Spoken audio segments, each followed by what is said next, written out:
Thank you for attending today's virtual hearing. Before I say any more, can you all hear me? That might require a thumbs up or a wave or any other movement, but it looks as if everyone's acknowledging that they can hear me. That's great. Thank you very much for that.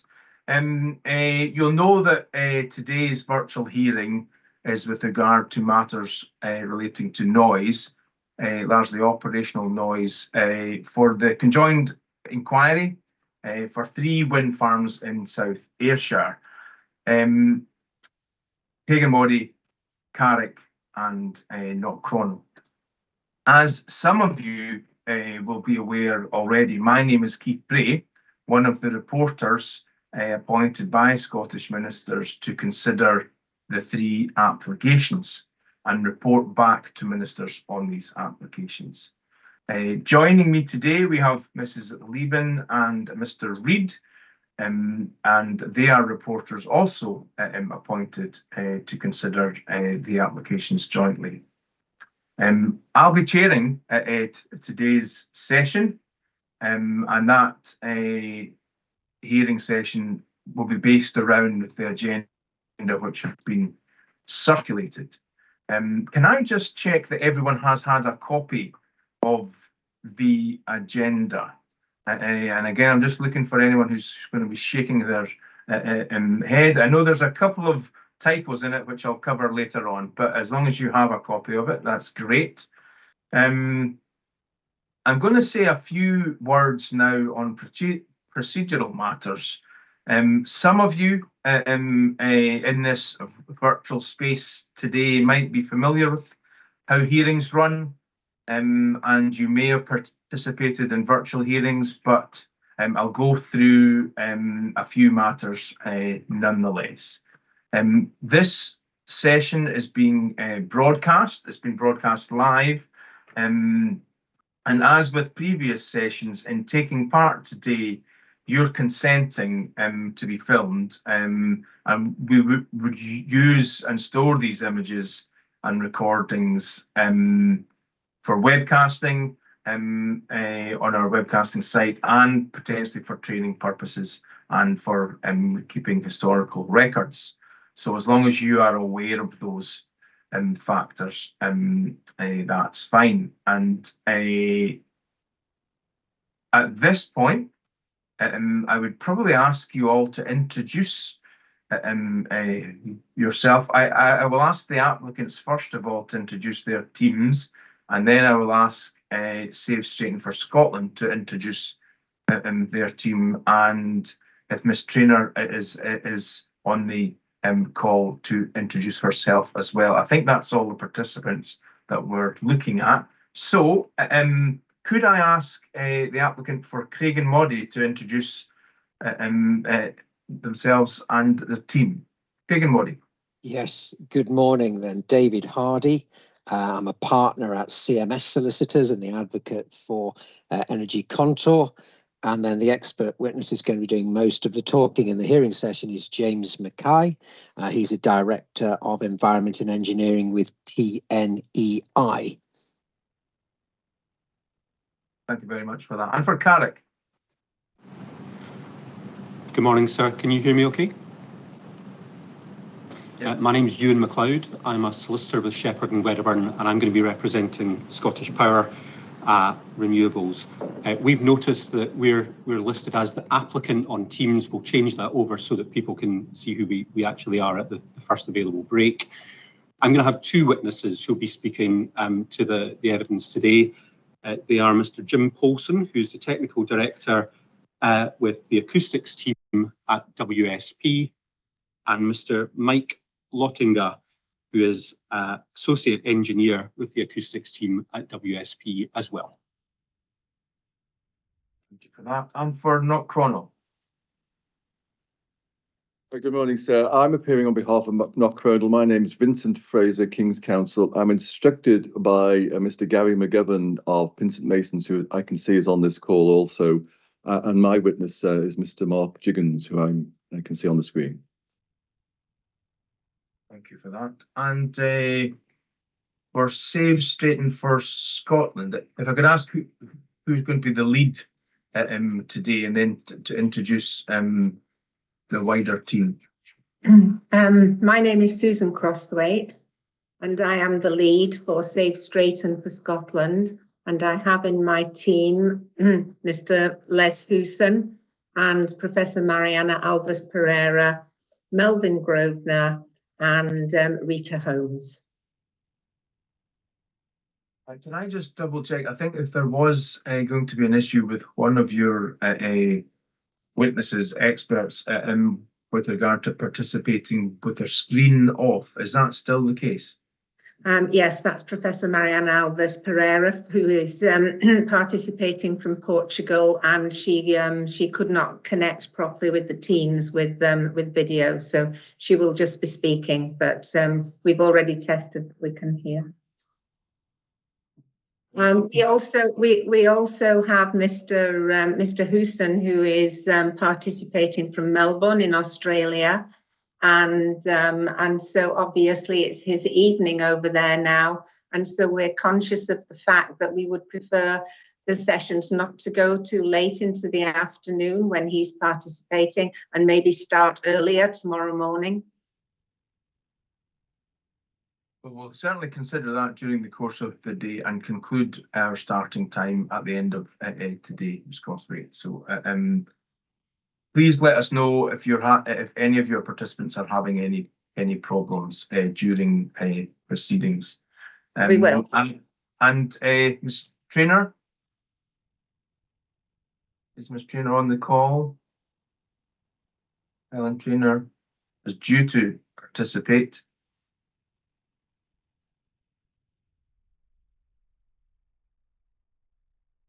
But, I don't think is. Callum, are you aware of? No, we've not got her in call just yet, and I'm yet to see her in the lobby. I think Lucy might be speaking to her on the phone just now in the office, so she might be having issues joining. But I'll keep you updated. Thank you very much for that, Callum. What I will do is I'll continue on with my sort of preamble, and hopefully Traynor will be able to join us. Okay, so we'll examine matters with regard to noise that has been set out in your hearing statements and earlier submissions, and quite a number of reports that we'll have to refer to. We'll not go over everything. Where we consider we have enough information to prepare our reports, we won't necessarily ask questions. I would emphasise that the hearing is focused on noise, on operational noise in particular, and doesn't consider other forms of presidential amenity matters such as visual impact, shadow flicker. Today's hearing is related to noise, but I think they're all very well aware of that. It's a structured discussion, and I'll try and lead it as we go through the agenda.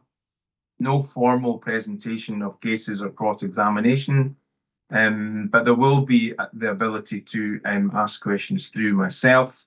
I will normally kick off an agenda item by directing a question to one of the parties, and I'm likely just to call you by the wind farm name or Save Straighten for Scotland, so I don't get anyone confused, and I'll let you decide who speaks. I'll likely offer the other parties the opportunity to respond to what the parties have said. If I forget to do that, please let me know. If you're keen to respond and you've not been given the opportunity, please make that known. It may well be that one question kicks off a discussion and we follow that up with a variety of other questions. And we'll just see how things go. If you do have any comments or questions to me, please come through me, but let other parties finish their point. So please no speaking over each other, because that's difficult in virtual environment. Even if you strongly disagree with each other, please just allow each party to continue what they've said and complete their point. As I've said, I'll leave it up to each team leader to decide who answers the questions. Team leaders may wish to add some concluding remarks to what their team has said, but just keep them brief and focused. If you like to use the raise hands function in Teams, you can do that, or you can do it physically and wave at us or raise your hand. And if you're not being attended to, you could also shout, but hopefully we won't get to that. If you're on the call but not likely to speak, then I think it's just as well to turn off your camera as we go through, because that will allow me to keep the key partners on the call and in front of me. So I'm likely to invite, for example, Mr. Reid and Mr. Leven to switch, Mrs. Leven, to switch off their camera in order that I've got everyone up on my screen. So don't get concerned if they disappear. They're not going for a cup of tea or coffee. It's just to allow me to keep everyone in front of me.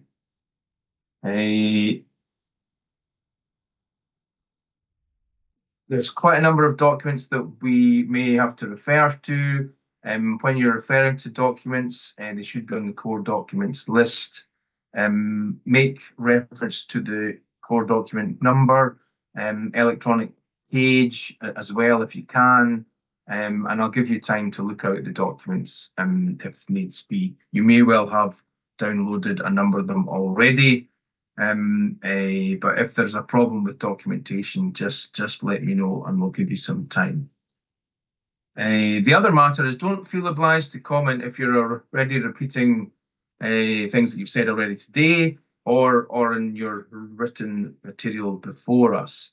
All that you've submitted to date is evidence, and we'll take all of that into account over and above what we get today from you. Because all that you tell us today is evidence and may be included in our reports. As a consequence, you'll see us take notes, or you see me take notes anyway, and I might have to ask you to just bear with me while I take some notes and catch up with the discussions. Our estimate for the matter set out in the agenda is that it would take 2 days maximum, with a start at 10 o'clock and 4 o'clock. However, I have indicated earlier that we might want to reconsider that based on what Save Straighten for Scotland said with regard to one of their witnesses. But for today, we're aiming to finish at 4 o'clock, and we won't plan to be any later than that, if that's some reassurance. My estimate is that we'll get through items 1 to 5 today, but don't hold me to that. I'm just estimating that for just now, but it's useful that I just provide that for you just now. We may get through it a bit quicker, we may not.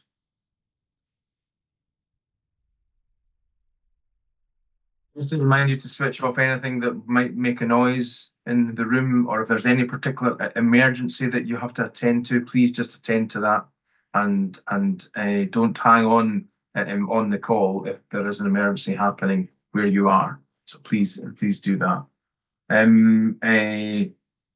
I indicated that there was a couple of matters on the agenda, a couple of typos. Under item 3, you might see A, B, C, and then an A to E appearing. That should have just been A through, but we'll cover those when we come to that item, and I'll make sure that you know which item we're discussing. Also, I think the CD numbers for the applicant's hearing statements on items 6, 7, and 8 are out of sync, I think, by 1, but again, we'll cover that, and the applicants and others will know the CD reference for their hearing statements. But my apologies for for that minor typo.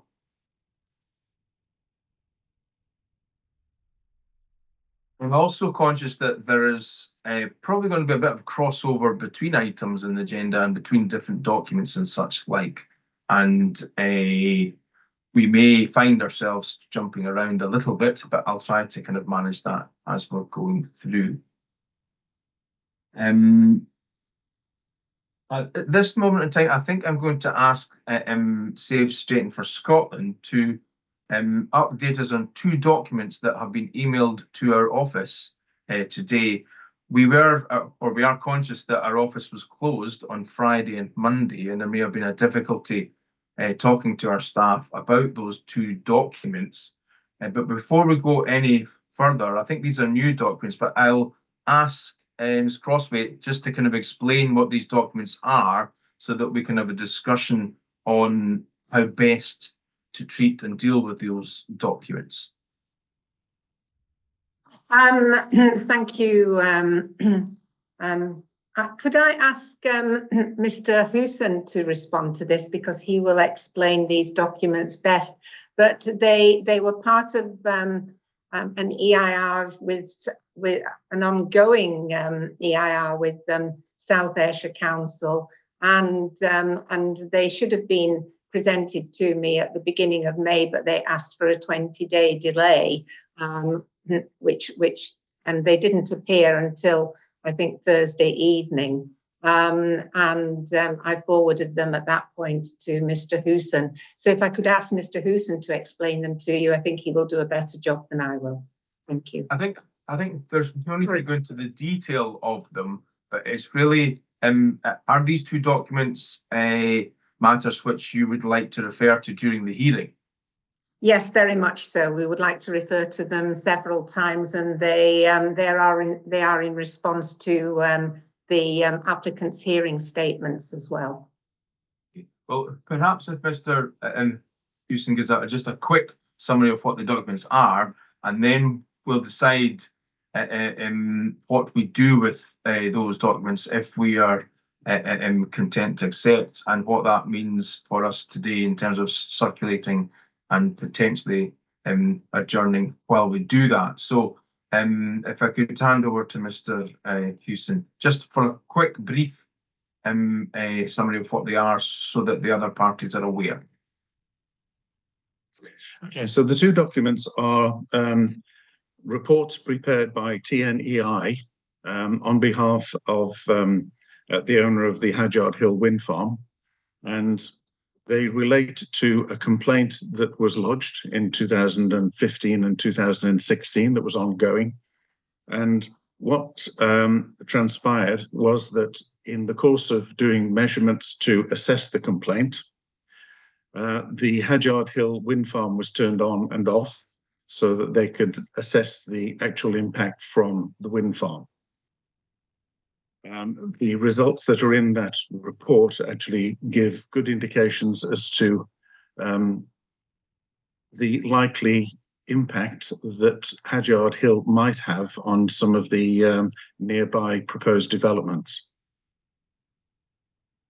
Great, thank you for that. And Ms. Crotty, you indicated there that those documents were not able to be circulated beforehand because you were waiting for them from the council, is that correct?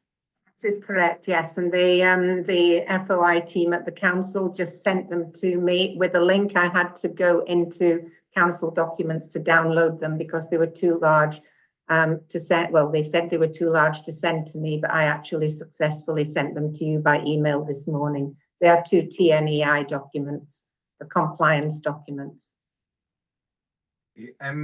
Perhaps I can, you would like them admitted, I assume, Ms. Crosby. I'd like to ask the applicants whether they've got a view on what we do with those documents. It's difficult because you don't have them. If I could offer some suggestion to start with before you respond, is that the documents have been sent in. We as reporters have not seen them, but we are aware they are there.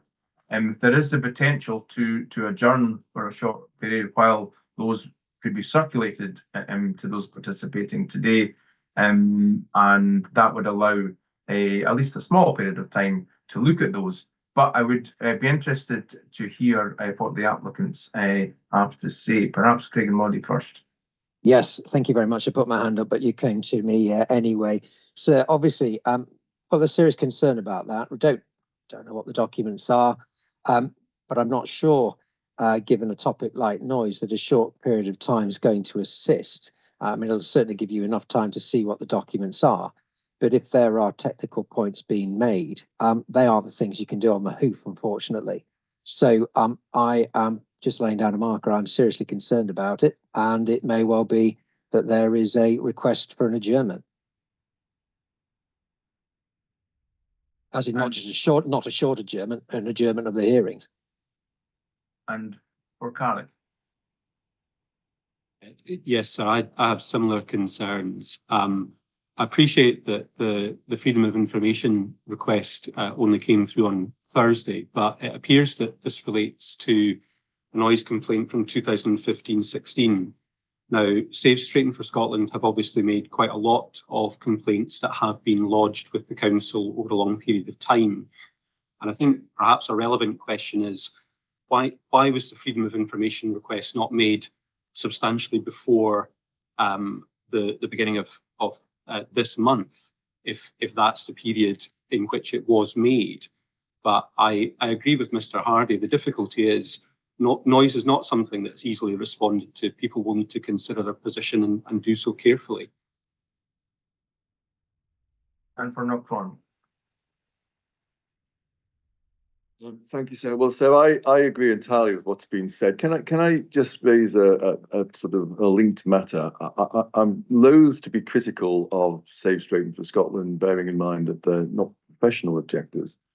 But I think it's particularly unfortunate that no warning, as far as I'm aware, was given that these documents might be coming, and they weren't, for example, shared with us. If they'd been sent to us as soon as Save Straighten for Scotland got them, it would have been possible for all of these three applicants to have had a look at them and taken a view, which would have, I think, assisted you in the inquiry also. But my concern is that I don't think a short time to look at them is likely to be helpful.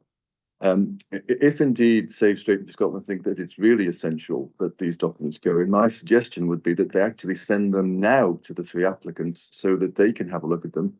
And it may be that tomorrow people would be in a better position to inform a view as to what should happen to them. But I think it's totally unsatisfactory that the documents just be sent in this way, and we're being asked effectively to form a view on something which we don't know anything about. If I could just come back on that, sir. The difficulty is, of course, yes, to have sight, as Mr. Fraser has indicated, but McKay is going to be fully involved in this session today if it continues, so he's not going to have time to look at that until, say, this evening. So, I mean, I think it would be sensible for us, the applicants, to have a look at the documents before they're sent to you, because it may be we take a strong objection to them being admitted at all. So our course of action, I'd have thought, was direct circulation to the applicants, a short adjournment to have a look at what they are, and then for us to come back in, say, half an hour with a view on whether or not we think this will prevent the hearing going ahead at all. It's very, very unsatisfactory. Please may I just come back? Please may I just come back in on this? That actually I think that the applicants should be aware of this, because I think I would need to go back into my emails, but I think it came through part of my request early on back in April. This was not a new freedom of information. This went to, can't remember which of the applicants, but it went to some of the applicants asking for compliance testing results. And at the same time, I did it as a freedom of information to the council. But I would need to go back into my emails to know who exactly it went to. And the council had their 21 days, and then they came back and said they needed another 20 days because of the information that was being asked for. And I'm very sorry I didn't send it direct to the applicants. This particular hearing hasn't really allowed for that or encouraged that. Everything has been asked to go through Morag or Christopher in the DPEA, whereas in the other hearings and inquiries, we've been asked to copy everybody in, and I've always done that. So I apologise for that. But because these are compliance testing results, and all the applicants and South Ayrshire Council say that the turbines have never really been turned off, and that these apply to this compliance testing follows on from the freedom of information, which I did a long time ago and got the 89 complaints came through, and it was a follow-up because of various things that have gone on since we became involved in this. So I do apologise. I'm very happy to send them direct. They're not huge, they're easily read. And Mr. Hooson would be very, very happy to explain what's in there. I did do a very quick overview of them, just showing the background and the summary and the conclusion, which can be easily read. But they are hugely important when we're talking about cumulative impact from these three applicants, and we're looking at background noise. Thank you. And before I bring in Mr. Fraser, could I ask you whether or not they could be dealt with as a standalone item at the end of the agenda, or would they be referred to as we go through the agenda? Would you consider that those documents could be dealt with by a single item at the end of the hearing, or towards the end of the hearing, without reference to them before that, to allow people time to look at it? Yeah, well, I think that they very much come into the questions on items 7, 8, and 9. They could be left till then, but they might. Mr. Houston might like to comment on that himself. Okay, Mr. Houston, do you think that they're capable of being discussed separately towards the end of our hearing? And obviously can cross-reference back to what we've discussed earlier, but I'm just finding a way, trying to find a way to potentially consider the documents within the timetable that we've got already. Mr. Houston. Yes, I'm sure they could be considered later. Okay, thank you for that. Mr. Fraser. Thank you, sir. If it's the case we're about to see the documents before they go in, so to speak, then this probably doesn't matter so much. But the other thing I should have raised is I may have misheard what was being said, but there did seem to be a suggestion that these additional documents are not simply addressing Hadyard Hill, but are also a response to the applicant's statements that were already in, and that does also cause me concern that really the proper procedure is not being followed here. So I just raised that now. It may well be that once we see the documents, we'll be in a better position to say anything on that. But I should just flag that point up also as to why I think it's important we see the documents before any further discussion is undertaken.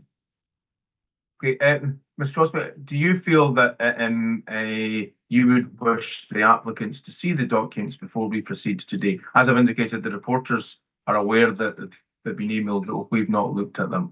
But do you think it is important for your team, with regard to proceeding with this hearing, for the applicants to at least have sight of them? Yes, I'm very happy for the applicants to see them, and I would like to stress to Mr. Fraser that this was done well before. This was done well before we saw any of the hearing statements. This is not this was FOI was not done as a response to hearing statements. It was done as part of the information we needed following all the complaints that we looked at, and following Mr. Houson's request to me as to whether there were any compliance documents, and so that's where they come from. But it does answer some questions and some comments that are in the applicant's hearing statements. They are highly important the outcome of this noise hearing. So it's important that everybody sees them, and I'm very happy to email them to them just now. Okay, thank you for that. And I do recall that you did indicate in your hearing statements that those matters were ongoing. So I do recall seeing that. Well, I'm going to propose that you're given the opportunity just now to email those documents to the applicants, and could you potentially email it to Ms. Traynor as well if she joins the meeting? And I will propose that we take a 30-minute adjournment to allow documents to travel through the ether to the applicants, and we would come back after 30 minutes, and I would ask for the applicant's view on how we proceed. Mr. Fraser? Just a small matter, sir. Before you adjourn, just whilst we're dealing with documents, you may or may not have noticed this, but there was an issue, I think, with core document 12012. The link took people to the wrong core document. My understanding is that that's now being corrected, and I just sort of, I better flag it up now so that everybody's aware of that. I think the link should now take everybody to the correct core document for core document 12012. Thank you for that, Ms. Fraser. And we've had an updated core document list circulated with that highlighted to us, so we are certainly aware of that. And if we encounter any problems with links during the hearing, then we can pause to allow people to do that. But it has been circulated. I will double check it's been circulated to everyone, but as far as I'm aware, we have a copy of a fresh core documents main list with the updated link. So with that, it is now 10:32. We'll maybe not go for the full 30 minutes, but if we can reconvene, don't leave the call, but you can switch things off. We'll disappear into another virtual room, the three reporters, and we won't be able to hear anything that's going on. But we'll do that for 30 minutes. We'll come back at 11 o'clock. In that time, I would hope, Ms. Crosby, that you'll be able to email the documents to the applicants and to Ms. Traynor, and we'll come back and discuss matters at 11 o'clock. Okay, Mr. Hardy, you have your hand up just before we disappear. Yes, just so we don't lose time, can I just ask the addresses that Ms. Crothway has to send these to? It might just be worth doing that with the applicant. So would you send it to Catherine Nolan? What we'll do is we'll disappear out of the call just now, and if there is anything that you need to talk about, then you can do that just now in terms of email addresses. But the reporters will pop out of this meeting now until 11 o'clock. Okay, Mr. Hardy? Thank you. Yes. Mr. Fraser, who would you like it sent to?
I make that 11 o'clock, and I'm seeing all appearing back in front of me.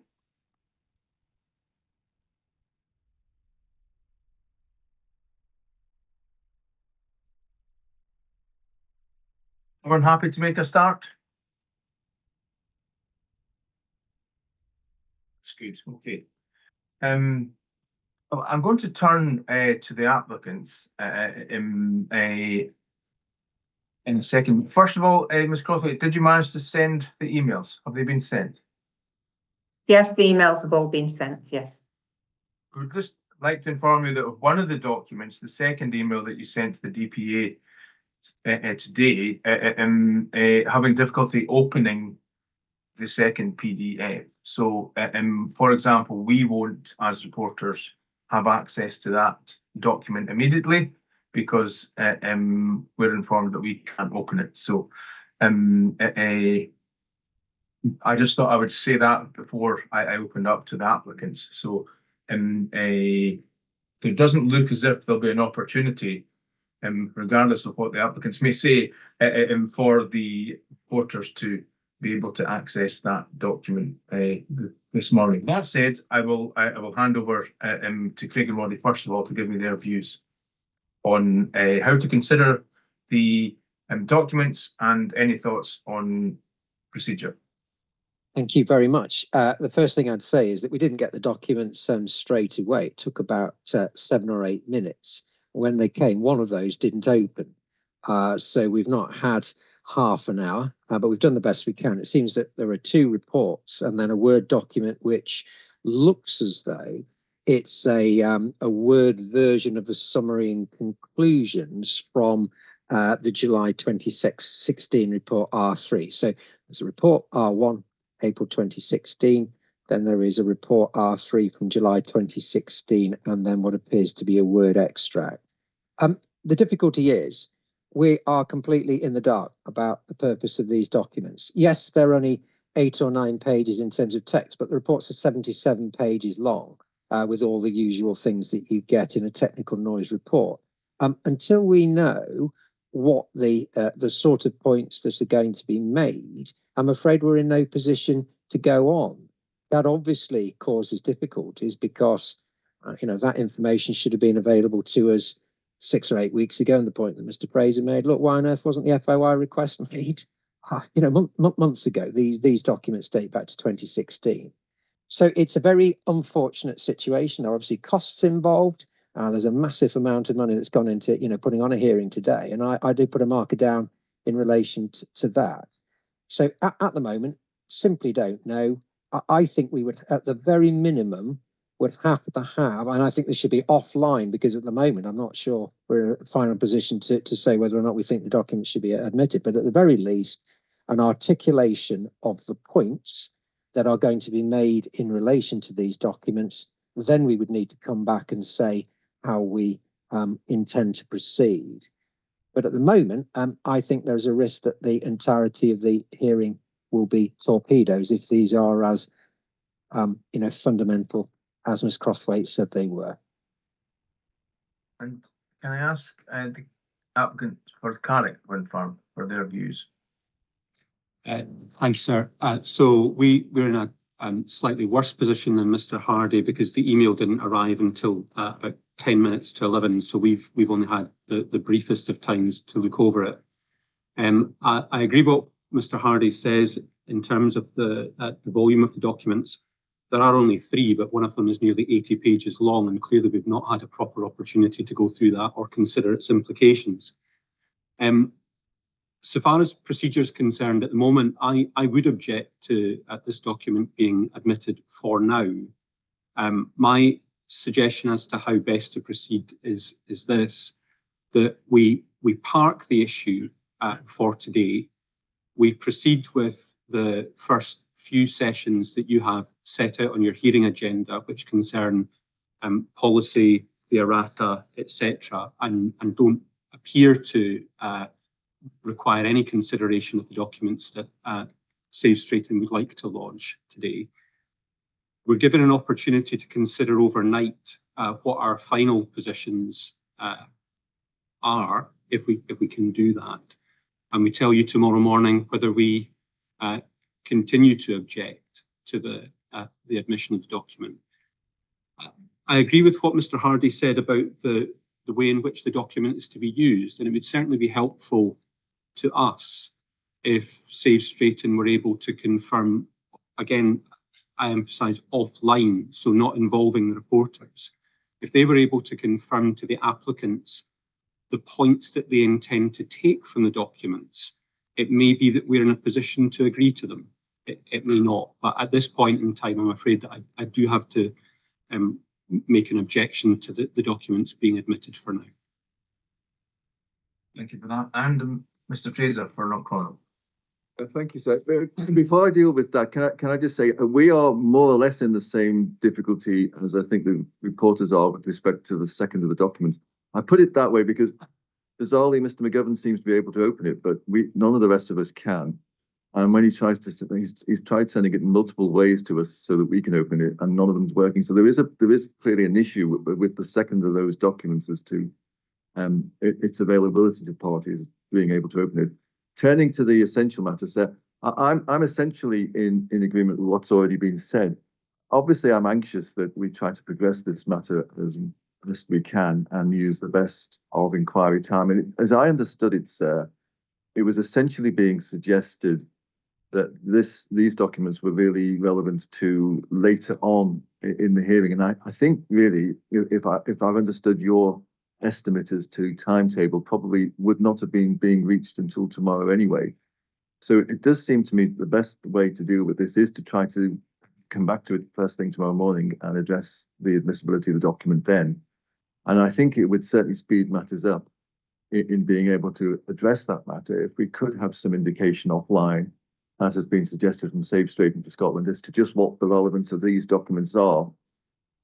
And if perhaps that could be sent no later than lunchtime, because then it will allow our individual expert witnesses, obviously, once we break this afternoon, chance this evening to work it out as to what impact they think these documents have and whether we can respond properly and fairly tomorrow if they're admitted. And it seems to me that's probably going to be the fastest way of dealing with things, because we've obviously spent an hour already. I'm anxious that we can get on with things, as I'm sure I suspect you are, sir.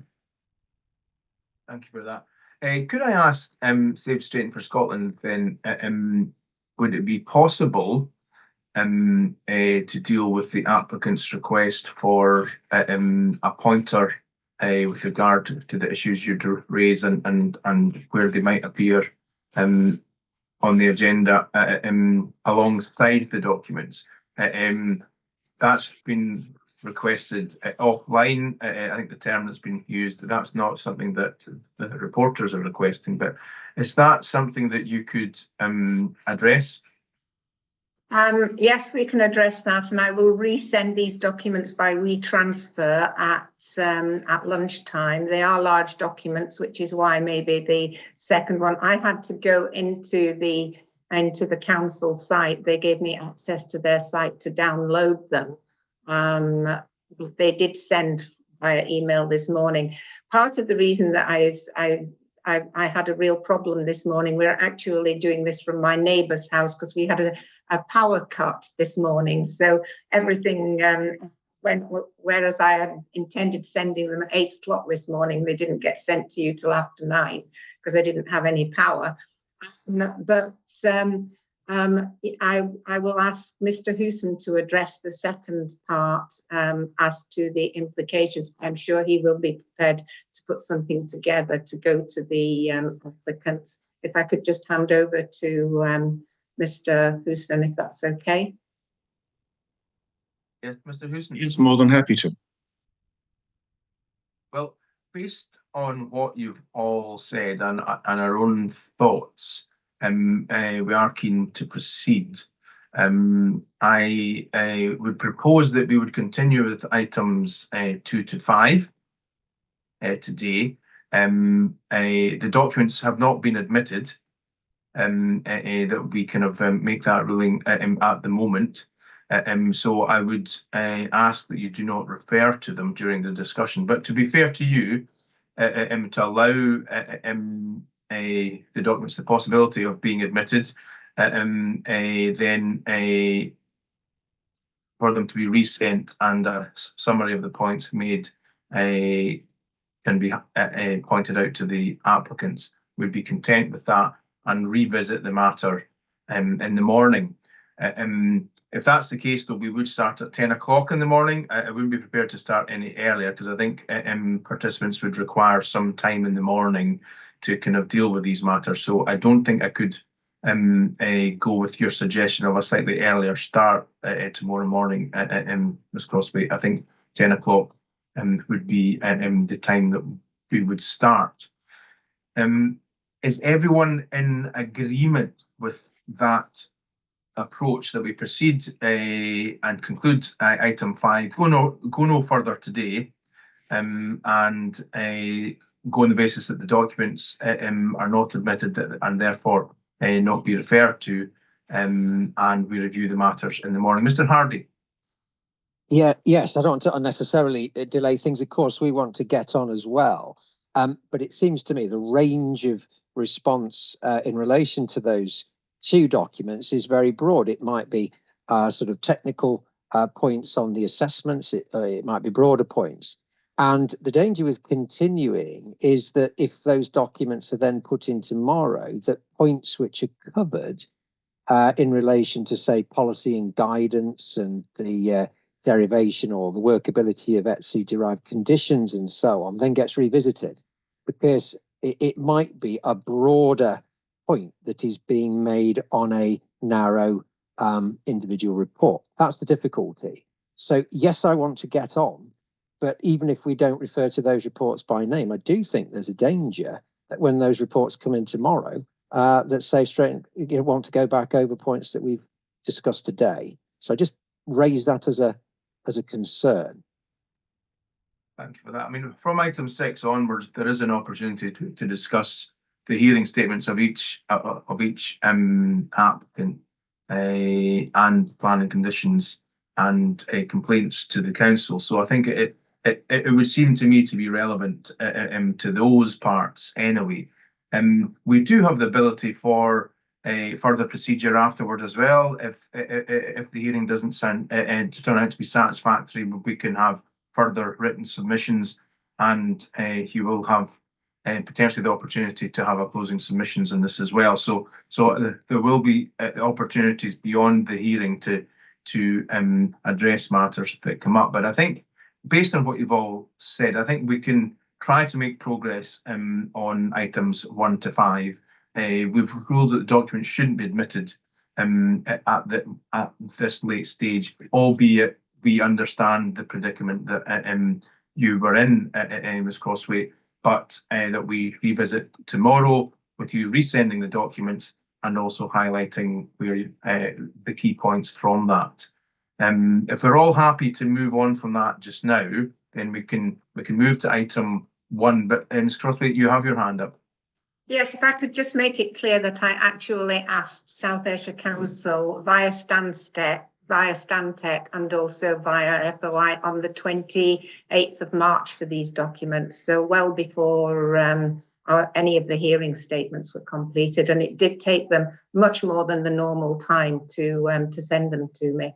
I have the emails and the confirmation if anybody needs to see them. Thank you. Okay, I understand that point, Ms. Crosby. Okay, I think we're all agreed, or at least there's no one objecting to us proceeding on the basis that I set out. So we will move on. Item 2 was simply an opportunity for a quick discussion, clarification with regard to Carrick Wind Farm. In the hearing statement, they put forward an errata. Just wanted to flag that up, give the Carrick representatives the opportunity to highlight any practical implications. I think the hearing statement says that there are no bearings on the conclusions as a result, but perhaps you could highlight to us the practical effect. That's on CD 1227 as the Carrick hearing statement, paragraph 24, and it refers to the Annex A. And these relate back to the Carrick EIAR. So could I ask the Carrick representatives to just talk us through the practical implications, and I'll allow any questions thereafter on the errata. Thanks, sir. I'm going to hand over to Mr. Paulson, who will take you through that.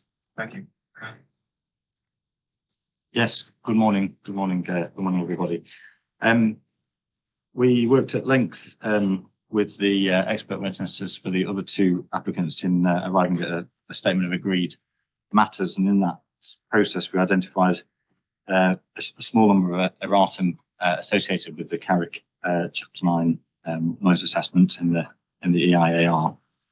Just to highlight that there are no bearings on the assessment findings as a result of the erratum, but we felt it was appropriate to just draw those to people's attention, just to highlight them and just make it clear that there are no implications as a result of the erratum. They were primarily a sort of a word bug related issue where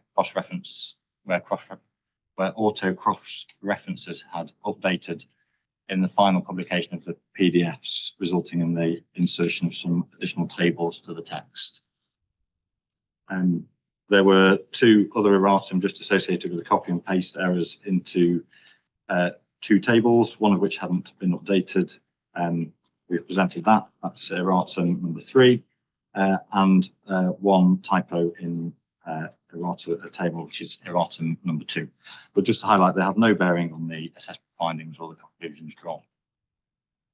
Okay, thanks for explaining that. I've looked at them. I don't have any particular questions, but I would allow Safe Straighten for Scotland, if they do have any questions on Annex 1 of the hearing statement, to allow to ask that today. But Ms. Crosby, is there any particular questions on that set of errata? No, I don't think we have any questions. It just seems to be typo errors. Thank you. That's fine. I just wanted to make sure that you were aware of it. Okay, we can proceed on to item 3 now on the agenda. This item concerns itself with the current guidance that should be used to advise ministers with regard to wind farms. We might step on the toes of the policy hearing a little bit, but I think that's fair. There's been a reasonable amount of policy mentioned in the hearing statement. So with that, we'll turn first of all to the onshore wind policy statement. That's CD 516. I'll miss out all the zeros if everyone's happy with that. We'll just go 516, and it's to take you to section 3.7.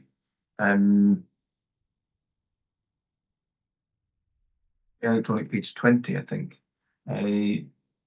This policy document, the onshore wind policy statement, is 2022, and it states that the ETSU R97, which we might just refer to as ETSU, framework provides for the measurement of wind farm noise, operational noise, and that all applicants are to follow that framework.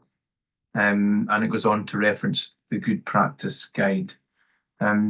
Based on that statement, do any of the participants make any argument that there is other government policy which is more up to date than that, with regard to which framework to follow when assessing operational noise? So it's quite a narrow question. Is there any more up to date policy with regard to which framework to use? I think all the applicants in their hearing statements have highlighted this, so I'm not necessarily going to go to the applicants at the moment. It's for Save Scotland first. Safe Straighten for Scotland, I'll go to first. Yeah. Hang on, sure.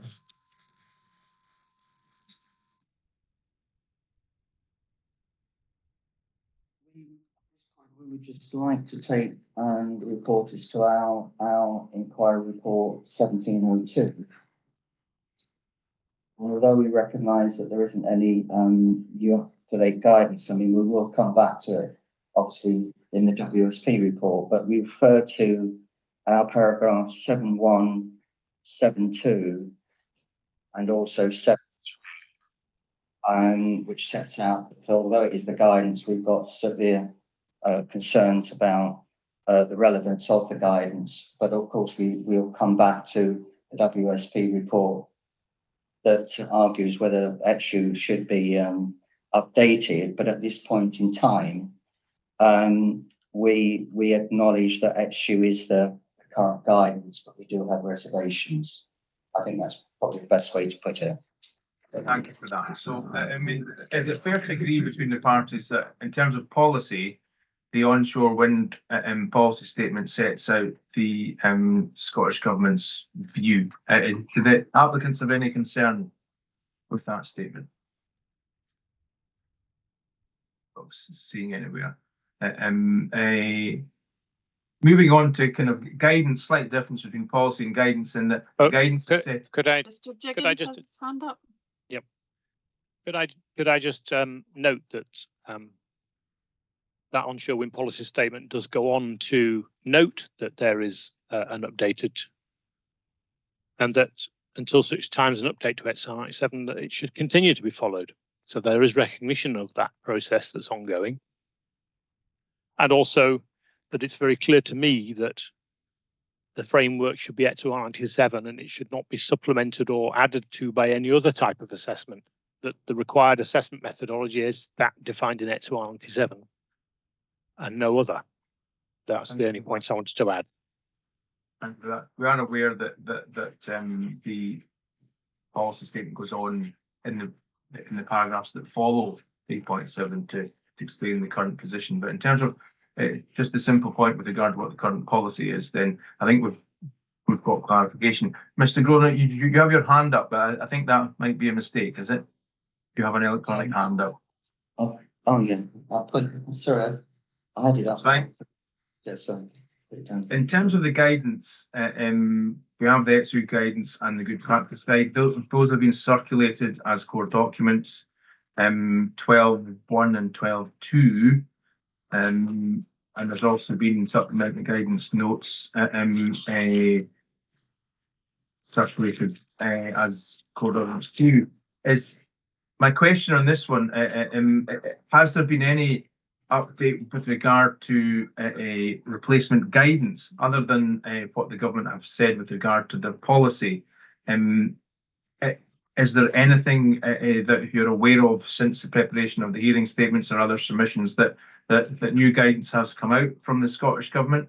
We're aware that I think the onshore wind turbine online planning advice still refers to the document, but it's just to give the participants the opportunity to bring to our attention any change in government guidance rather than policy.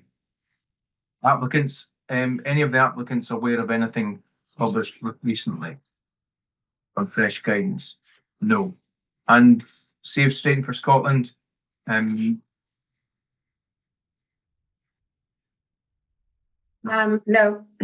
we recognise that is the guidance, but we also recognise the shortcomings of it, which we'll go on to discuss as the hearing goes on. Thank you. That guidance obviously deals with cumulative assessments, and no doubt we'll discuss cumulative matters as we go forward. But useful just to clarify the government's policy and whether or not there is any updated guidance. Item 3C is with regard to the council policy on ETSU and noise limits. You don't necessarily need to go to these documents, but the council's latest local development plan, which is core document 7.1, that's the local development plan adopted in 2022. It's the latest document. It doesn't provide detailed policy for renewables, and it doesn't make reference to ETSU noise limits. It's not that detailed. Is that everyone's understanding? There doesn't seem to be any flagging up that they know anything different. So, interject here because going back to our our core document 17002, paragraph 2, the planning system is intended to protect the health and well-being of those who are impacted by planning development, which is, and I quote from South Ayrshire Council document that you've just raised, 00701, Ayrshire Local Development Plan from August 2022, page 79. That says that air, noise, and I repeat, noise and light pollution can have serious effects on health and well-being. And it says, rather than trying to lessen these effects after the development has taken place, we think it more effective to avoid developing in areas where these problems occur. And the LDP policy, air, noise and light pollution, we will not allow developments which would expose people to unacceptable levels of air, noise or light pollution. So they quote that in their local development plan, and also in their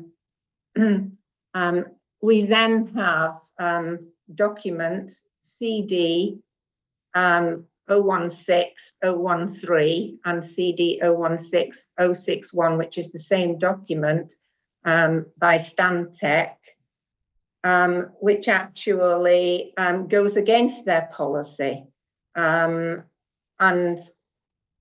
it says in the paragraph, South Ayrshire Council is aware of the ongoing review of ETSU 97 and the associated good practice guide by the Department for Business, Energy and Industrial Strategy of the UK government.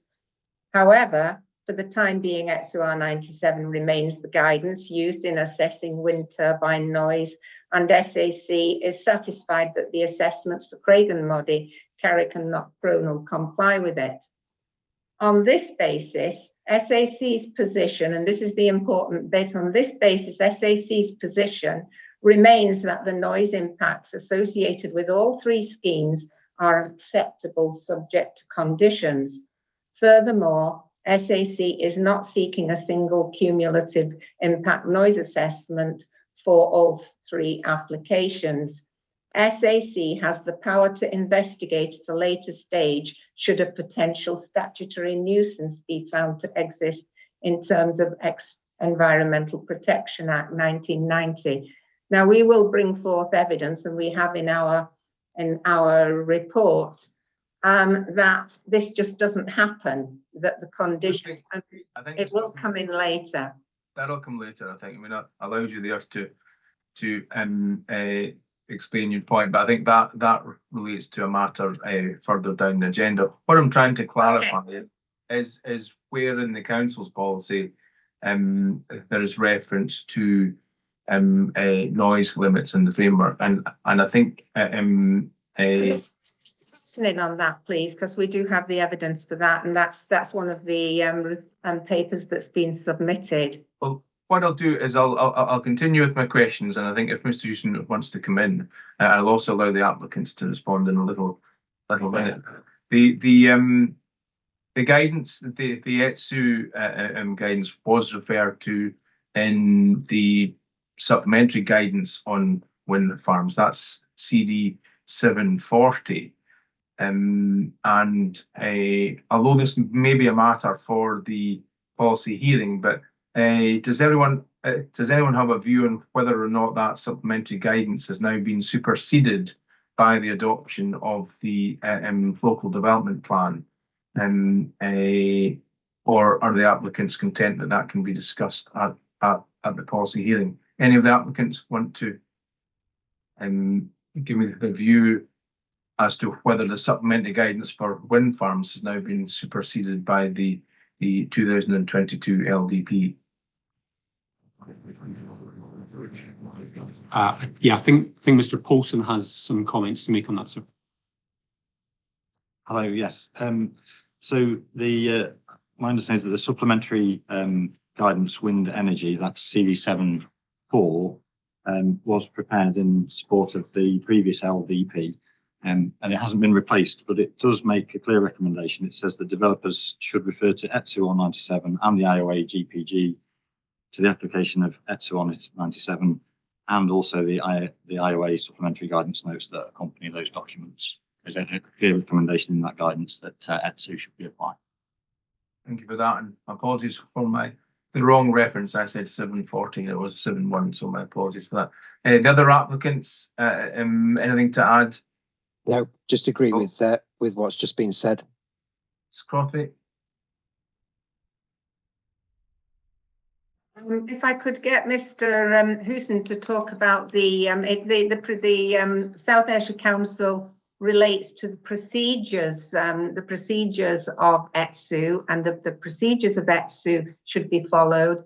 But in their policy documents, they state that the noise limit should be less than 35 dB, which is part of their policy. Now, ACON may have recommended that 38 dB is acceptable cumulatively, but this hasn't gone back to the South Ayrshire Council to be ratified as part of their policy documents, as far as I know.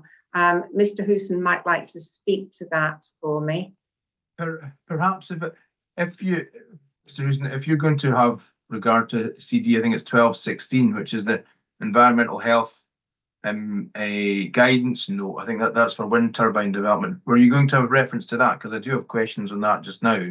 So if you prefer, I ask the questions on that, and then that would give you the opportunity to respond. Yes, okay. Thank you.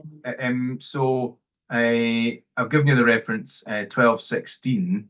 That's a guidance note, which is part of the core documents. And it sets out specific guidance for operational noise for wind turbines. It sets out noise limits. You just indicated that, Ms. Crossway. And the first question, really, and I'll allow Save Straighten for Scotland to answer this first, is how are we to regard this as guidance?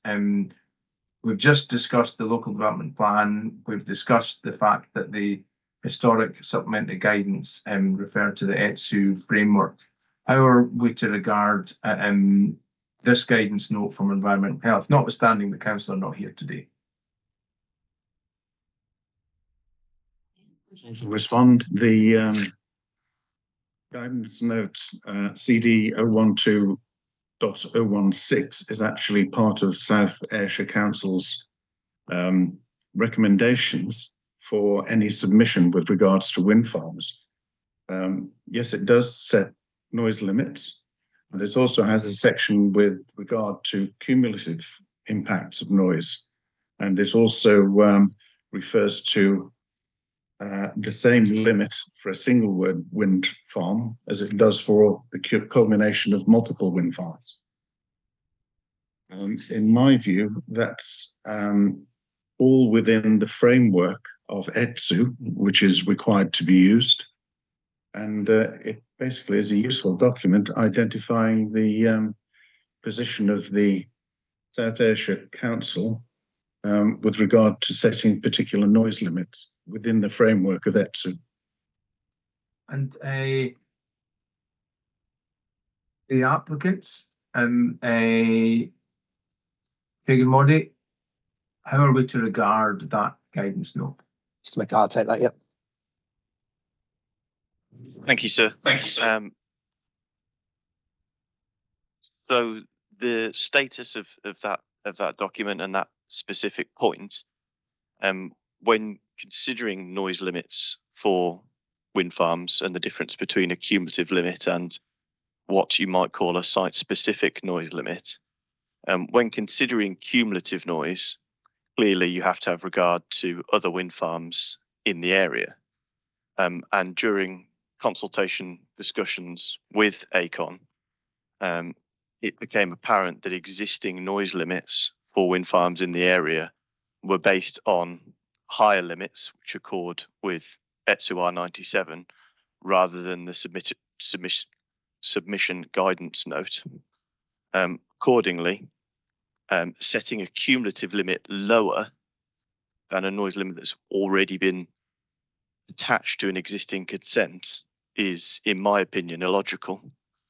That was agreed by ACON, who agreed to the use of a 38 dB fixed minimum limit during the day and a 43 dB fixed minimum limit during the night.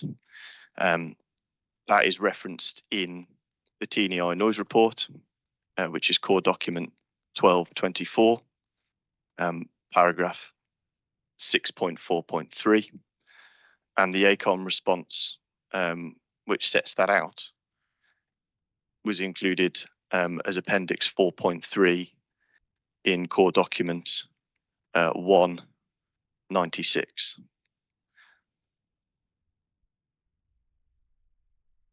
Carrick? Yeah, so a couple of points to raise here, if that's okay. So I think, first of all, Ms. Crossway referenced local policy guidance as stating lower limits than ETS 197, but I don't think that's correct. It is only presented within the submission guidance notes. So the submission guidance notes are what they say they are. They are guidance, not policy. But I also recognise the point that Mr. McKay is presenting here, that it's appropriate when considering the limits to apply that account is given to the situation in which the developments are proposed, which in this case is a complex cumulative scenario where you have two existing wind farms that are already subject to noise limits, and it would be inappropriate not to take that into account. And I think that's recognised if I can give you a couple of key references, one which specifically makes reference to those supplementary guidance notes. And that is CD 2108, which is the scoping response to the Carrick wind farm scoping report. And on page A9, ACON UK, who are noise technical advisors to South Ayrshire Council, so that they would recommend a daytime fixed lower limit of 38 decibels is applied to the cumulative noise assessment for the proposed development, and that this would recognise the aim of the wind turbine development submission guidance notes, which are issued by SAC, and that new wind farms operating in isolation have a lower limit than that. So clearly the lower limit of the 35 in ACON's view is applicable to a development more in isolation. If I could just give you a further reference, and that is paragraphs 12 and 13 of the ACON technical review of the Carrick noise assessment, that's CD 1241, paragraph 13, which states the limits recognise the recommendations made by ACON during the consultation stages and take into account the noise limits for the existing operational wind farms. The application of these noise limits is in accordance with ETS 197 and is consistent with limits already imposed on the consented cumulative developments.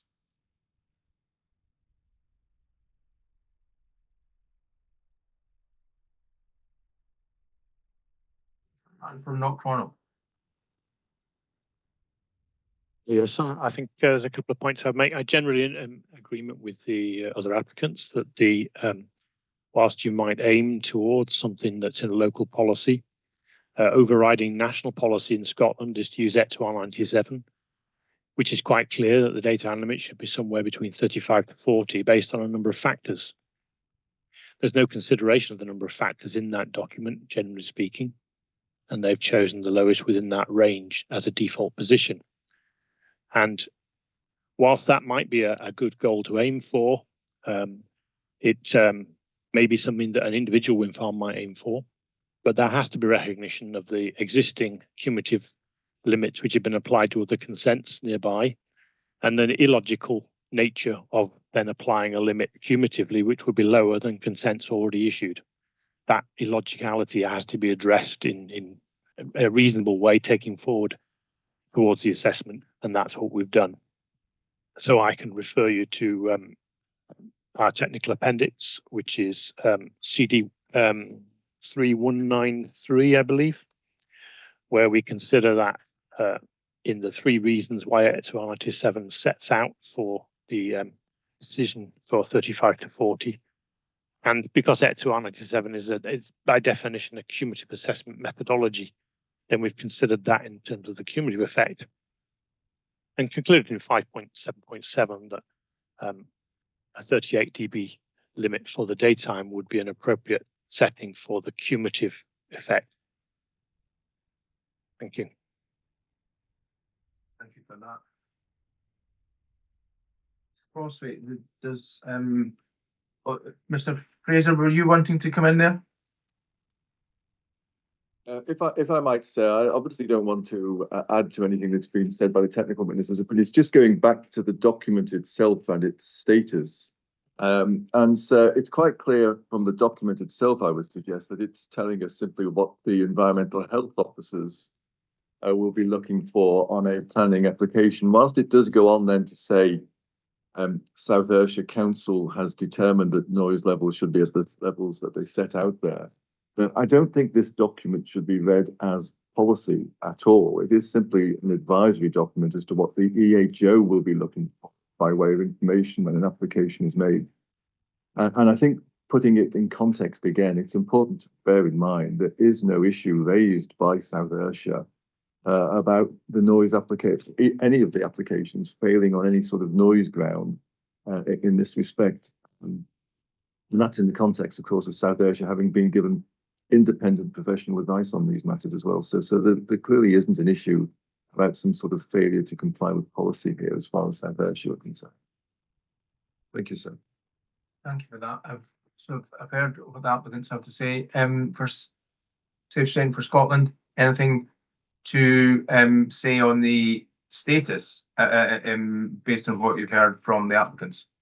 Well, I would just like to reaffirm that ETSU-R97 is also guidance and not backed by law.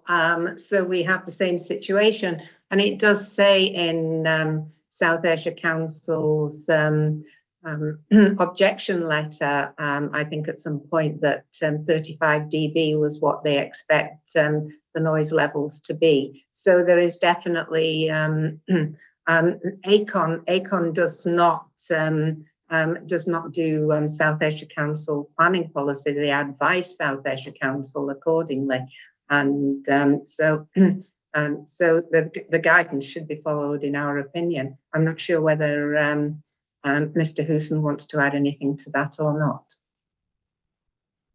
Susan? Yes, I believe that the guidance from the South Ayrshire Council should be followed. I've heard the arguments that have been presented in the three different submissions, but I don't agree with them. I believe that if you have, let's say, a higher noise target limit for, let's say, Hadjard Hill, for example, that anyone within, let's say, earshot of Hadjard Hill, if you impose another wind farm somewhere near, then you shouldn't produce a cumulative level that increases the noise level that might jeopardize the 38 dB target of Hadjard Hill, for example. Normally what would happen if you have two wind farms side by side, the one that's there first gets the priority, and the second one has to ensure that its noise emissions are 10 dB lower than the other one if the other wind farm that's been approved is operating at or near its permitted noise limits. We might be getting into the detail of each application, but I see Mr. Jiggins' hand is up, or is it Mr. Mackay? There are a number of hands up, so I'll take Mr. Jiggins first. I just had a couple of questions. Ms. Crosswaite indicated that there was an objection from South Ayrshire Council, and I wonder whether she could point me to this core document reference for that objection for noise being above 35. I'm not aware that South Ayrshire Council has objected on noise because noise levels are above 35. No, South Ayrshire Council has not objected on noise, and I would need to go back and maybe I could get back to you later once I find the document that I'm referring to. Okay. And the second point was to follow up on what Mr. Husson was saying, was that what we're recognising in the way that we've dealt with cumulative noise is that we're not seeking to increase noise levels that already are contained within consents for existing wind farms. We're acknowledging that the cumulative noise levels and the thresholds have already been set for those existing consents that have been given. And we're showing that we can operate within those existing cumulative limits by adding these 3 developments. So we're not seeking to increase them yet further, which was the sort of implication from what Mr. Husson was saying, I think, just to clarify on that. Mr. Mackay.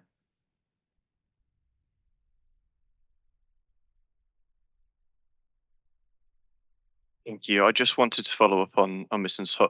Husson's point about being 10 dB below the noise limit. That is in fact a scenario that was considered in the statement of agreed matters where appropriate. But I would note that seeking to be 10 dB below the existing noise level limits of 38 obviously gives a potential noise limit of 28 where you're being 10 dB below. I think Mr. Husson is suggesting where you're 10 dB below that is a suitable target in that circumstance.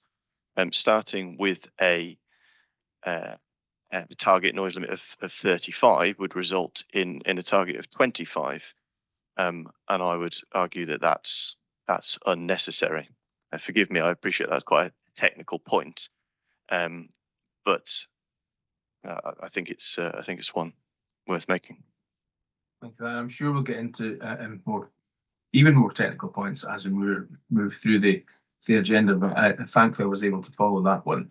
A question, a detailed question with regard to the guidance, and I think it relates to matters that Save Straight for Scotland have raised in their submission, is that the guidance note indicates that in terms of sensitive noise receptors, caravan campsites are to be considered as noise sensitive receptors. That's the Environment Health guidance, that's 1216. But there are no specific limits or different limits to be applied to caravan and campsites set out in that guidance note. Are we to assume that it's the same general limits that are to apply to other noise sensitive receptors based on that guidance note? It's a very specific point, but useful to get the applicant's view on that with regard to caravan and campsites. There is no specific limits set in the guidance note, so one would assume that the general limits are to be applied. Is that a fair assessment of what the guidance note says? I don't know if Craiginmoddie has anything to say on that. So, do you want to go first, or do you want me to go? You can go if you'd like. I was just going to pull up that document, have a look at it. Yeah, I mean, reference is CD 1216. Yes, I mean some general points about caravan campsites and holiday lets as well. This has been covered in a number of other cases. They are not dwellings for the purposes of ETSU in our view, and that's the way that other reporters and inspectors have dealt with them. So no, I don't think they do need to be taken into consideration, but no, our view is that you don't apply the limits that you would apply through ETSU to them. There may be a distinction, you get into very fine grain, don't you, about permanent year-round residential caravans, but in the situation, in the case where you've got tourers or tents or short-term accommodation, which you've got here, that certainly is the case. I think there might be some argument if you've got residential caravans, but not if you don't.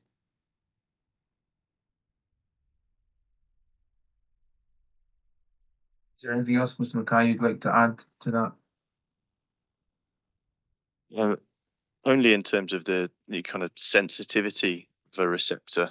As Mr. Hardy has said, ETSU does concern itself with dwellings, and I would note that camping and caravan sites aren't, in my view, as sensitive necessarily to noise as a dwelling might be.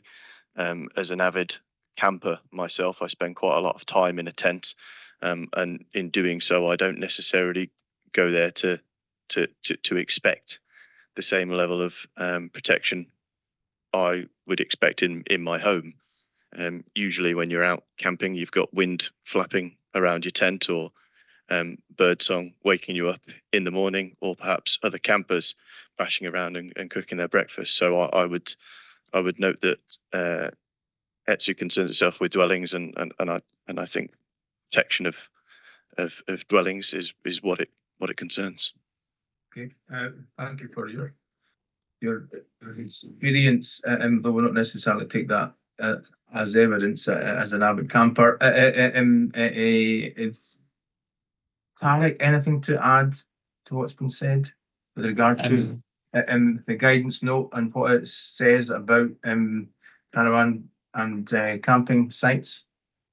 Yeah, I think just a couple of points to emphasise here. So first of all, ETSU R97 is clear in that it's considered the most appropriate approach is the protection of locations of permanent residency, such as dwellings, and it doesn't recognise the need to look at other less sensitive uses such as campsites. And in my view, that's wise, particularly taking into account the nature of the receptor itself. So a campsite or for example, would be subject to temporary occupation, meaning that it's of less sensitivity to noise than a place of permanent occupation, such as a house or dwelling.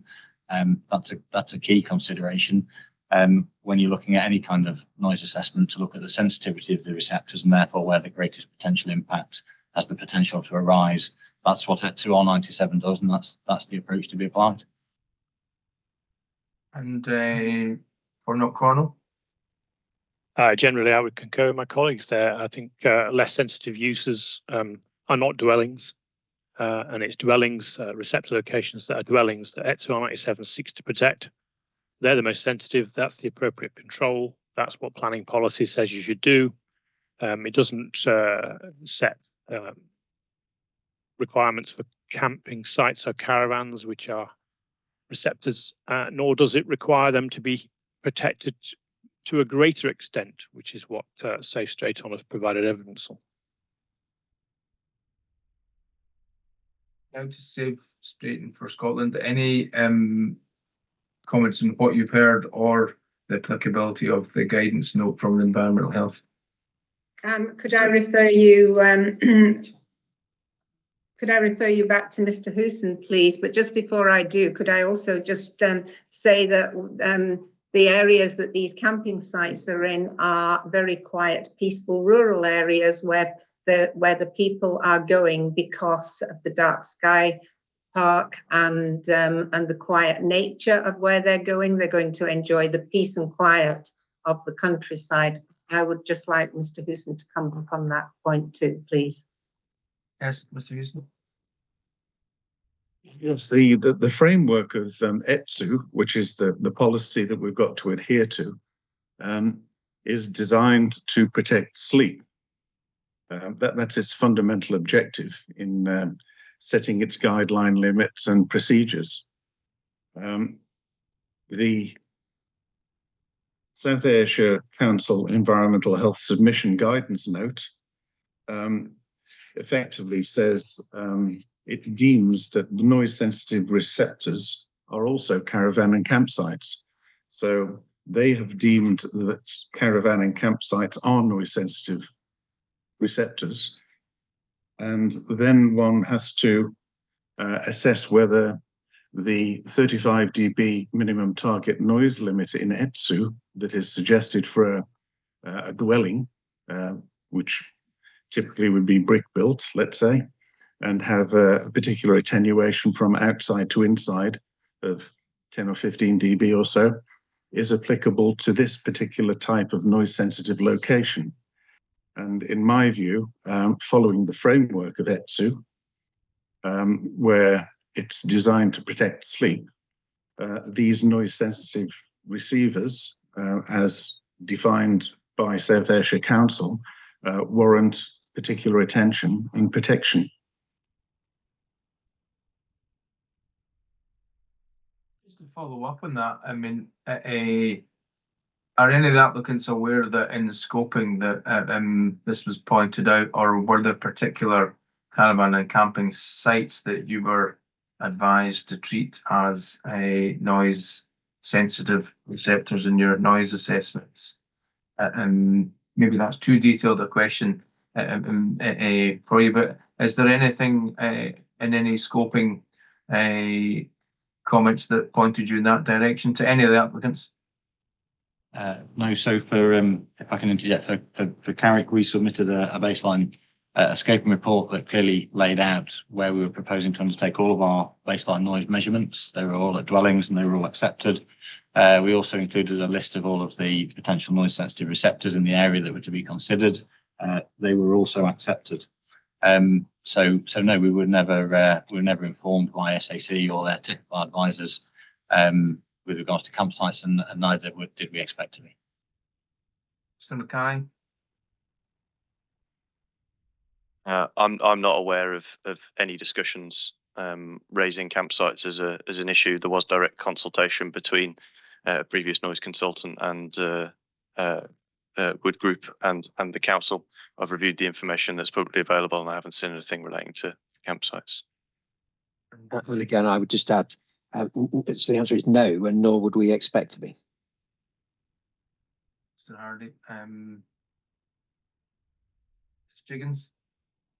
Well, I concur again. We had no feedback from the council that pointed towards caravan sites needing to be accounted for as a special case, and they were content that the assessment be based on the ETSU R97 principle of assessing residential dwellings. I'm also not aware of any campsites that are closer than any of the residential receptors that we've assessed. But then campsites can pop up in fields without necessarily needing planning permission. So that's another variability to that type of use.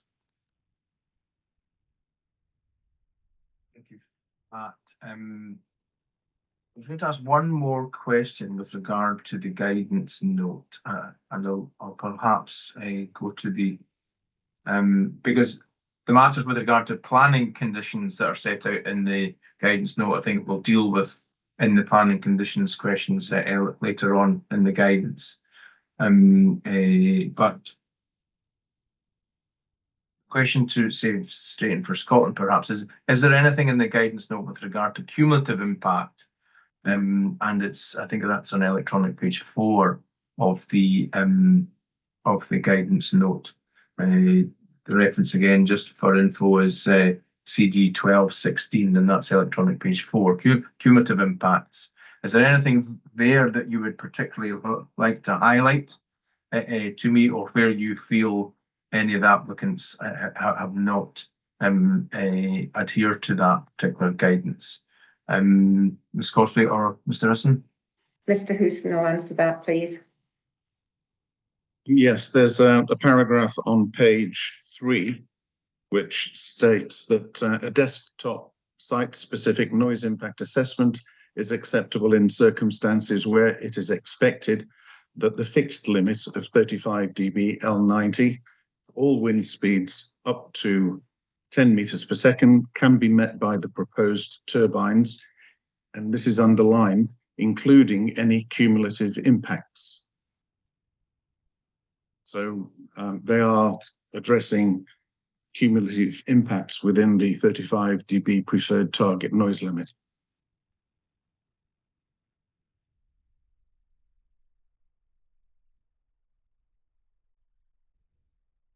The applicants wish to respond to that. I don't necessarily need to go in any particular order, but for Carrick,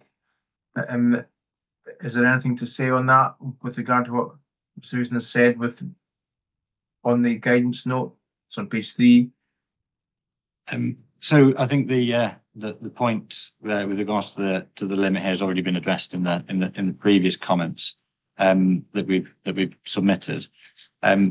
A slightly different point associated with cumulative impacts, though, if I could just highlight the first paragraph on the next page, which talks about the extent to extend or to consider when scoping a cumulative assessment, which clearly references a distance of 5 kilometres, and that was applied in the assessment work. Thank you, Mr. Mackay. Mr. Jiggins, do you have anything to add? I would just note that the reference to 35 may be born out of the section in ETSU which talks about the potential to undertake a simplified ETSU R97 assessment where predicted noise is less than 35. I can find the reference for you, but ETSU says that where predicted noise levels are less than 35, a detailed assessment would not necessarily be required. So, in my opinion, that's probably the aim of that paragraph. It doesn't preclude a more detailed assessment. It allows for a simplified one where background noise levels are not required.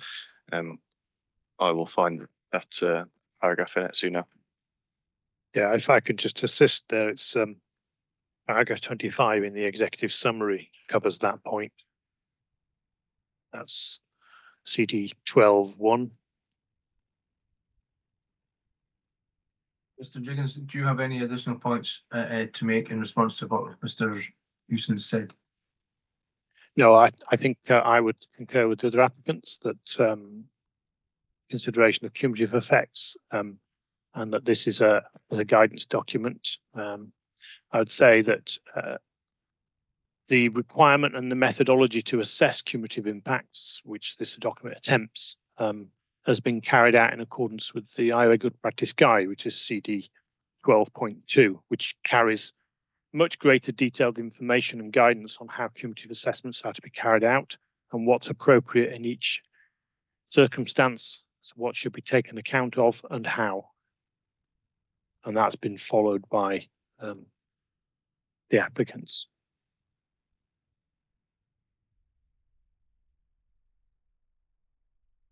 Okay.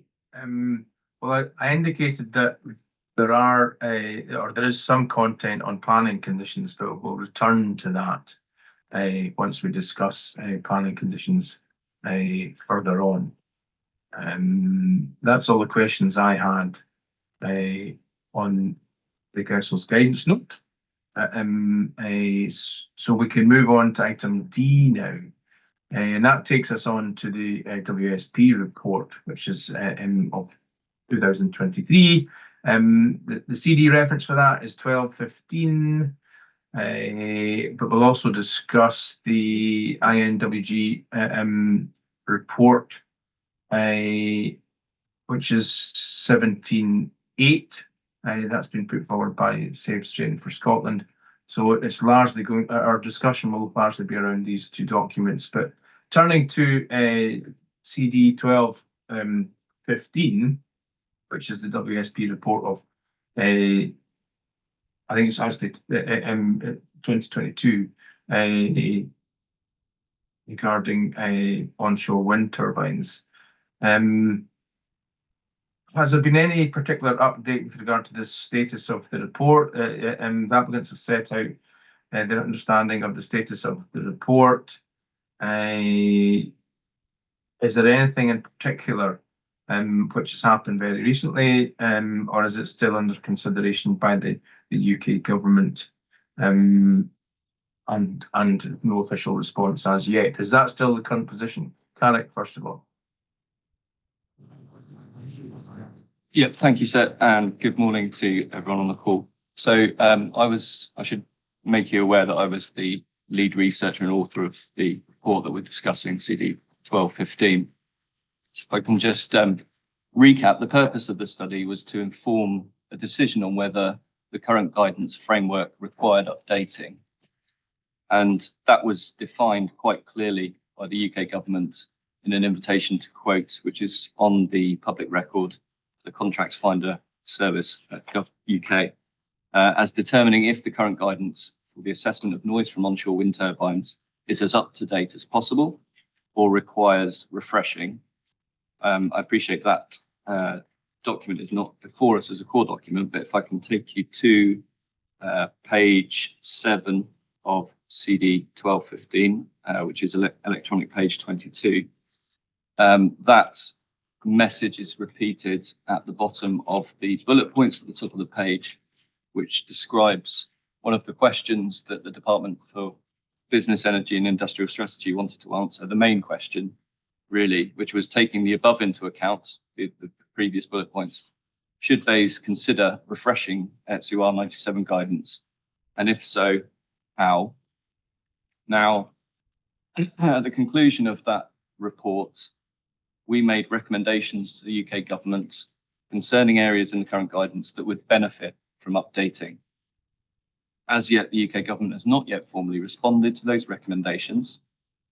The Scottish government has decided in its onshore wind policy statement, which we looked at earlier, CD 516, in paragraphs 373 and 374 on page 20, that the Scottish government supports this work, and they, at that time, they anticipated the results of a short-term review project, which obviously is the base report that we're discussing, in due course. Until such time as new guidance is produced, ETSU R97 should continue to be followed by applicants and used to assess and rate noise from wind energy developments. There's been no further update in response to your question, sir, in terms of changes to the guidance and when that might come about. And that is the situation, as far as I'm aware, at the current time. Okay, thank you for that. Perhaps just open it to everyone. Is that your understanding? If that isn't your understanding, you can let me know. But the question was simply just to get a handle on whether there was any particular change since the submissions. So does anyone challenge what has been said there with regard to simply the status of the document and the fact that it's not been responded to as yet? No. If I could just mention that I think that since there's been no admission by the government of what it wants to do with regards to that document, the whole issue of discussing it is a bit moot at the moment. We have to follow ETSU and the guidance that is currently available to us. Okay, thank you for that. I would concur with that, that the current guidance of ETSU R97 is that which applies. That's what we should follow. The Scottish government have been clearer than the UK government in setting out that it should continue to be followed until such time as an update is available. There seems to be agreement. Can I just come in here? Mr. Grosvenor would like to respond to that, please. I think the point here is that we are looking at a review of the INWG report and also the WSP report as itself, and we accept that this is mute, as Mr. Hooson said. But obviously, our concerns regarding the WSP report, the way it was undertaken, the suggested recommendations to the UK government, raise serious concerns. So, I mean, that's important. It's a question of whether you want to go through those in any great detail. I mean, we have provided the INWG analysis, and of course, so we've put in our commentary into our own inquiry report at 1702. But it also raises other issues regarding the applications and the way ETSU is applied, and the particularly claims made by the authors of the WSP report, which we have serious concerns. Now, it's a question of whether the inquiry wants to go into those all now, or whether you just want to go to a default position as to whether the WSP report is still ongoing. It won't materially affect the outcome of this inquiry in terms of whether that issue is relevant or not. And we've already agreed that point. But it just highlights our concerns over how ETSU works, how it's been adopted, the unsatisfactory nature of ETSU, which still remains very much on the table until the WSP review reaches its presumably natural conclusion. And we would also expect there to be further consultation on the WSP report, because this was initially on an outcome from an initial scoping, which was very contained within the terms of reference in seeking input from a very limited body of respondents, i.e. just wind turbine noise acousticians, developers, some input from a few local authorities, not many. And South Ayrshire Council certainly didn't respond to it. So it's really a question of whether the inquiry wants to go into this in any great detail. But we would suggest that our evidence is on the table. It should be informed. It should be part of the information that goes forward to ministers, and there should be comments on it by the reporter. We would hope that that will be the case. Well, perhaps take us to the INWG analysis and critique of that, the WSP report. I think that's CD 17.8 that you've submitted. I think just to develop what you've just said is how are we to take forward those 5 recommendations? I think that they're at electronic page 35 of that report. There's summarized into five recommendations. Are these recommendations to government that have not been concluded yet, or how are we to treat those recommendations? Are those recommendations which you've made to government that have not been determined or concluded on, or how are we to consider them? Well, they are, as you say, the 5 recommendations are to government. We're waiting for a response to those, and we're also waiting whether there's going to be further consultations on those. But although, as I've just said, ETSU is the overriding guidance, they do raise issues of how ETSU is, as we would say, is failing to protect the health and welfare and amenity of local residents. So I think it's a point of note. Don't know whether Mr. Hewson wants to come in on this one.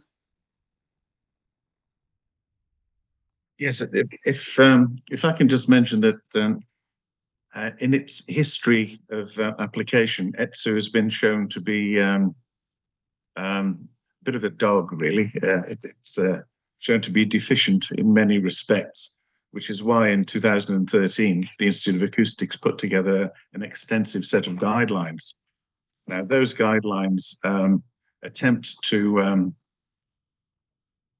plug some of the holes in ETSU and its variability and its ambiguity, but there still remains lots of ambiguity, and there are many errors in both the ETSU itself and also some of the guidelines that have been promoted by the Institute of Acoustics. So yes, I think it's acknowledged that we have to use ETSU, but we should be cognizant of the fact that it has many failings. And one of my submissions is quite simply that given that it does have these failings, that a conservative approach in the use of the framework of ETSU should be applied. And one of the conservative approaches that I believe is appropriate is to ensure that the target noise limit, as suggested by the South Ayrshire Council in their guidance note, should remain at 35 and not be changed to 43 and 38, as has been suggested in the applications. Mr. Higgins, I think you have your hand up. Yeah, there were a couple of points I wanted to make, really. The the submissions from the INWG report are questioning the basis and the validity of ETSO 97. So those are matters of questioning policy, questioning government policy on the use of guidance. The government policy in Scotland is very clear that ETSO 97 should be used. Therefore, matters of questioning whether ETSO 97 is any good or not, or should be reviewed, really matters for government to consider in the context of government policy, and are not really matters for genuine consideration, I would suggest, for a specific inquiry, which is that the assessment shall follow ETSO 97. So coming on to the particular point Mr. Husson makes, was that he believes that ETSO 97 is a bit of a dog. I can't agree with that. I think that generally what we've found is that ETSO 97 strikes a reasonable balance. Where there were difficulties found was in different interpretations of some aspects of ETSO 97 as to how it was applied, and to try to pin down and provide extra guidance on how it was applied was the goal of the IO Good Practice Guide. That was highlighted in a report that Hawley participated in for the Scottish Government for the Climate Exchange group. It's not part of the Corba documents, but it was highlighted that some of the differences that had arisen in control of wind farm noise was as a result of the differing applications of ETSO 97, and the Good Practice Guide was welcomed in pinning down and tightening up those applications and making it much more consistent in the way it was applied. So I can't agree that we should have a pessimistic interpretation because Mr. Husson perceives that there are weaknesses in the ETSO 97 assessment methodology. I think the assessment methodology of ETSO 97 is the one that should apply, and that's where we should be. Thank you. Thank you for that submission, and I certainly won't be forcing you to agree together on everything as we go through this. But in fact, I'll bring in Mr. Fraser. I see his hand there before I make a statement. Thank you very much, sir. It's really adding a little gloss, I think, to what Mr. Dickens has just said, sir. I mean, in one sense, I have to say, as a lawyer, I would suggest to you that the position is very straightforward in the light of the policy statement, that you are simply to apply ETSO. This is a bit of a moot discussion, as Mr. Houston has fairly properly said. But, sir, the second point that I would make is that the criticisms that are being voiced are not new criticisms. They are ones that have been out there for quite a period of time. And so the very fact that you have a very clear statement from Scottish Government that you should still continue to apply ETSO at the moment, it is of itself a very firm answer from the government about what it at the moment thinks about these criticisms. And it's certainly, as Mr. Dickens has pointed out, not the place for this inquiry really to go into those criticisms and then itself try to form a view, because it's really, we are directed by government policy statement as to how we should be approaching these matters.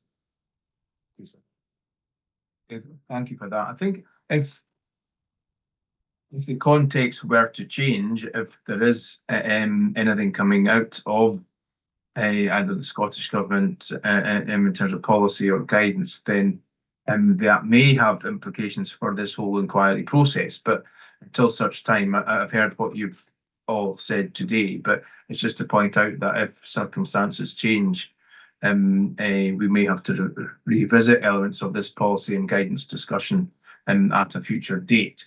But I think that's all I need to hear in terms of item D before going on to a related matter. Really, it's really to consider. I've got it listed there as health effects infrasound low frequency amplitude modulation, which is considered to a certain extent in ETSO. How are these matters which are someone has his hand up? Carry on. Sorry, sir. Just to make a final point before we move on to the next item, I just wanted to re-emphasise, if I may, that this taking you back to the question of future guidance. The scoping review is obviously intended to inform a decision by the government on whether any updates to the current guidance are needed and what further work might be necessary to develop those updates. Now, taking you to the points made about the INWG recommendations and the criticisms of ETSU. Obviously, if there was new guidance coming out, then there would undoubtedly be a period of public consultation on that new guidance, and that would be the platform at which those points and criticisms would be made available to the public and to the INWG to submit their concerns at that point. So I just wanted to add that. Thank you for that point of information. In light of what we've just discussed then, in terms of effects that are, if you like, outside the scope, for want of a better phrase, and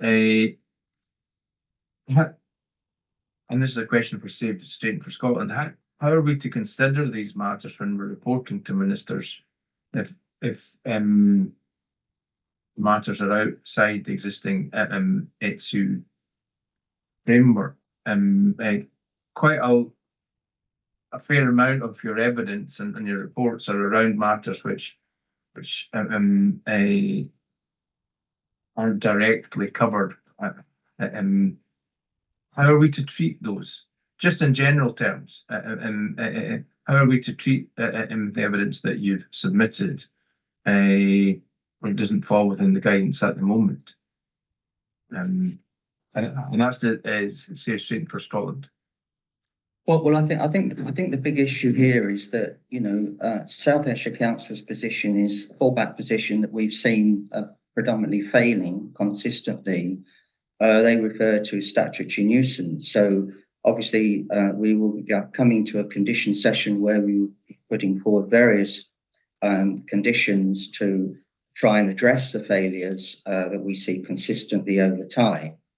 But we would also like the opportunity to speak to and rebut some of the statements that have been put forward by the applicant as to whether people are complaining just because they don't like wind turbines, or whether they're complaining, you know, for other nebulous reasons. And of course, that's important for the local communities to hear that evidence, and it's important for people who are enduring noise nuisance, which is not being addressed adequately, that there's an opportunity to present that evidence to the inquiry, because what we're looking at here is three very large proposed applications, all in a similar area, where there are no existing turbines in the immediate vicinity of the actual sites, but of course they are sandwiched between existing turbines.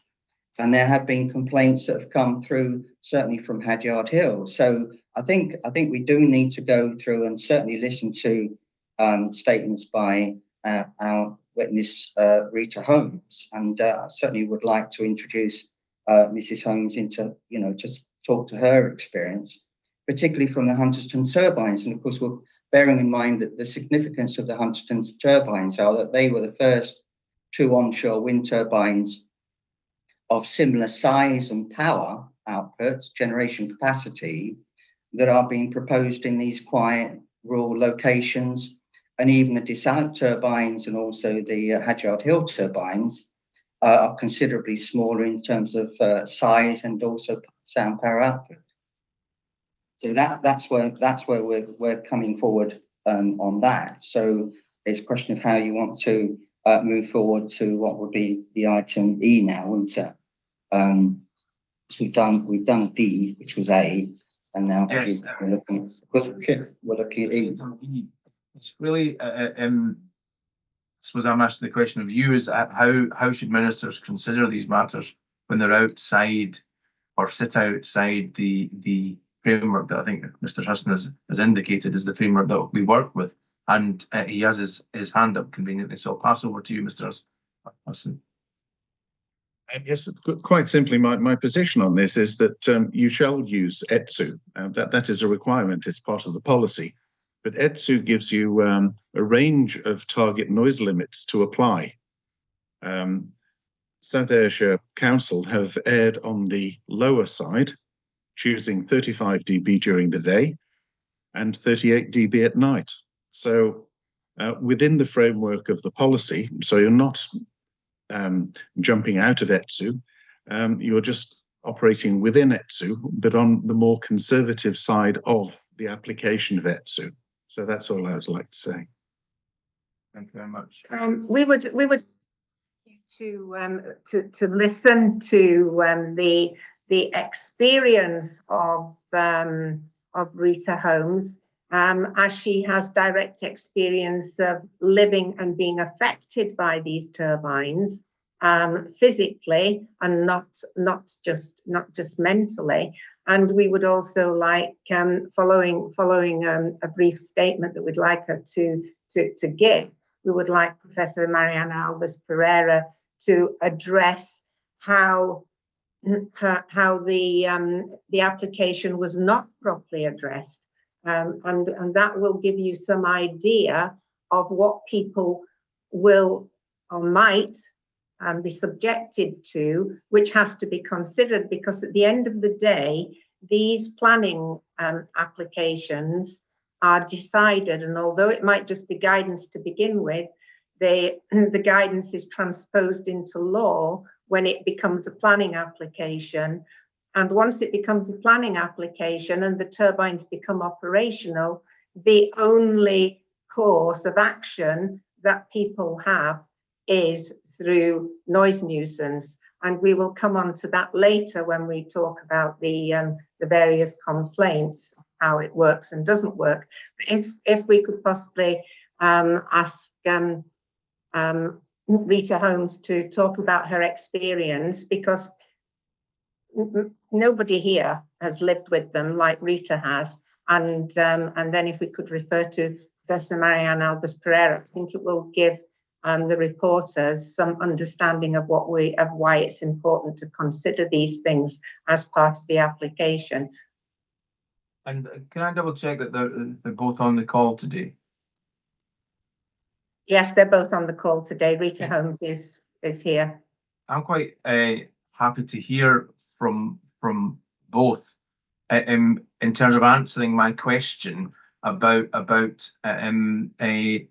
how to treat these matters when it appears they're not covered by the existing framework, subject to the comments that have been made by Mr. Husson. So I have read the documentation. The reporters have looked through the documentation, and I've seen the video as well. So it's not a rehearsal of the evidence that's been submitted. What my question is that how, as reporters, we should deal with that when reporting to ministers. So happy to hear from your two witnesses on that question. If you can just pass over to them. Okay. Hello. Do you want me to speak first? Can you see me?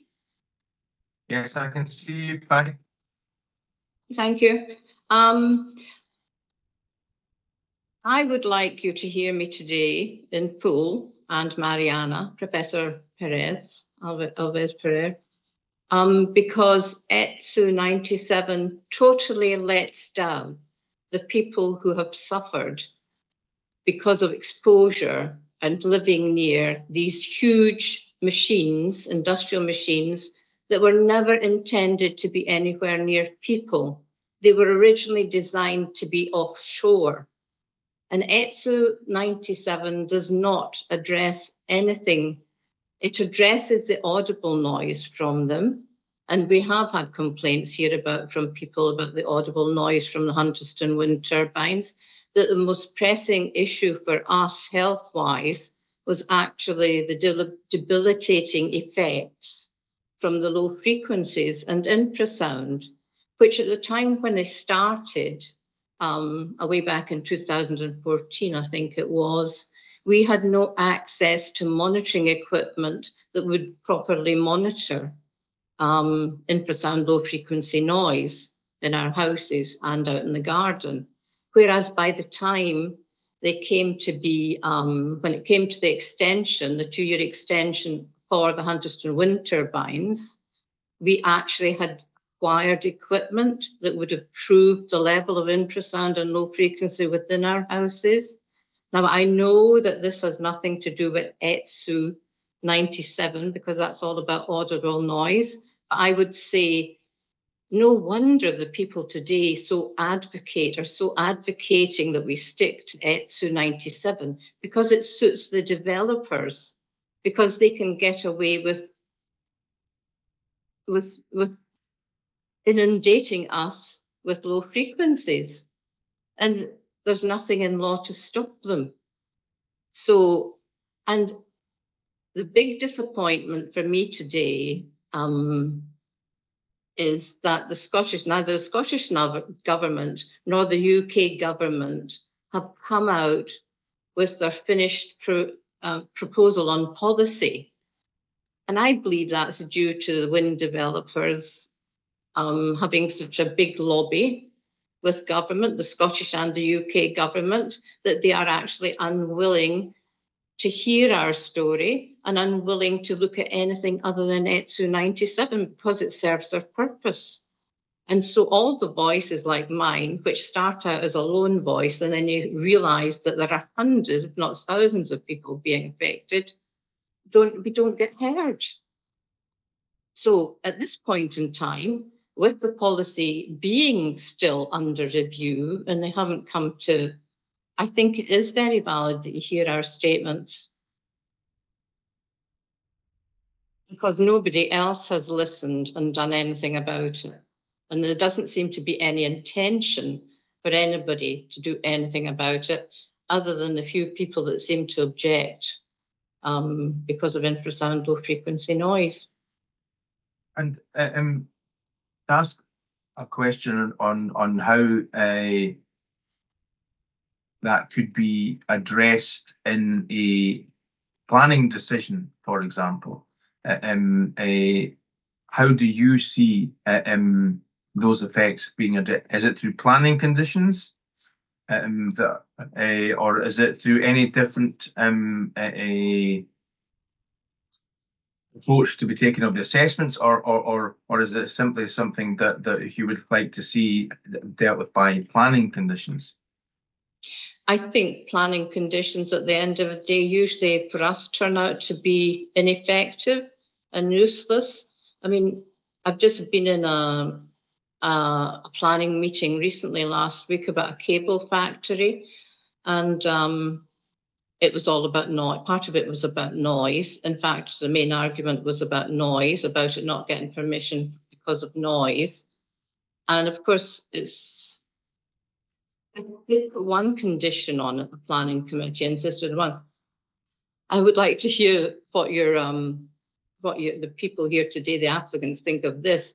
But they agreed that it could go ahead with the condition that all receptors in the area, not just the sensitive ones, but all the people in the village basically here, if the noise level was above the lowest, which had been monitored and baseline monitoring was 23 decibels, that it could go ahead with this condition attached that the noise level would not at night time go above 23 decibels. And that came from the planning committee. Now, I don't know what the applicants would say, the noise people for the applicants today, but to me in my head as they said that, I thought they're going to ask for a variation at the end of the day, or for this to be discounted, because it will be impossible for a cable factory with the huge machinery and everything to actually stick to 23 decibels nighttime noise. So when it comes to planning conditions, unless the planning conditions are agreed by all the parties really at the time, it seems impossible that they'll do much good. A few of them might, but not all of them.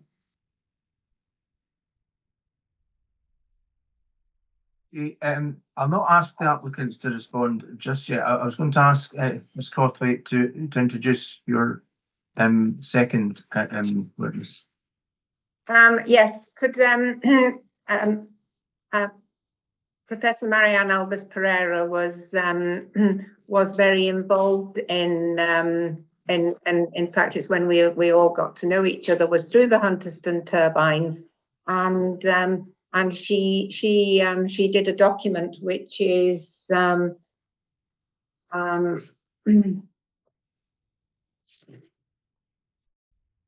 which one is it? No, it's K. It's, yeah, Appendix K. It's sorry, it's our document 007B, which followed on from Rita Holmes' statement, which was 7C, 7, and so Professor Mariana Alves Pereira did a commentary on the wind turbine noise and human health impacts in Fairley, North Ayrshire. And really, it was in answer to your questions. Is what should, you know, what didn't happen and what should happen to protect people. So although we can't see Professor Alves Pereira, she will speak to this. Thank you.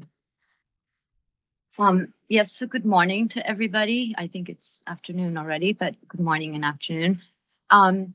I apologize that I have no video.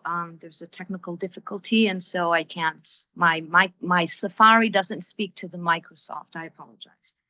Mr. Bray, I like very much your question to us where you ask us, what should I tell the ministers?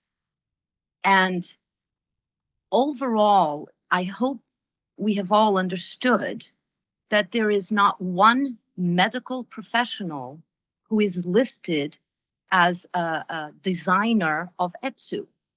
There is not one medical professional. Moreover, and this is just a sideline, all the authors signed a disclaimer as to the veracity and accuracy of any statement contained in ETSU. They disclaim any veracity or accuracy of any statement contained in ETSU. So I think that should be something that the ministers should know, that the policy on which the government is basing it, the document on which the government is basing its policy to purportedly protect public health, one, does not have one single medical professional contributing to ETSU, and two, all the authors of ETSU disclaim accuracy and veracity of any statement contained in ETSU. So I think that's an important thing to point out. As a result, and we are all here today, there is no medical professional present at this hearing. We are getting our health advice from acousticians and from the industry.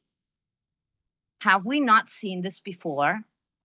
Have we not seen this in the 60s with the chemical industry deciding what the standards should be, what the regulations should be? Obviously, the industries, unfortunately, have no regard for human health. Their interest is the bottom line and profit, and that's fine. Somebody has to take care of public health. So one obviously looks towards the governmental agencies responsible for just that. So in Scotland, until a while ago, it was Health Protection Scotland. Now it's Public Health Scotland. While it was HPS, so Health Protection Scotland, the head of the environmental problems or environmental health within HPS had this to say about reports documenting infrasound levels near wind power plants. His two statements were precisely that HPS, due to the technical nature of the subject matter, HPS cannot assess the technical competence of a study called infrasound levels near wind farms and in other environments. The same justification was given by HPS regarding the paper called Low Frequency Noise from Large Wind Turbines. They claim the technical nature of the subject matter is outside HPS expertise. So what are the people supposed to do?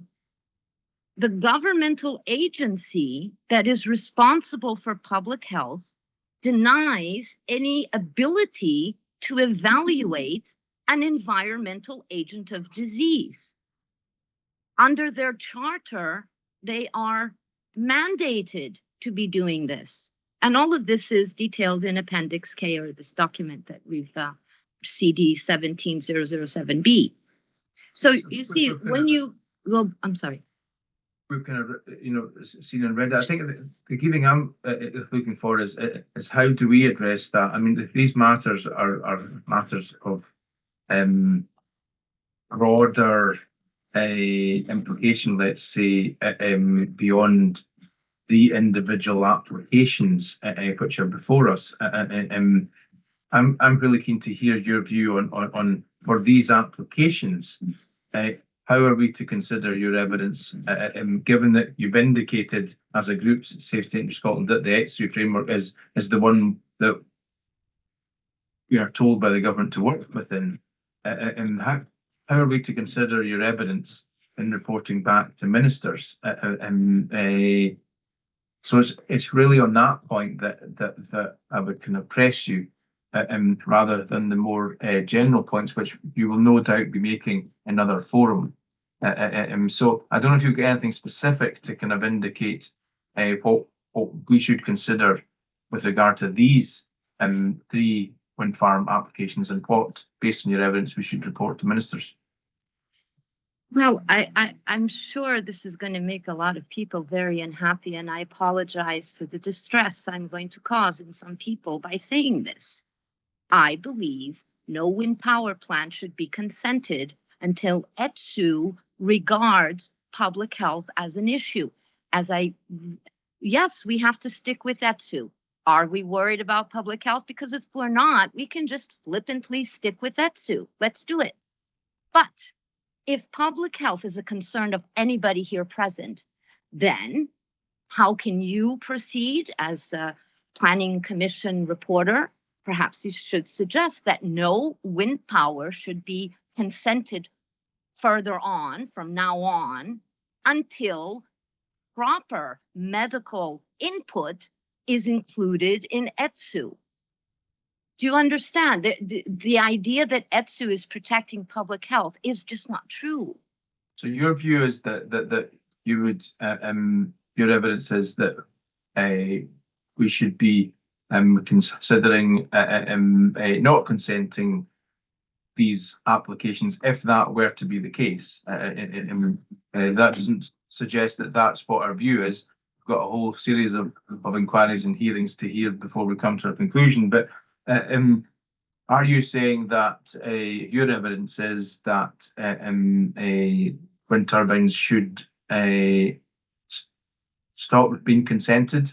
Is that your view? Until proper, well, at least not stop being consented completely, because otherwise somebody will come here and shoot me, but at least a moratorium until proper health procedures and health guidances are introduced into ETSU. Do you understand? It's not a complete, oh, we don't want wind turbines. I can't say that even if I believed it. But at least a moratorium until we gather evidence and protect public health, if public health is something that we're worried about. I would just like to add, for your knowledge, infrasound contaminated homes did not begin with wind turbines. There are many sources of infrasound, and this is a problem for many machines and many industrial complexes and many infrastructures. This is not something new. It is not something specific to wind turbines. So including a valid and scientifically valid, bona fide scientifically valid complement to ETSU regarding the health protection of infrasound contaminated homes might be extensive to other problems with infrasound. Again, this is not a wind turbine specific problem, never has been. So again, I don't say that we should terminate the idea of wind turbines. I couldn't say that even if I believed it. But the way we're doing it, I mean, this is akin to asbestos, akin to pregnant women go ahead and smoke. It's akin to the hexavalent chromium.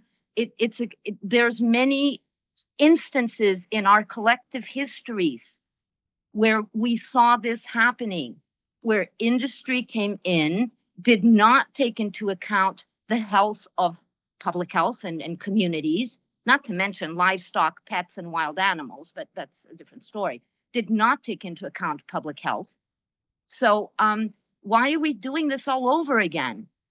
This is what I don't understand. ETSU, and I repeat, ETSU does not have one single medical professional contributing to its establishment. So, sorry. I think you've made your points yes, fairly clear. And I think, Ms. Crosby, you were wanting to come in. I see you've raised your hand. Yes, please. If I could just go back to Professor Mariana Alves Pereira started out by saying about ETSU that it is, if you go to CD 17.8b, page 21, paragraph 62 through 67. You can see where ETSU actually disclaims any responsibility, which is hugely important because it is being used as the guidance, and I think that it quantifies and qualifies what Professor Alves Pereira is saying, that really it has to be reviewed before the health is impacted on on other people, especially with these huge turbines that I think there's only one operational at the moment in Scotland.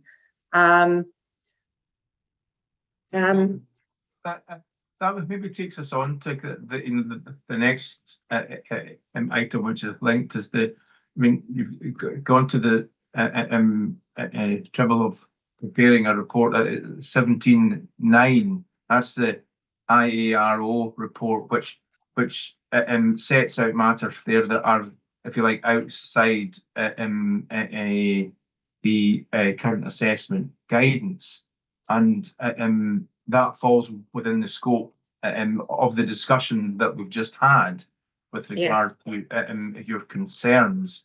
And I've heard Mr. Husson's view and what we should consider. I've heard Ms. Zome's concerns and Ms. Alves. Does that report provide anything additional to what's been said just now, or does it just provide further evidence to support your view that there should be a moratorium until the government is clear on what the guidance is? Well, I think going back to your original question, sir, it's important that the reporters actually go back to the ministers and acknowledge that there is a problem in your final report. We had this with Morecambe Fell. The reporter, Miss Lynch, was very concerned. We gave all similar evidence, and I've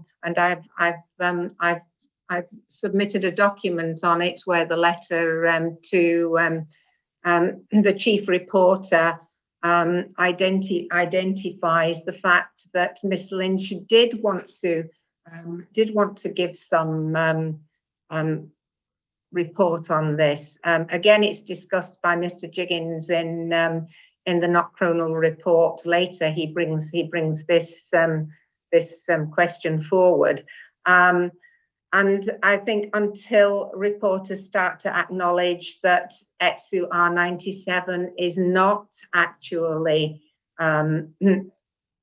helping people who are forced to live near wind turbines, it isn't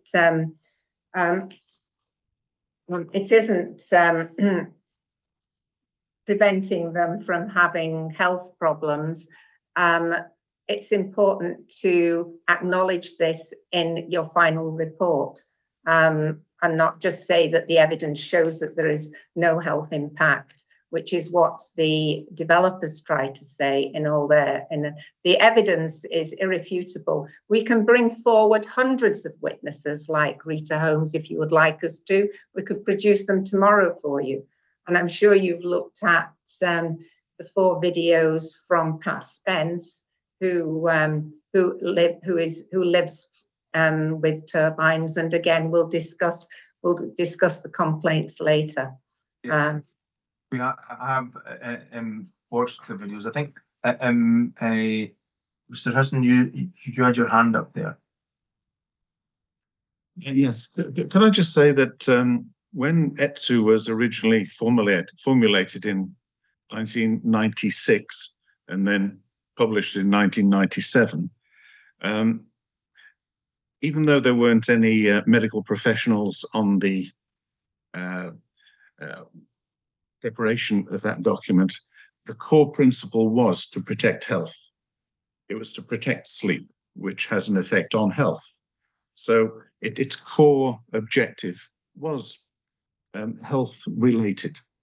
The issue, unfortunately, with ETSU R97 is that there are other aspects of wind turbine noise that can cause health effects that were not addressed in ETSU 97, because at that time it was based upon 600 kilowatt turbines, really small things.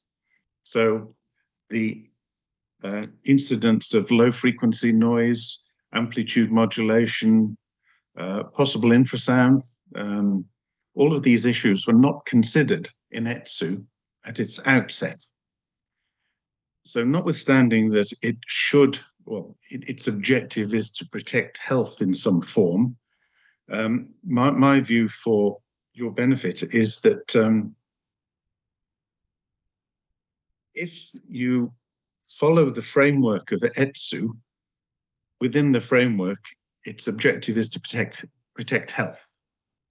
So in my view, there's nothing stopping your report actually suggesting other elements that affect health with regards to approving a development. So yes, you can adhere to the framework of ETSU, but where ETSU is silent, there's no reason why you shouldn't bolt on other conditions relating to, let's say, low frequency noise or amplitude modulation, for example, upon which ETSU is silent. We'll probably have another opportunity to discuss conditions later on. I mean, I think we've given that a fair airing as we move towards item 4, but I just want to give the applicants an opportunity. And I was keen to hear that evidence, but I'll just give the opportunity to the applicants to indicate what their response was. They've given quite a extensive response to these matters in hearing statements and such like. But if there was anything additional to add to what you've already said in hearing statements, I'm happy to hear that. No need to repeat what you've said in hearing statements. So perhaps, yes, Mr.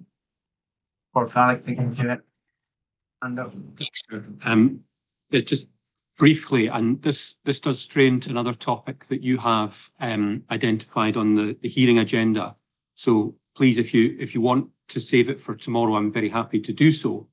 But I thought maybe worth just raising it now. It's the Bald Hills judgment, because it does have some relevance to the question of conditions that might be attached, the reporter's duties, and the way that development operates on the ground post-consent. So the Bald Hills judgment is document 17.15, I think. And I don't intend to go through it in detail. You'll be pleased to hear, given that it runs to over 140 pages. but there are some principles that are quite important and might actually be of some comfort to save Straighten for Scotland if they haven't appreciated this already.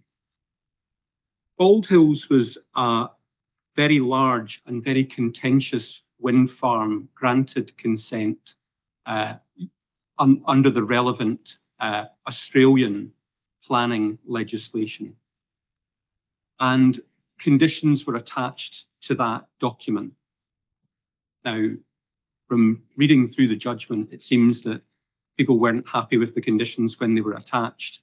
And you could draw some comparison between that scenario and what the objectors to the current proposals are saying here. What happened in the Bald Hills case was that a number of residents felt that their health was being impacted so badly that there was a statutory nuisance in terms of the law of Australia. And in Australia, the test is that it's an unreasonable interference with your property. In Scotland, the test's a bit different. It's whether something is operating in a way that's beyond what's reasonably tolerable, or something that causes a nuisance that is prejudicial to health. So I think that probably picks up on Mr. Hewson's point about sleep disturbance and so on being prejudicial to health. In the Bald Hills case, 2 residents raised proceedings, and again, just an important point to emphasise there. They raised proceedings personally. It wasn't done through the local authority as enforcing authority. And that is a route that is available to individuals in Scotland as well. Whilst the local authority is the first port of call when it comes to enforcing statutory nuisance, and they have an obligation to investigate statutory nuisance and to take action if they find that a nuisance exists. That doesn't stop individuals from raising nuisance action if they believe that something is operating in a way that is prejudicial to their health or is operating in a way that is beyond what is reasonably tolerable.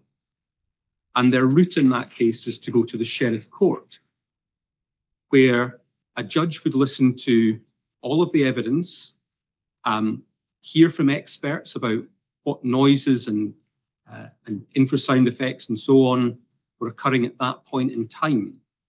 And the sheriff would make a ruling on whether the impacts were actually so significant that they were prejudicial to health or beyond what was reasonably tolerable to the occupants in question.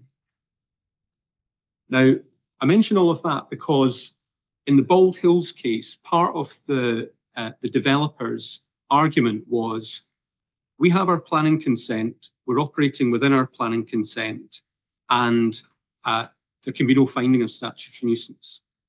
And what the court said in that was 2 things. Well, 1, you're not operating within your consent. But 2, even if you were, that wouldn't preclude a finding of nuisance. In other words, just because you get planning permission, as the applicants in these cases want, just because we get planning permission, if that's what ministers decide to do, doesn't mean that you can continue to operate your wind farm in a way that's beyond what's reasonably tolerable by an objective standard, or in a way that is prejudicial to health. And there is a different forum which can look at that, investigate the detail of it once the thing is operational, and come to conclusions on, as happened in the Bald Hills case, whether the wind turbines should be shut down, whether damages should be paid, or what other remedies might be available. And I just wanted to put that out there at the moment because it feels to me that there's a concern on the part of the locals or the local objectors here. I think that this may be their last opportunity, and they have concerns about the council's ability to take enforcement action and so on. But certainly, so far as the law of Scotland's concerned, that's not the end of the story. There are other opportunities to raise issues if the evidence shows that those issues exist. Well, thank you for that. It's not something allowed you to fully explain that, but it's something I think we could return to. That's useful context for item 10, and Safe Street for Scotland and other applicants may wish to chip in on that matter. But if I did allow that just now, that might take us beyond what you're thinking is lunchtime. But is there anything else that the applicants would like to say before we break? And when we do break, we'll come back to item 4. Is there anything, Mr. Fraser? Thank you, sir. So I have to make the obvious point that whilst for much of the morning, it seems that Safe Strait for Scotland were accepting that government policy on this matter is clear, and were accepting of government policy. The statements we've had from the two witnesses are a direct attack on clear government policy. The suggestion that there should be either a moratorium on wind farm development, or that one should add to ETSU where it is felt ETSU is not adequate, are both very clear attacks upon government policy, and are not matters where even if you agreed with them, I have to say, sir, are not matters that are relevant to this inquiry. Thank you, Mr. Fraser. Mr. Hardy, do you have anything to add? The only thing I'd say in the past, and obviously dealt with this over the last 20 years, is that there's a difference between ETSU and health conditions. And what inspectors south of the border and reporters north of the border have done is treat absolutely, as Mr. Fraser's just said, ETSU is undeniably the policy, and that seems to be accepted in relation to operational noise. That does not stop you in the normal way from dealing with other material considerations that you think are relevant to a decision. Now, you've got our clear evidence on that. I'm not going to repeat that. But in terms of legal challenge and proofing these, you may say, well, the prudent thing to do is to separate those two things out, deal with health separately, and on the balance of evidence, you will say that there should be no conditions and no further action to be taken. So I think your original question was, how would you, are you asking people, how do you think they should be dealt with? And I think that was my preference. Very clear, ETSU on operational noise. If you think there are other matters which go in the other material considerations, and potentially they include these sort of health considerations, other inspectors and reporters have then dealt with that separately. And we say there is no evidence to indicate you do anything more about it, but at least you're covered. So I think I've heard from everybody on all the matters on item 3. I would like to return back from lunch to start on item 4, which is a trot through the applicant's statement of agreement. So that's CD 1514. So you can have that up on our return. We won't give you quite the hour, but we'll say we'll be back at 2 o'clock. So don't leave the call, just switch your video and mic off, and we'll see you back here at 2 p.m. Thank you.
Okay, it looks as if I can see most of the participants, not all, and it is 2 o'clock.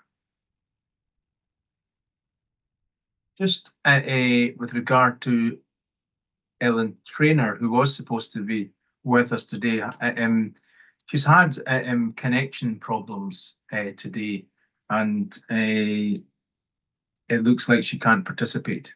I'm certainly not seeing her in the meeting. So it may well be that or we consider it appropriate to offer Ms. Trainer the opportunity to put in further written submissions, having viewed the hearing. I think that would be fair in the circumstances. It's circumstances beyond her control. I think her software is not. It's not allowing her.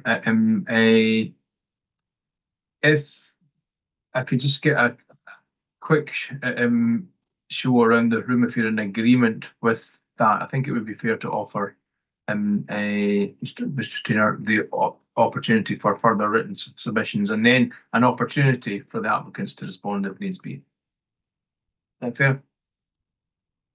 Okay, there's no one shaking their head, so that's good. Item 4 then on the agenda, and 4A hopefully will be quite quick, but what we're looking at is CD 1514, which is the Statement of Agreed Matters. We're going to go through there, and I've just got a number of areas that I just want to ask a question of the applicants. In terms of removal of turbine 10, So I was going to say I had 1 point to raise, and apologies, I had a slight technical difficulty there, but I had 1 point just to seek a bit of clarity on before we get back into the agenda.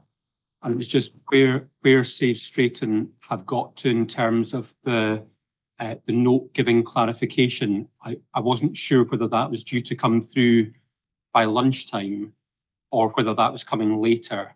We did get an email just before we came back on, which I think is a WeTransfer file that allows access to the documents, but we don't have any explanatory note on how the documents were to be used. So just wanted to clarify that point if possible. Yeah, that's fine. I didn't actually give a timescale, so that's, although lunchtime had been talked about, but I see Mr. Houston's got his hand up. Yes, I've sent the points that we'd be referring to off to Susan Crosswaite, and hopefully she'll pass it on as soon as possible. Okay, I'll email those just now to you.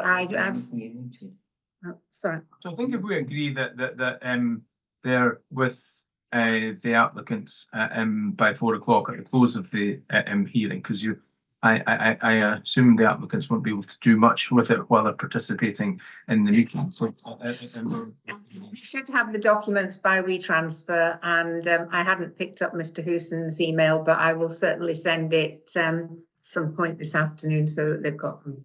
Certainly at the close of the hearing, I think that would be appreciated. And everyone seems. Mr. Jiggins, you have your hand up. Yeah, it was just to come back on a point that was.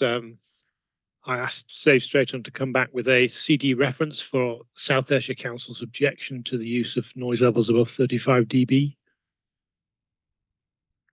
Yes, I've been looking for those, and I haven't found the document that I was looking for. So if I could, I didn't have time to look further than the one that the Knockcronal one that I had, but I will check that up and confirm that later, if that's okay. If I can confirm tomorrow morning. Confirming tomorrow morning seems reasonable. I'll take a note that just to double check that when we start in the morning. So one of my colleagues will for me. Okay, so we were on to item 4. Mr. Jiggins, your hand's still up, or was that just? Sorry. That's fine. I thought you had another point there.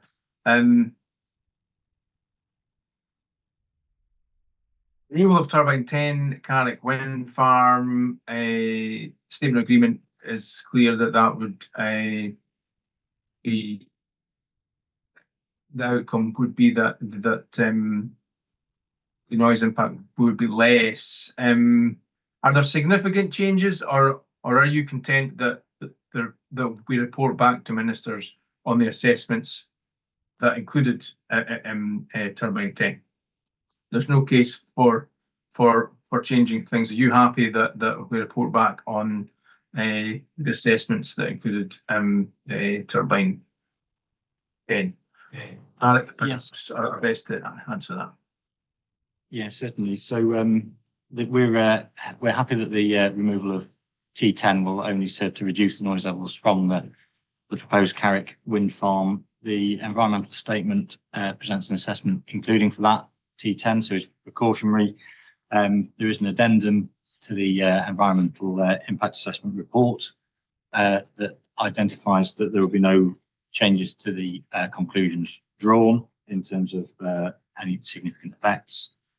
And just to highlight that in preparation of the statement of agreed matters, all noise level predictions from Carrick included for T10 on a precautionary prediction basis. Well, that clarifies matters. I don't think I need to open that out to others unless anyone's very keen. That's just a point of clarification for myself. I don't see other hands appearing. Item B then, and that's under the topic approach to predicted wind turbine noise levels. I think you referred to a process of rationalisation that was required to kind of create the statement of agreement and the assessments. Can you just clarify what that rationalisation was, just in simple terms, what that rationalisation involved? Anyone can answer that from the applicants.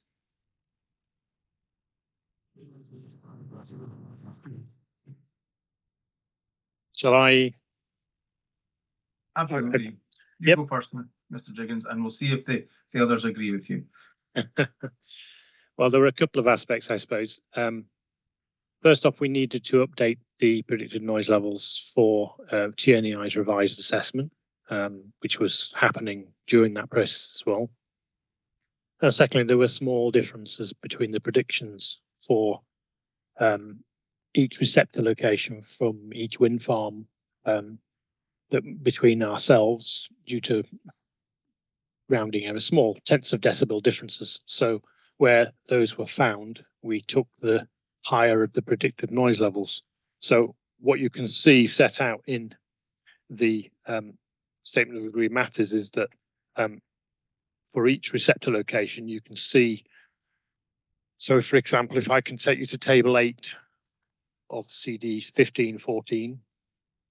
Yeah, that's towards the end of the document, yes. That's right, yes. You can see that for each of the rows or each receptor locations, the maximum of predictions from. So, for example, noise assessment location 8, white row, then the predictions that are shown there were the maximum from both of TNEI and WSP's prediction. Whereas for the property Clinella, they were the maximum of WSP and HLA predictions. So in each case, we've set out what the predictions were. In each case, we've taken the higher prediction where there was any difference. And that explains the kind of rationalisation. So that's right. The other applicants content with that explanation? Yeah. Right. You were just about to add something else, Mr. Jiggins, I think. Sorry, missed that. I thought you were just about to add something else before I cut you off. No, that was fine. Thank you. Okay. Anything from Save Straighten for Scotland with regard to that rationalisation process? Just simply that what the applicant's done there. No particular questions on that. Could I just see if Mr. Hewson has any comment, please? Mr. Hewson?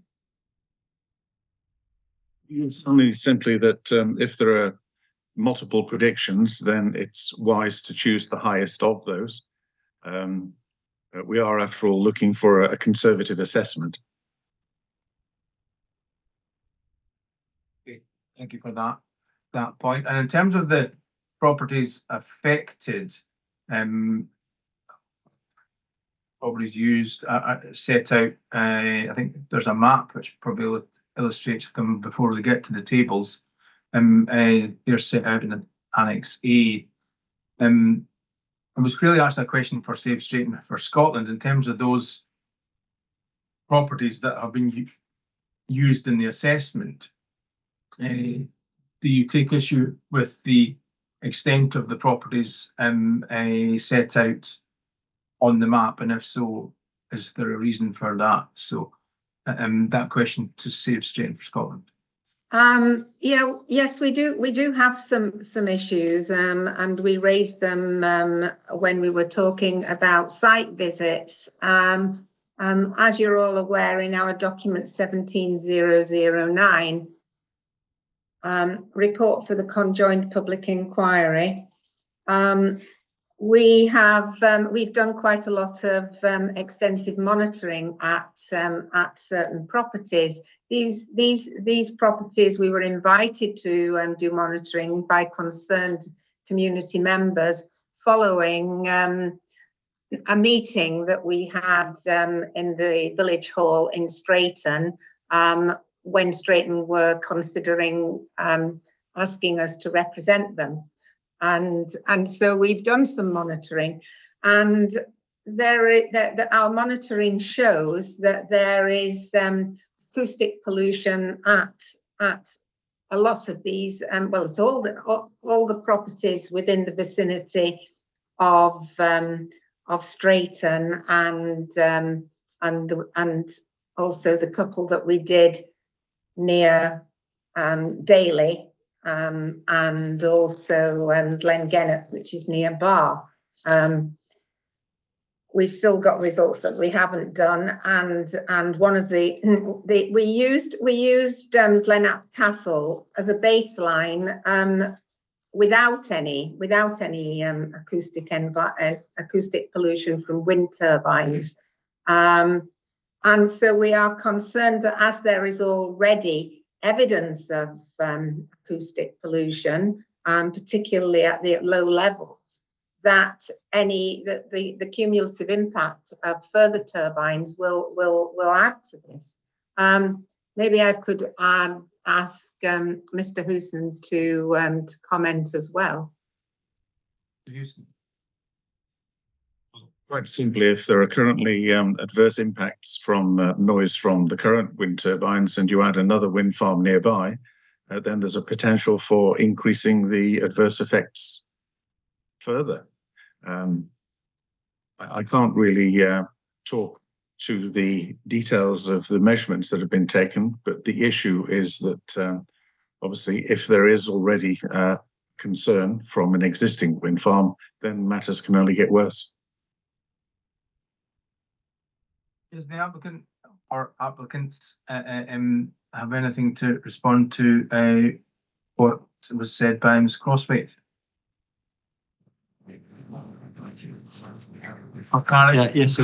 So just a couple of points. And the main one being that the selection of the noise assessment locations that are presented on the figure in the SOM and then adopted throughout statement of agreed matters are those that are closest to the proposed developments and those that have the potential to be subject to the greatest effect.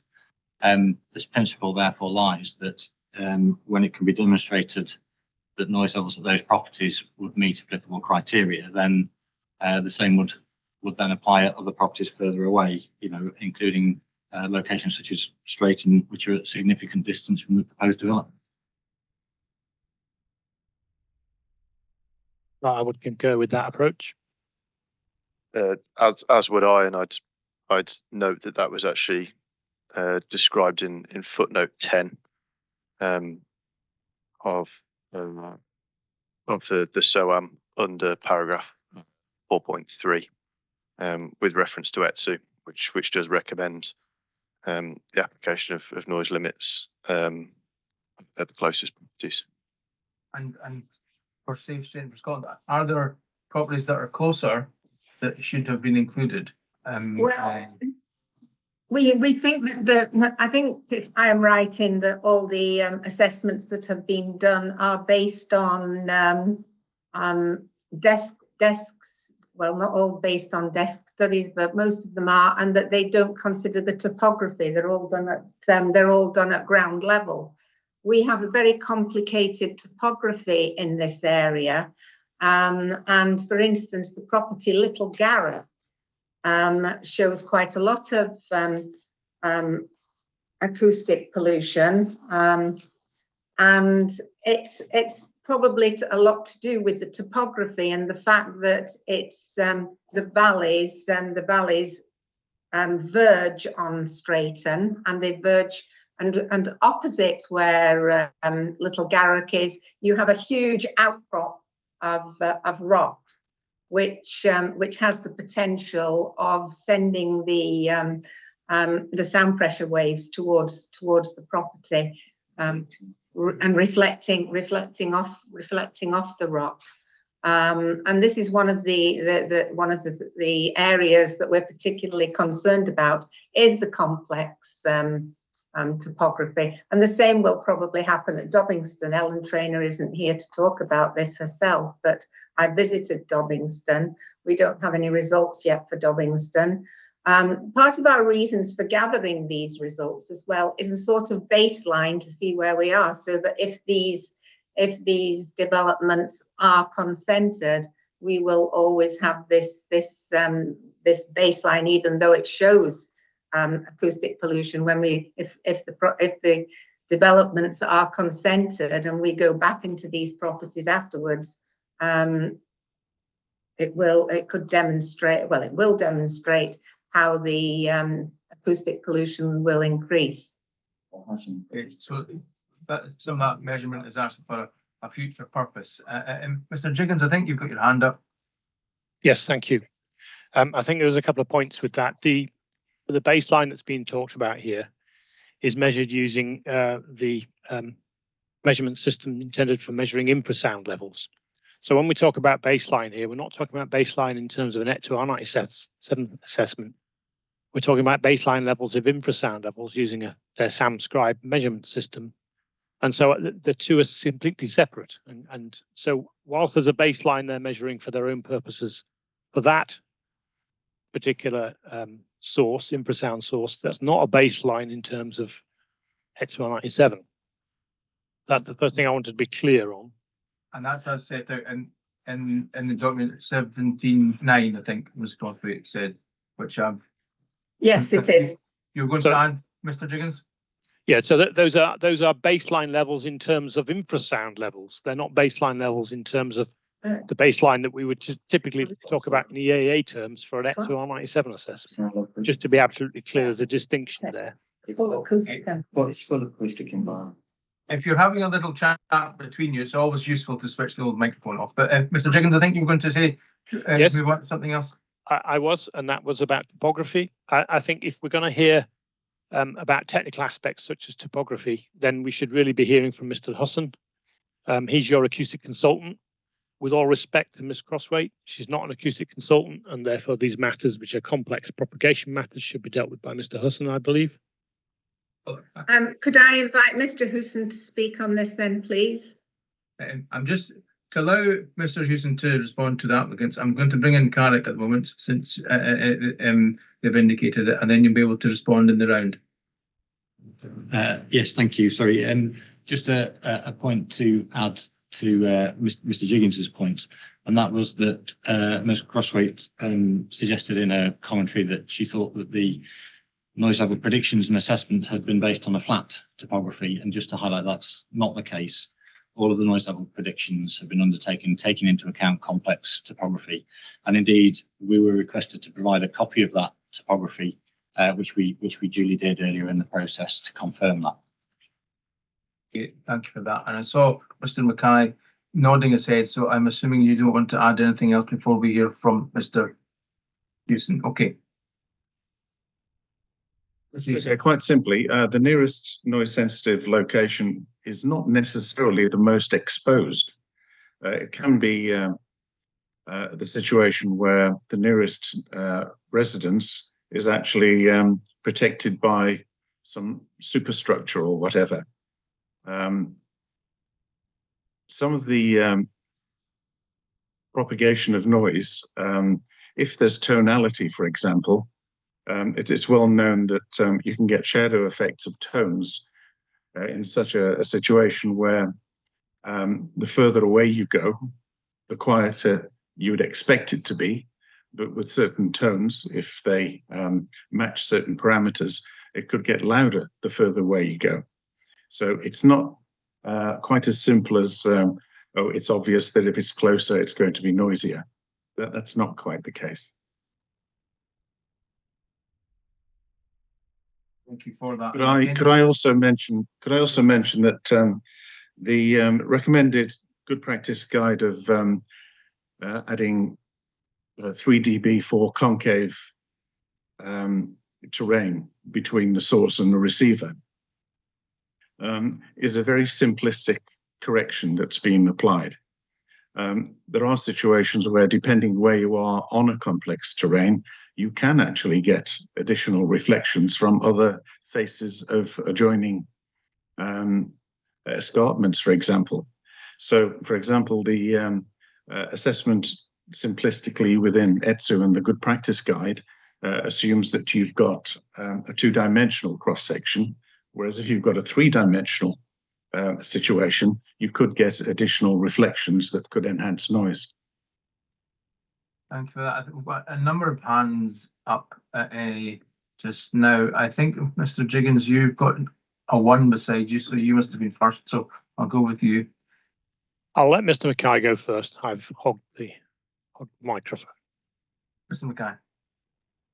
Thank you. It was just I understand Mr. Husson's point about the fact that there could, in theory, be properties that are further away, which may potentially choose to, let's say, complain about noise. But I would note that the conditions proposed would allow noise limits to be applied to properties that were further away. So in the event that there was a very specific situation, which meant that a tone was not present at one property, which was very close, let's say perhaps because it was very masked by a river or a generator at that property or whatever it might be, but was evident at a property further away, then the noise conditions would allow that to be investigated.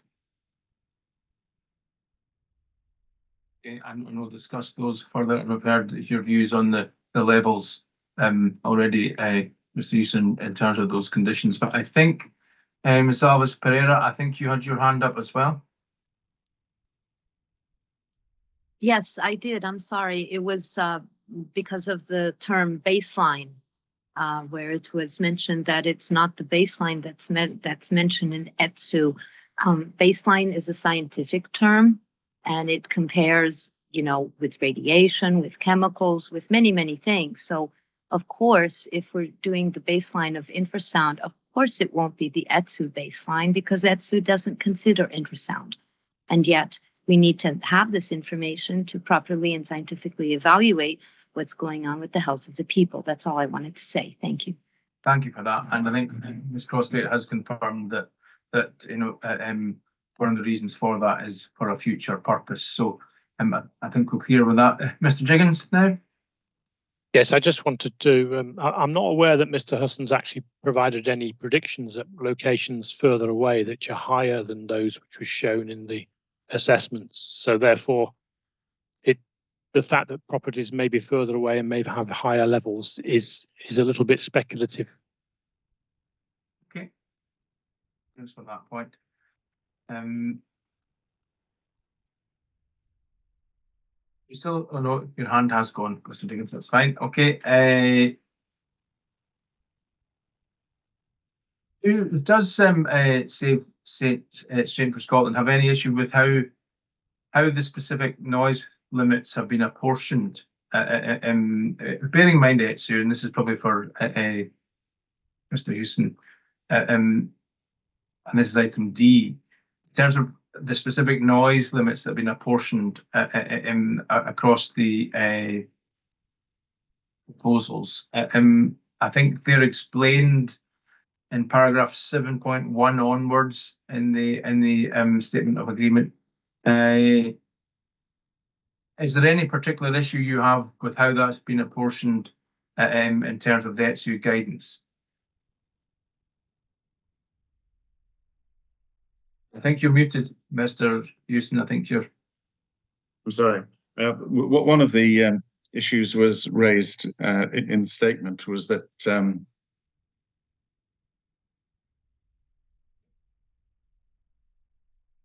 I'm sorry. Could you repeat that question just on that last item? In terms of how the specific noise limits have been apportioned across the proposals, do you have any comments on that with regard to ETSU and the good practice guide? Thanks. Yes, sorry about that. Brain lapse. Yes, one of the comments by one of the applicants' acoustic consultants was saying that we've conservatively set the target noise limit at 38 dB, which is on the upper end of the range that's allowed within ETSU of 35 to 40. That doesn't seem to me to be a conservative approach. The conservative approach would be to apply 35 dB rather than 38 dB within the range of 35 to 40. So my stated opinion before it remains, and that is that I believe that 35 dB as South Ayrshire Council recommend should be adopted rather than 38 dB. So I don't agree with the specific noise limits that are being proposed. But otherwise, in terms of the determination of those specific noise limits, I think it's from paragraph 7.1, and then there's a table 3. That's the main issue you have in terms of the limit threshold. There's no other particular points that you've raised on those paragraphs. No. Okay. No, with regard to those specific noise limits, I say I disagree. I believe that they're too high. That's right. Well, I think the applicants have replied to that in our earlier discussion, so I probably don't need to go to you unless you're desperate to talk further, because I think I have your views from earlier on. In terms of, there is a scenario put forward in evidence with regard to another topic. I think that Glenalla Farm is likely to be uninhabited, and we'll not go into the details on that. But does that have any implications with regard to any assessments or any of the applications or any of the noise limits? Is that something that we should consider at all, or it might not make a difference? Carrick?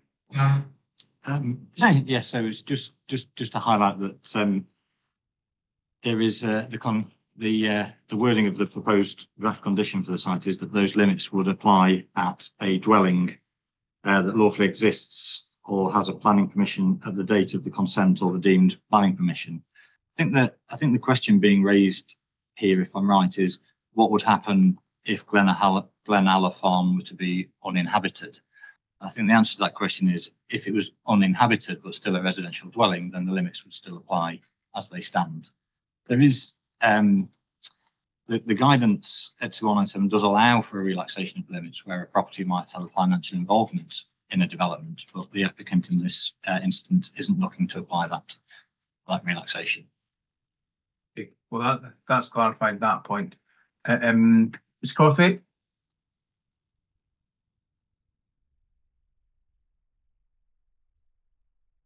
I think you're still muted. There we go. Yeah, it was just a question really on the grounds for the agreement for the property to apparently be bought out by the applicants. Is there confirmation that this isn't being done because of adverse noise impacts? Although we have concerns that Brunella particularly would be adversely affected, certainly with both audible, low frequency and infrasound, given its location virtually underneath 200 meter high turbines. But in paragraph 4.4, that implies that the predictions for Granella were compliant. I'd like Mr. Hewson to comment on that, particularly at paragraph 4.4 of the statement of agreed matters. Well, before I ask that, I mean, I don't know if the Carrick applicant is really in a position to kind of discuss Glenalla at the moment. It has come forward in other evidence that an agreement is being sought. And we may require further information on that. But if the Carrick applicant wants to say anything just now, that's fine. But I'm not putting any particular pressure on the current engagement that may or may not be ongoing with regard to Glenalla. I'm happy to speak in terms of an acoustic point of view on the matter, and that is that our noise level predictions were consistent with those of Knockcronal and of those reported in the Knockcronal noise assessment, and all of our cumulative predictions identified a limit compliance without need for financial involvement of that property. So I don't see a need to apply relaxation due to financial involvement. It's not something that we've recommended or proposed to the applicant as being necessary. So it's not a noise matter from your perspective. Mr. Hewson? Yes, could I just mention about the predicted aspects of these noise levels? In my submission, I'm basically questioning the optimistic values that's chosen to put into the noise models to create these predictions.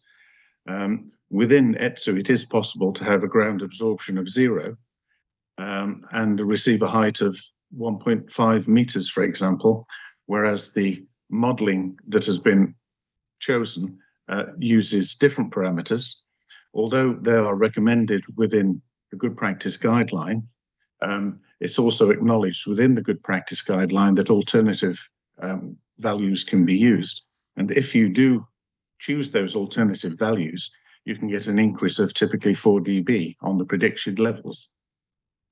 And we'll actually go into those matters because what you're highlighting there is one of the matters that you have set out in your report, and that's what we're going to cover in item 5 actually, and allow the applicants to come back. So I see the hands are going down now. Now that they've had an opportunity to understand that they'll be answering that in a little while. So I think that's clarified it from Glenalla's perspective. For me, that was just a small point, really. In terms of the statement of agreement, are the site-specific noise limits simply to be applied to the proposals, whether 1, 2, or 3 may or may not be consented?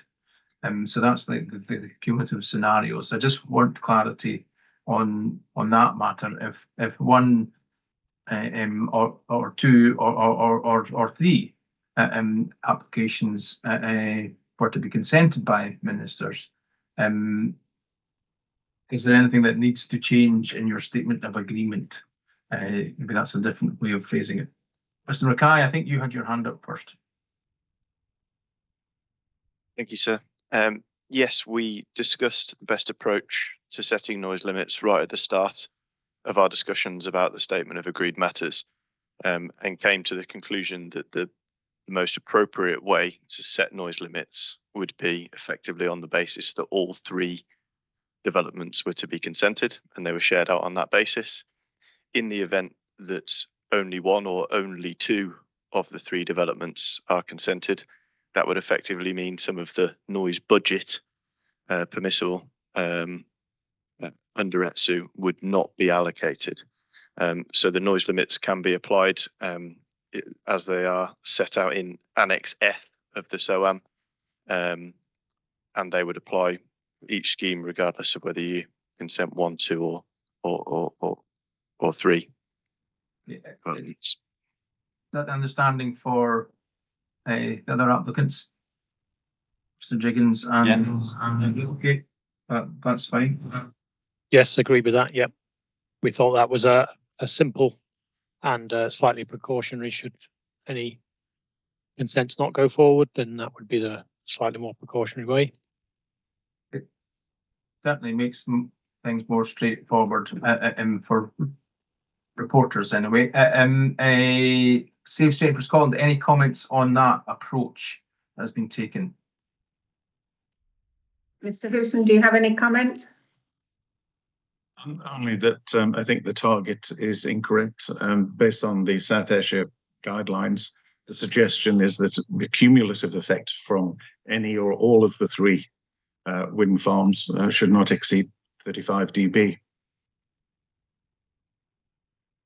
So that, and that's obviously repeating the point you made this morning. So that takes us neatly on, if you like, to the next point.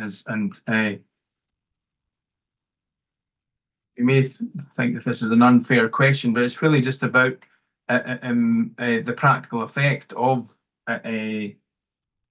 Houston's point. What would be the practical effect, or do you consider that we even need to consider the practical effect of those lower noise limits? Mr. Jiggins, you put your hand up first, I think, there.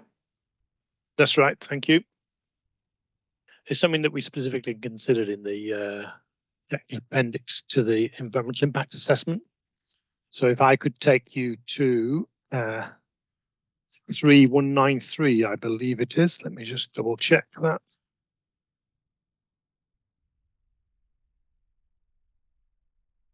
Yeah, 3193, paragraph 5.7.6.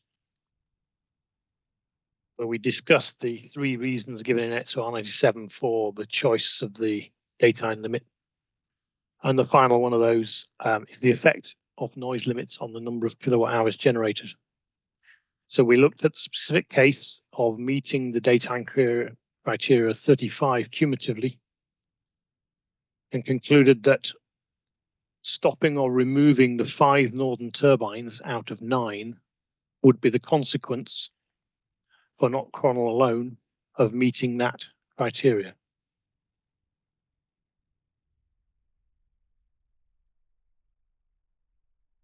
You've helpfully given us that reference. Useful. Other applicants? Carrick, anything?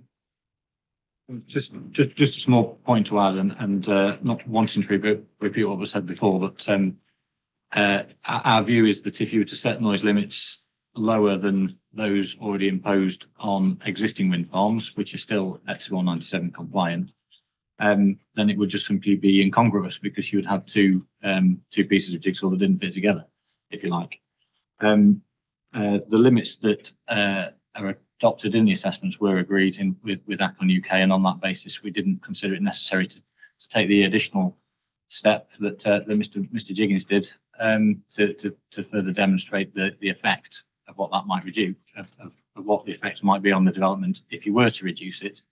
But I think that the Knockcronal example is a very useful one to show the potential implications of for development if that type of approach was to be adopted. Thank you. And Mr. Mackay? I think that's a fair summary. I don't have anything in addition to that. Anyone else from the applicants wish to add anything with regard to the practical effect of these noise limits which are contained in the Council's guidance note? No. Okay. It's now 20 to 3. It's maybe a bit early for a break, but I'm keen that we get through item 5. But I think we'll take a little break just now, a 10-minute break. It'll allow us to just reset for item 5. Item 5, I'm essentially going to go through some points that have been raised by Mr. Hewson in his hearing statement. and I've given you the kind of general topics, and I've essentially question or two under each of those topics. I've highlighted a number of matters that have been raised, and we'll be looking primarily for the applicants to respond to some of the key points that Mr. Houston has made. I may ask Mr. Houston to introduce his point and then allow the applicants to respond. So in advance of a 10-minute break, I just thought I'd flag up what the approach would be to item 5, just so you're aware there. And after discussing with my colleagues, if we get to the end of item 5 by 4 o'clock, that would be an appropriate point to close for today. So the ambition would be to kind of complete item 5 today. So if we take a 10-minute break just now, we'll be back at 10 to 3. 10 to 3. Thank you.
Okay, I think it looks as if everyone's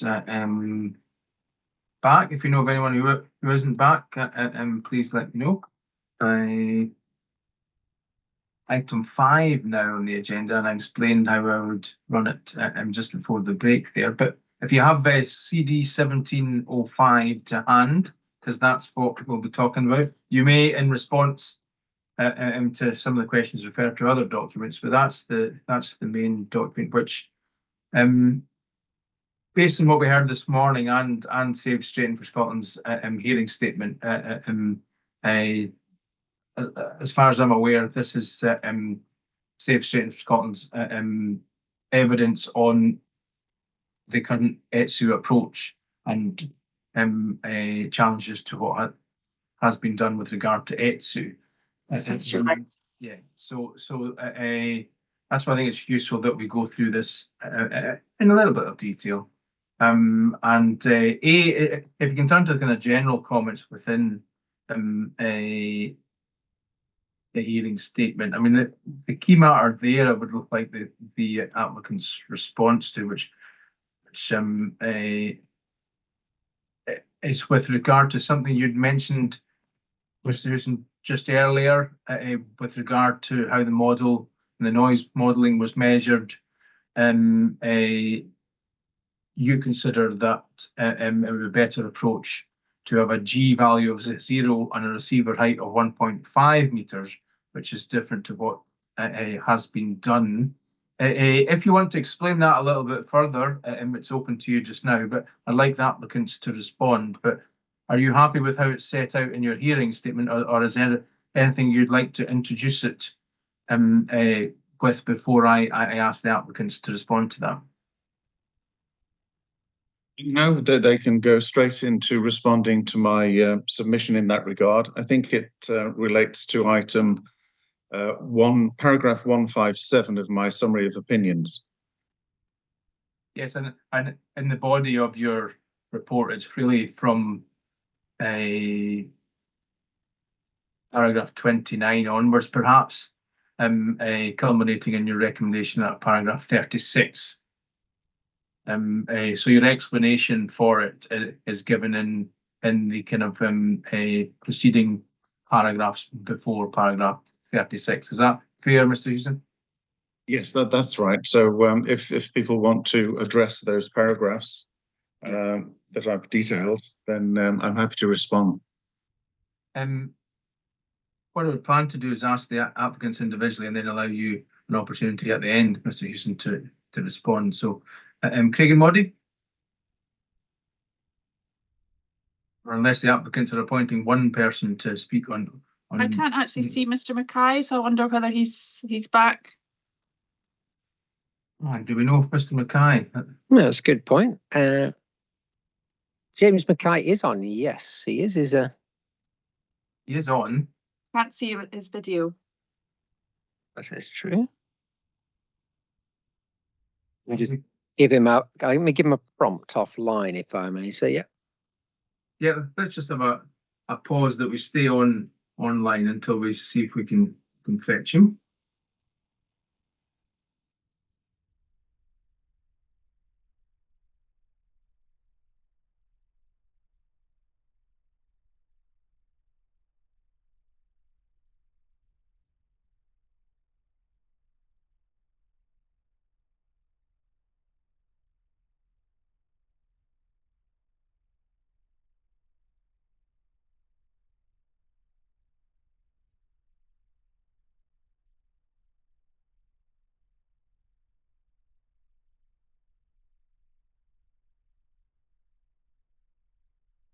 Any luck, Mr. Hardy? Yes, I've just spoken to him. I think that Mr. Mackay had misunderstood the instruction from me and thought he was starting again at 3. So I suspect he's not heard the intro to all of that, and maybe he ought to catch up if someone else can go first.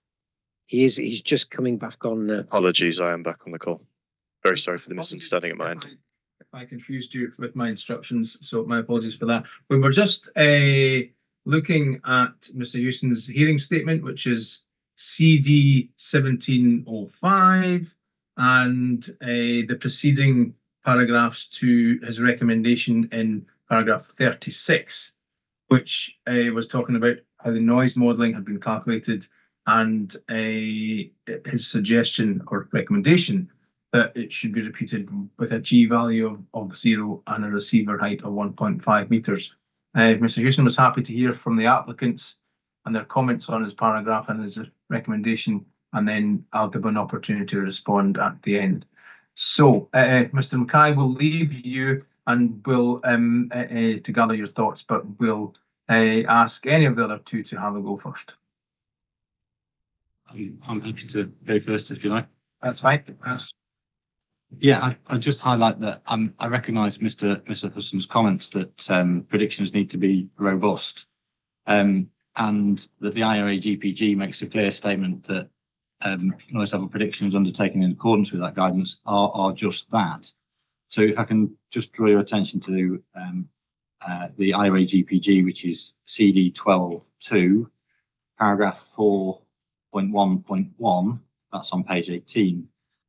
It says that ETSU R97 does not describe a method for the prediction of noise emissions at the nearest residential properties resulting from an operation wind farm, but clearly estimates of the likely noise impact from the nearest receptors are required in any planning situation, and that these must be reliable and robust. The guidance then goes on to make a number of recommendations in terms of the prediction parameters to be set. Mr. Husson's referenced just two of those parameters, which are the receptor height to be adopted and the ground absorption parameter to be adopted. But there are other requirements within the predictions that need to also be accounted for. And the GPG goes on to say that when you're applying, that it's a perfectly reasonable approach to apply. In fact, it's a recommendation to adopt a receptor height of 4 metres and a ground absorption value of 0.5 when using sound power level data that includes an appropriate correction and an upward conservatism for uncertainty. That's the approach that's been adopted. It's the approach that's laid out in the guidance, and it's the approach that should be adopted. And Mr. Jiggins, do you have anything to add to that? Yeah, I would concur with that. I think it's a clear recommendation in the good practice guide to use G equals 0.5 and 4 metres. I would also add to that the value that Mr. Husson has given us as a difference between using G equals 0 and 1.5 compared with using G equals 0.5 and 4 of 4 dB. I don't find that. When we look at the difference for the receptors closest to the site, if we do comparison with one or the other, it's generally around 2 dB. And so it comes out around similar values to the amount that we're allowing for uncertainty. And that was the intention from the very beginning with formulating the good practice guide. There should be some consistency in the way that predictions are made, that you can use test report values for turbines without an allowance for uncertainty. And typically with G equals 0, a prediction comes out similar to those with G equals 0.5 with an allowance for uncertainty. So we followed the recommendations of the good practice guide, included the uncertainty in the sound power levels, and that's the approach that we've adopted, consistent with good practice. Mr. Mackay, anything to add? Thank you. I'd agree with both of those statements. I would also highlight as well that in Mr. Husson's statement, CD 1705, there's a quote from the GPG. Quote comes from paragraph 4.3.4, but I'd highlight that it's a partial quote.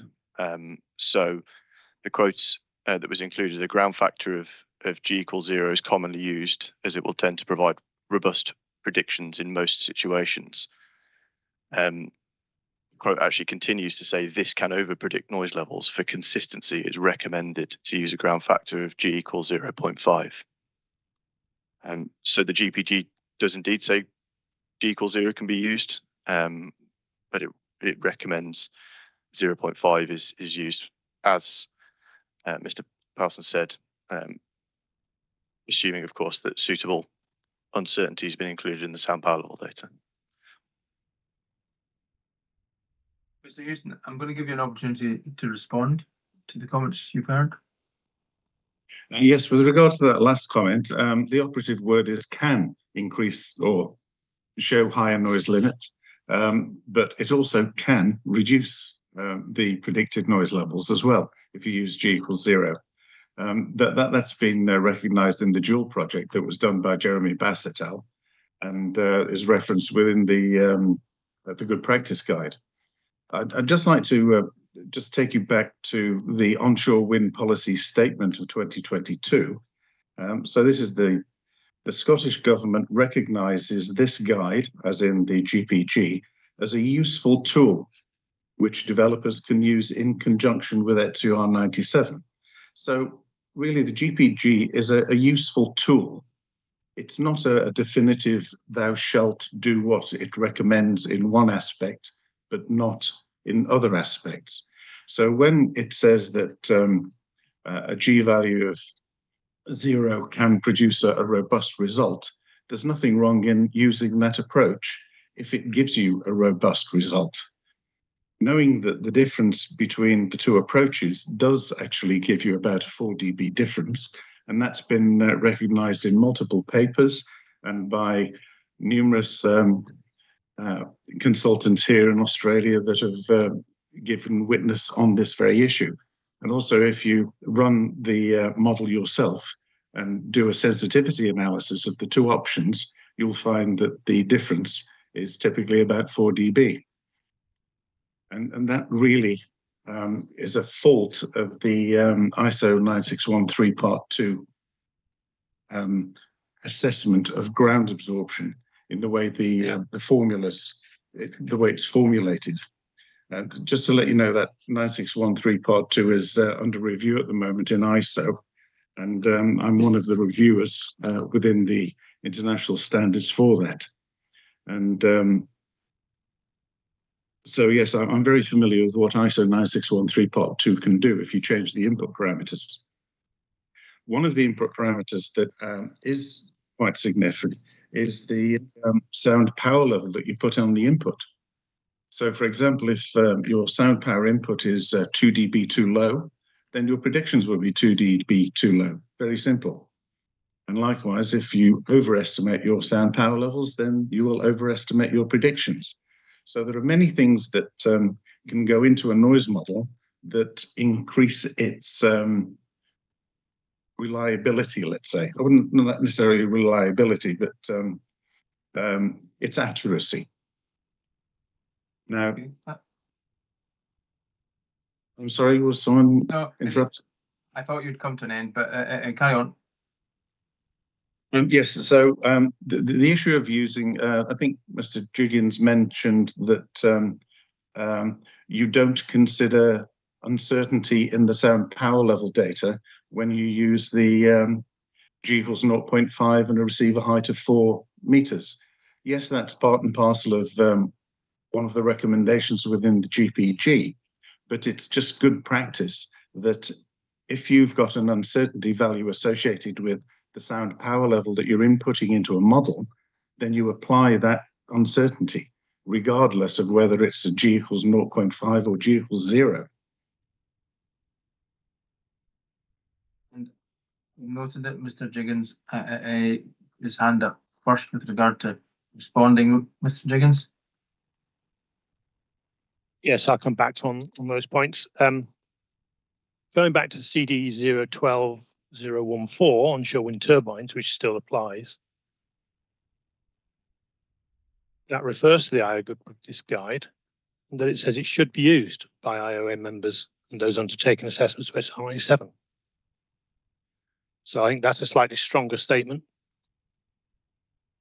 And Mr. Mackay, were you going to make a similar comment because you've just now taken down your hand? Okay. In the same section, Mr. Houston, paragraph 39, that talks about topographical effects. There, I would like the applicants to respond to what you've said, but I don't know if you want to introduce paragraph 39 and allow the applicants to respond, or if you'd like them just to respond to what's written there. It's paragraph Well, 39 and 40, I think. Yes, basically what I've written there is in paragraph 39 is that the TNI report operational noise for the Craiginmoddie wind farm seems to have a topographic effect for the valley where you add 3 dB to the predicted noise level, but have a maximum terrain attenuation due to barrier effects of -2 dB. However, it's noted that where both effects apply, that only -2 dB correction was applied.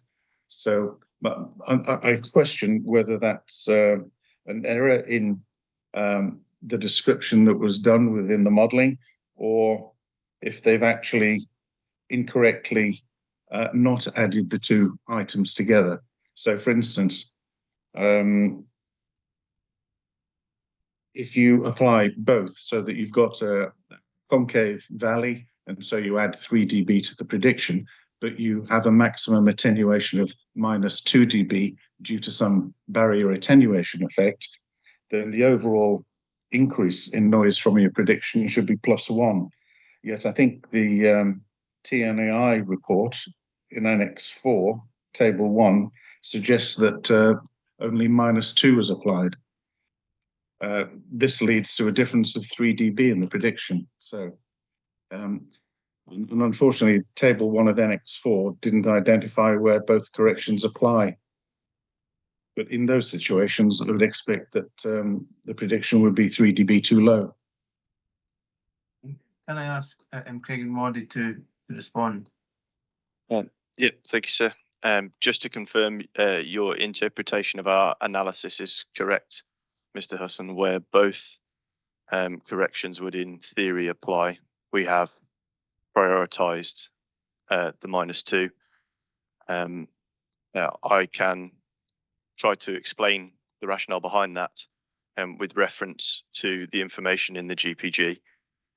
If I could ask people to look at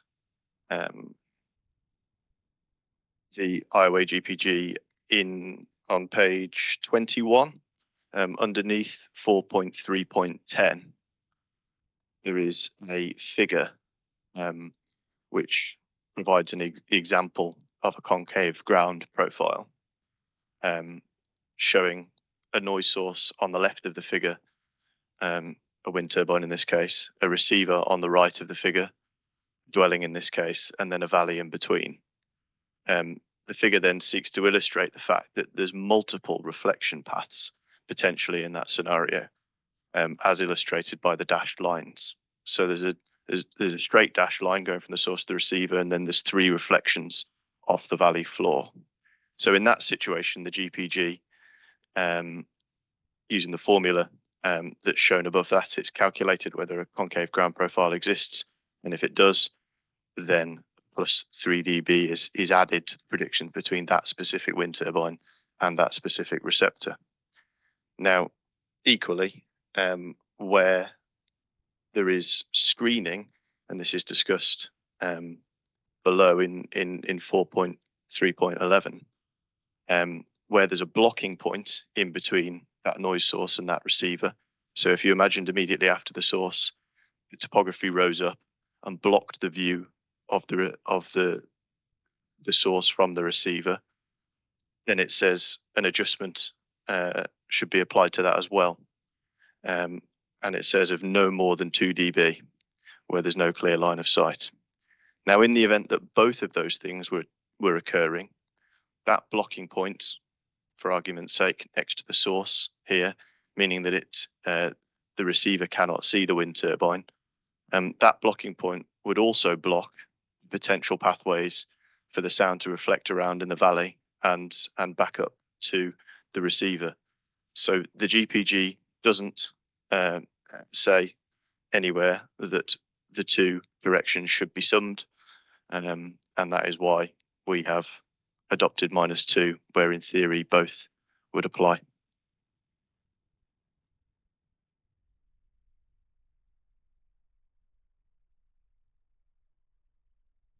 think you're on mute, sir.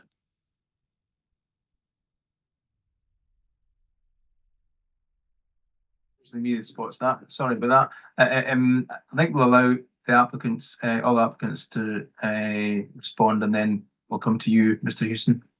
Mr. Jiggins, I think you had your hand up first. Yeah, I think it's there's discussion in the good practice guide of direct line of sight from the source to receiver. So when you've got propagation off across a valley, this direct line of sight is there between the source and receiver. That's in 4.3.9, and then 4.3.11, where there's no direct line of sight between the source and receiver, then you get a barrier attenuation. So it's a question of logic. You can't logically have direct line of sight between the source and the receiver, as well as no direct line of sight between the source and the receiver, according to those wordings. So there's no logic there for those two corrections to apply at the same time. On a simplistic interpretation of the wording given, it's reliant on there being direct line of sight between the source and the receiver, or that direct line of sight being blocked. And we could, if you wish, go back to the dual report, which is in the core documents. That is in CD 1240, where the paragraphs are not numbered in this, so we'd have to refer to page numbers, page 14, where those two terms are given as one or the other. They're not given in a way that would apply both. So I think the guidance is absolutely clear that what Mr. Huston is suggesting is incorrect. Before you come in, Mr. Huston, for Carrick. Yeah, so just to concur with what Mr. Jiggins and Mr. McKay said, but also just to highlight that I wouldn't want there to be a misunderstanding that Mr. Huston has said about a difference between there being -2 or a 1 dB correction to that's a 3 dB difference. Even in the event that you were to accept the arguments put forward correctly by Mr. McKay and Mr. Jiggins, it wouldn't be a case that the results would be 3 dB different, because in order for the situation to arise where both might tick, both of the corrections might have the box ticked, that would require the turbines to be fully screened to tip height. And that would only typically be the case for those turbines which are at significant distance from the receiver, and therefore the ones that contribute the littlest or the smallest to the resulting overall levels.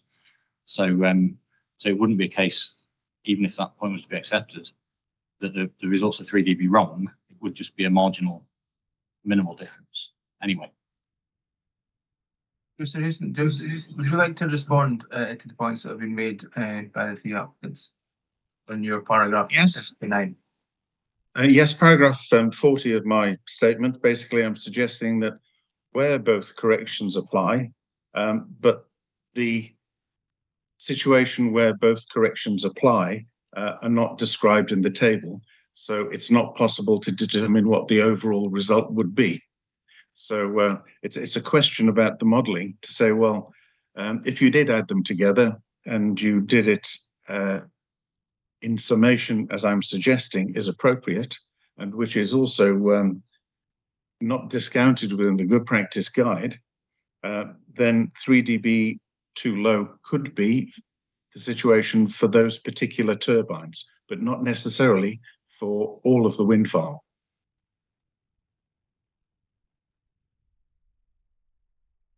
The issue is basically the model ought to be corrected to apply both and then see what the result is. That's the obvious solution. Okay, and I've heard what the applicants have to say about that. Is there anything additional, Mr. Jiggins, that you'd like to say?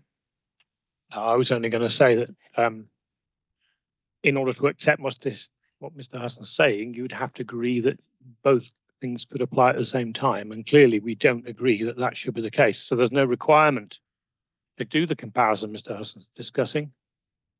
at all. Heard everyone's views on that. Item B on my little list was, I think it's moving down to electronic page 5, which is sound power levels, and there's a few paragraphs there. I think if Mr. Houston, if you could explain, further paragraphs 44 to 47, and then the applicants can get an opportunity to respond. So if I can ask you just explain what leads to your sort of underlined conclusion, if you like, and we'll allow the applicants to respond. Okay, well, but basically, in a set of test results that you get using IEC 61400 Part 11, it normally comes up with an uncertainty value for the set of measurements. These are test measurements from an actual wind turbine that's measured independently, and the uncertainty values that are presented in those reports have to be expanded to give you the expanded uncertainty in accordance with the GPG by multiplying the uncertainty in those reports by 1.65. Now, the issue that we've got here is that it appears that the sound power levels that are being used for these candidate turbines are manufacturer's specifications rather than test results. Now, the GPG suggests that if you're using manufacturer's specifications, that it would be appropriate to add 2 dB as a contingency for uncertainty to the sound power levels. But apparently what has been applied in these noise models is an uncertainty of 1 dB only. And all I'm saying at the end is it may appear a bit pedantic to say, oh, well, it should be 1.6 dB instead of 1, or an extra dB here or there. But when you've got a compliance margin of 0, it makes a difference. Mr. Mackay, I think you were first to put your hand up.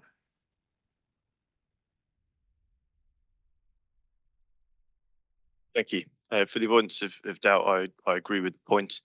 It's clearly very important, as we've already mentioned, to ensure that suitable uncertainty is included in the predictions. As Mr. Husson has identified, our report does mention 1 dB uncertainty that was added to the sound power level data. I would, however, note that during discussions and during the rationalisation of our predictions that were ultimately used in the TNEI report, which is core document 1224, and in the SOAM, an additional 2 dB over and above that was added to the predicted levels. That is detailed in table A6.2 of the TNEI noise report, which is, as I say, core document 1224. So table A6.2 has an asterisk at the bottom, and this is on annex page 84 if you're looking for page numbers in the TNEI report. And it says with an asterisk at the bottom, an additional 2 dB was added as per section 6.6.4 of the report. I'd further add actually that there was a bit of discussion regarding this point during the production of the statement of common ground, and Mr. Jiggins pointed out some information contained within his noise assessment. So that's in core document 3193 on page number 65 and 66, which relates to noise measured as part of some work being undertaken by Hawley Acoustics. And paragraph C8 says previous work undertaken by Hawley for Assal Valley Wind Farm included a detailed consideration of potential noise levels from operation of Hadjard Hill. based on measurements at 2 nearby receptor locations. Comparison of predicted noise levels at these 2 Assault Valley receptors with predicted noise levels using the TNEI sourced emission data, which I believe just included the +1, not the additional +2, shows that predicted noise levels are higher than those assumed and derived from the Hawley measurement data. That's then shown in a table. And paragraph C9 then concludes the comparison shows that there are already reasonable margins incorporated within the predictions based on the TNEI data. Accordingly, and in accordance with good practice, these values shown in tables C6 and C7 have been assumed for modelling the contribution from the operation of Hadyard Hill in the cumulative assessment for the proposed development. So the compliance monitoring suggested the addition of +1 was suitable. As I've noted, over and above that, in the SOAM, we assumed an additional 2 dB. So I'm content that the approach is compliant with the GPG and is suitably robust. Thank you, Mr. Mackay. Mr. Jiggins, perhaps I'll come to you if you've got anything to add to the references and the statement that Mr. Mackay gave. No, I think that's a fair reflection of the approach. Just to be clear that table C6 in the CD 3193, those figures have another 2 dB added to them for the predictions in the statement of agreed matters, just so we're clear.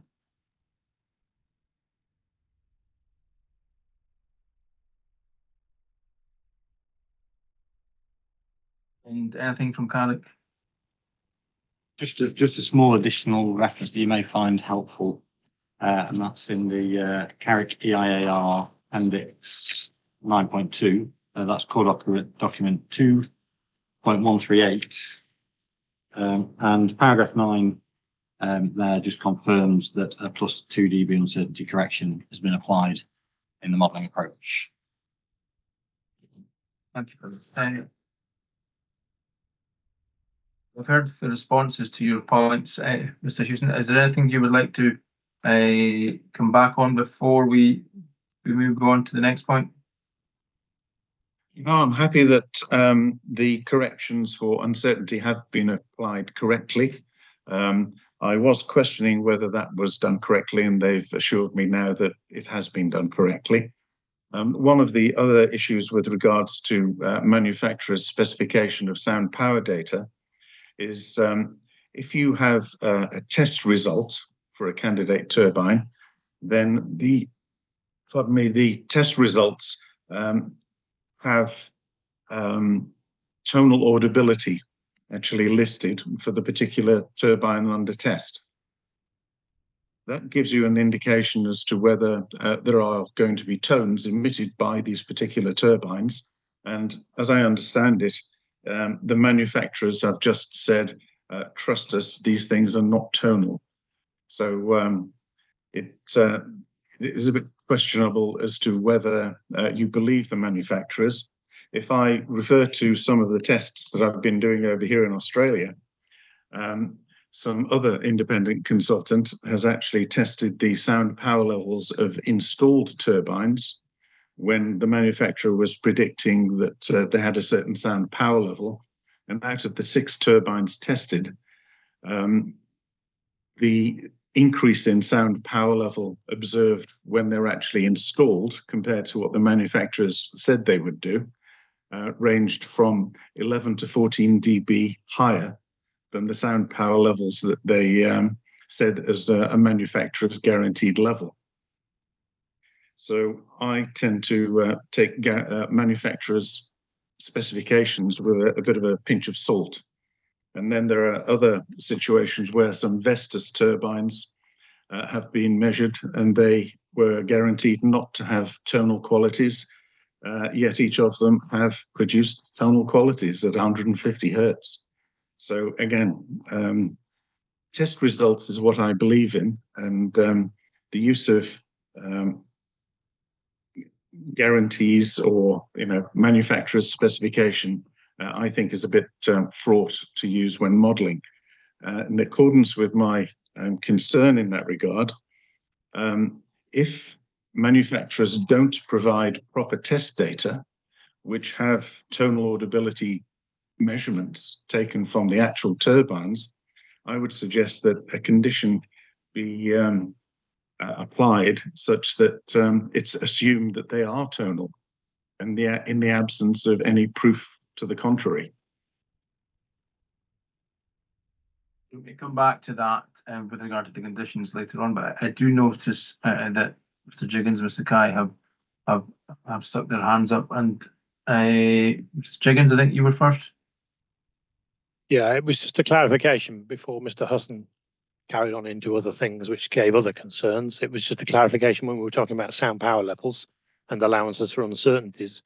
We were talking there about Hadyard Hill and the query related to that, but I just wanted to clarify that similar pessimisms were applied to the noise from the Salak, because that for both Carrick and Knockcronal is a more important consideration, and that also included an additional 2 dB on top of those which would be guaranteed. So I wanted to make sure that yourselves were aware of that. In terms of turbines being 11 to 14 dB higher than sound power test reports, I've seen no evidence of that whatsoever. I think that's for Mr. Husson to back up with some form of evidence on that, because I've not seen anything like that at all. And in terms of assuming tones, well, we'll come on to audible characteristics, I'm assuming. I'll let Mr. Mackay have a turn. Mr. Mackay, it's your turn. Thank you. Yeah, my point was specifically in relation to whether tonal penalties should be included in predictions, which I think is possibly the suggestion. This is discussed in the GPG, but before we get into that, I would note that most manufacturers will undertake sound power level testing in what we'd call the near field or close to the wind turbines, usually at approximately 1 tip height away. And that is usually the position in which manufacturers would quantify whether the noise emissions from their turbines are tonal or not.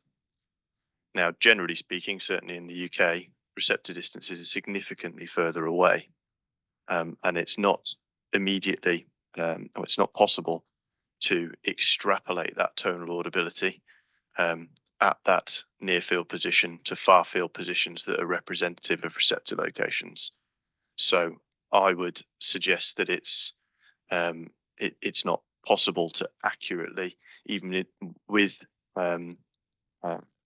noise measurement reports, to always accurately determine whether tonal penalties, when assessed at receptor locations, which would be done in accordance with ETSU R97, so a different standard, would be applicable. In relation to this point, the IOA GPG comments on it, core document 1202, and it states in section 4.2.7 that it is highly unlikely that any specific information on tonality at receptor, representative receptor separation distances in accordance with ETSU methodology will be available at the planning application stage. Where such information is available, it should be appropriately applied. It is standard to control potential presence of tones in practice through the use of suitable planning conditions, which I know we will come back to later on. Thank you for that. I think that's item B, I think, covered off. I was going to move on to background sound levels. That's from paragraph 47 onwards. Essentially, invite or ask the applicants whether there is anything there within those paragraphs. I know that I've highlighted paragraph 49 as a one which Craiginmoddie may wish to talk to, but perhaps we could start with that. start with Craiginmoddie with regard to paragraph 49. But if there's anything else that applicants wish to respond to, then they can. So then we'll hear from Mr. Houston at the end, perhaps.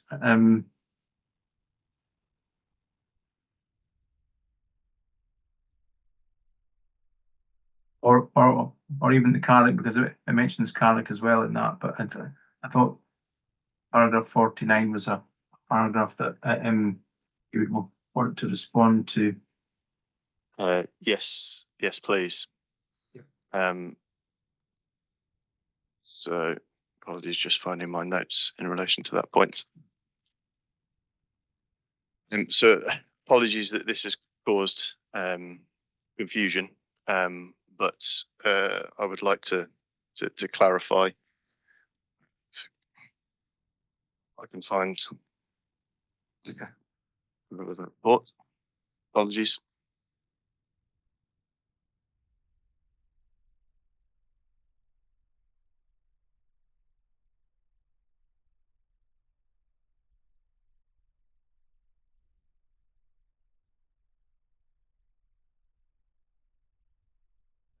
Apologies, I found it now. So Mr. Husson has pointed out that, or suggested that the inappropriate data for Doughty Farm has been selected. This is in relation to table 5.1 in my noise report, which is core document 12024.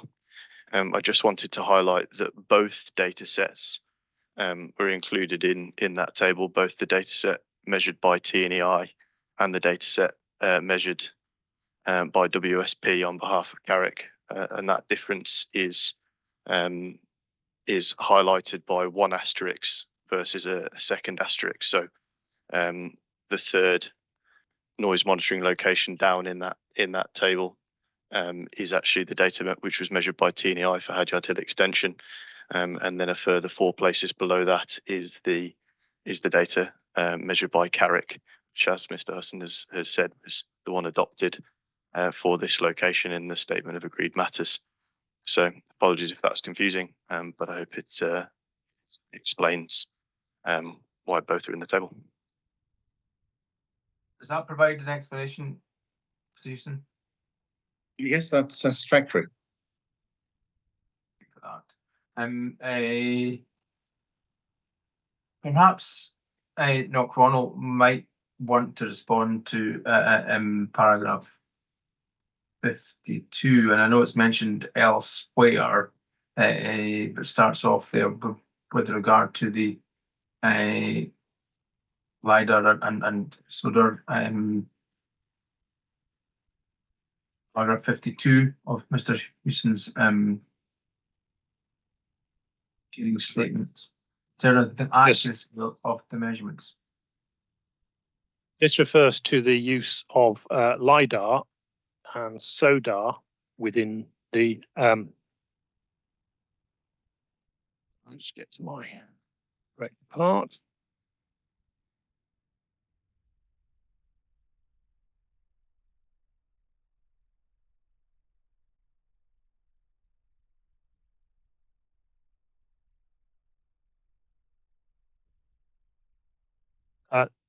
The data that was supplied to Safe Straight On were from 2 sensing devices.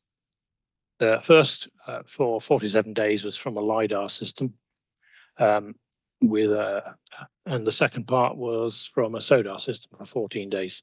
So Mr. Husson has asked whether those sensors comply with the good practice guide. I can confirm that the LiDAR is within 0.1. It complies with the practice guide. And the SODAR is within 2%. That's what I've been able to find of an anemometer. So comparison between SODAR and an anemometer. So I'm satisfied that the sensor systems comply with the requirements. Part of the reason I'm satisfied with that is that the good practice guide notes that these sensing devices have to be operated and set up competently. This was done by Dulles, who are experts in setup and use of those systems. It was not done by ourselves. They filtered the data before it was supplied to us in accordance with the manufacturer's recommendations, which is that, and something mentioned by the IRA Good Practice Guide, is that you have to recognize these types of sensing systems require data to be filtered for a quality factor.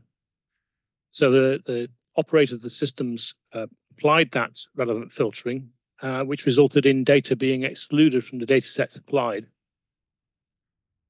What those gaps mean is that you need to recognize the particular characteristics of these sensor systems, and they don't provide data every 10 minutes like an anemometer would, and that they are excluding data because of the quality filter. That does not mean that the data is deficient by definition, but just that they need to appreciate the particular characteristics of these systems. And that's what the IRA Good Practice Guide is saying in the advice that they provide. So the data were of high quality. I'm satisfied that the data were satisfactory for the purpose.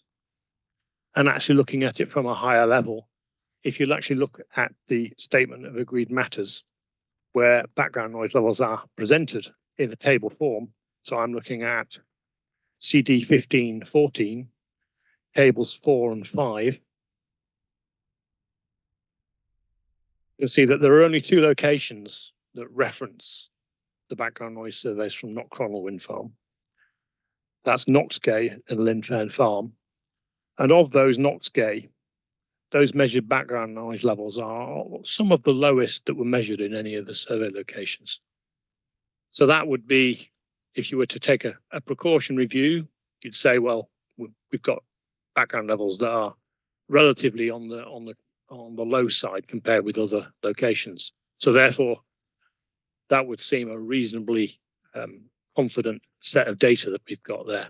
So I'm satisfied that they're sufficient for the purpose. Alright.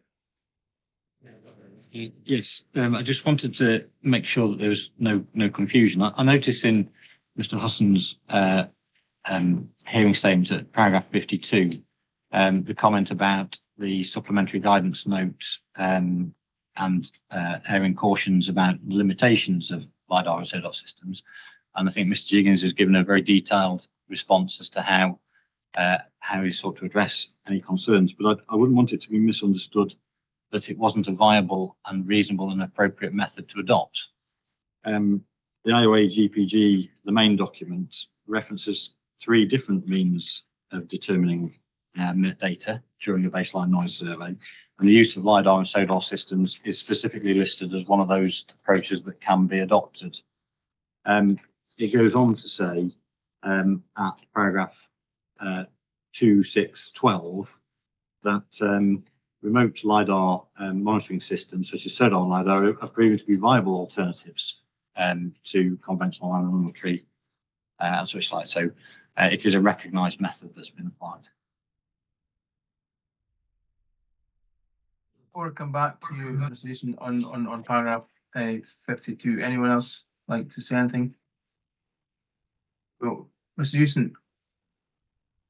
Yes, I've got no problem in the use of LiDAR and SODAR as long as the accuracy is provided within reports that profess to use that data. In the absence, given that it's the least preferred option for measuring wind speed from the Good Practice Guide, one would expect that at least a statement to the effect that the accuracy complies with the requirements of the ETSU.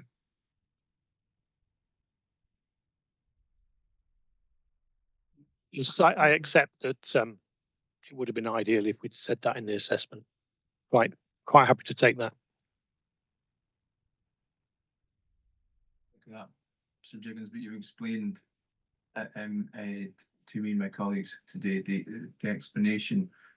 Perhaps on paragraph 54, perhaps it's Craiginmoddie who wished to respond to that paragraph. Thank you. Background data. So I'll allow you to have your say, and then Mr. Houston may wish to come in. Thank you. Yes, I might take a step back actually, as the 2 things are related, just for the avoidance of doubt. In relation to wind speed measurements used for the original Hadyard Hill assessment, I would note that the installation report for the mast that was used in that baseline survey was included in the original noise assessment for that scheme. So that's included as core document 1211. And on page 127 of 169, in terms of the PDF page numbers, is where that installation report is detailed. And just for the avoidance of doubt, the calibration certificates are in there for the instruments at 80 meters. And on page 4 of that report, that's the page number in the bottom left-hand corner of the installation report. You can see there's a table which has got uncertainty in the far right-hand column, which complies with the 0.2 meters per second. And then moving forward to page 8 is the second anemometer height, where the uncertainty again is in the far right-hand column, and is stated as 0.1. So just for the avoidance of doubt, the original Hadyard mast was compliant with those requirements as well. Going back to paragraph 54 of Mr. Husson's statement, I can provide some further detail on that. The approach which was undertaken in our noise assessment, which was core document 12024, was clearly explained, and the text is set out in paragraphs 4.33 and 4.34, which I'm just going to switch to.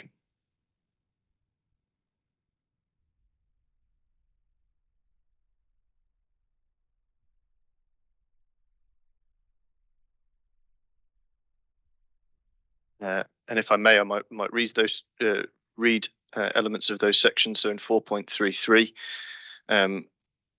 it states that the IOA GPG sets out 4 methods which can be used to determine suitable background noise levels in areas where measured levels have the potential to be influenced by turbines. The 4th option states that assessments can be undertaken, and then the quote is utilising background noise data presented in environmental statements for the original wind farms. The suitability of background noise data should be established.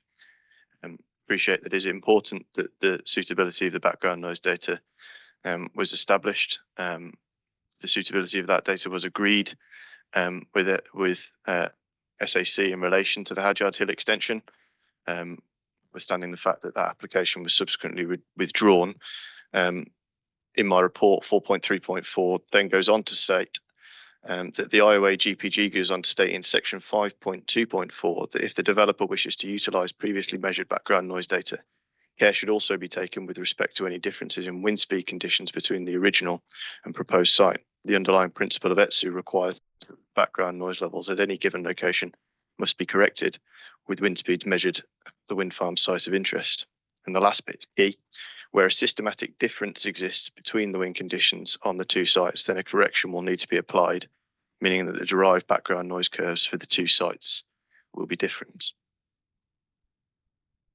Now, the GPG doesn't set out in exact detail exactly how that should be undertaken, but the approach that we've undertaken in our report is set out in paragraph 5.1.3.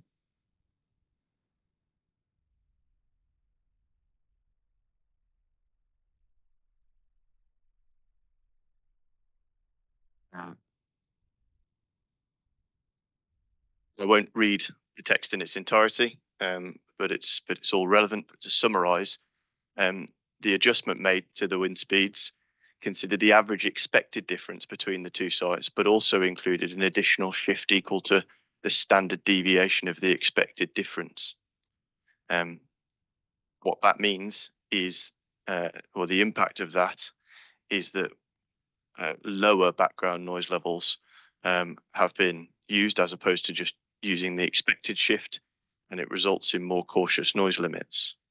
In relation to the analysis of the wind speed data, that was undertaken by a specialist wind resource consultant with approximately 35 years of experience. His experience is set out in annex page 49 of that TNEI report. So that's the approach we've taken. It accords with the requirements of the GPG to consider a shift where appropriate, and I consider it to be GPG compliant. So, Susan, do you have anything, or has that given you any reassurance? Well, basically, the subcontractor that did the correction for the wind speed noted in the report in the annex of page 49 that was referred to here that there was a measure of uncertainty in the corrections. And my issue is that the ETSU process requires an accuracy of plus or minus 0.2 meters and a plus or minus 6 degree wind direction, across a range of wind speeds. And what isn't mentioned in there is the uncertainty of the correction. Now, if the uncertainty associated with the corrections exceed plus or minus 0.2 meters per second, then you shouldn't really be using that data.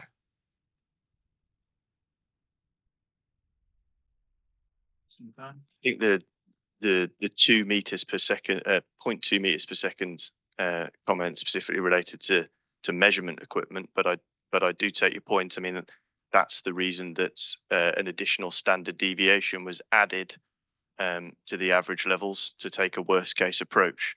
That was done in consultation with a wind resource expert who thought that was an appropriate approach to take.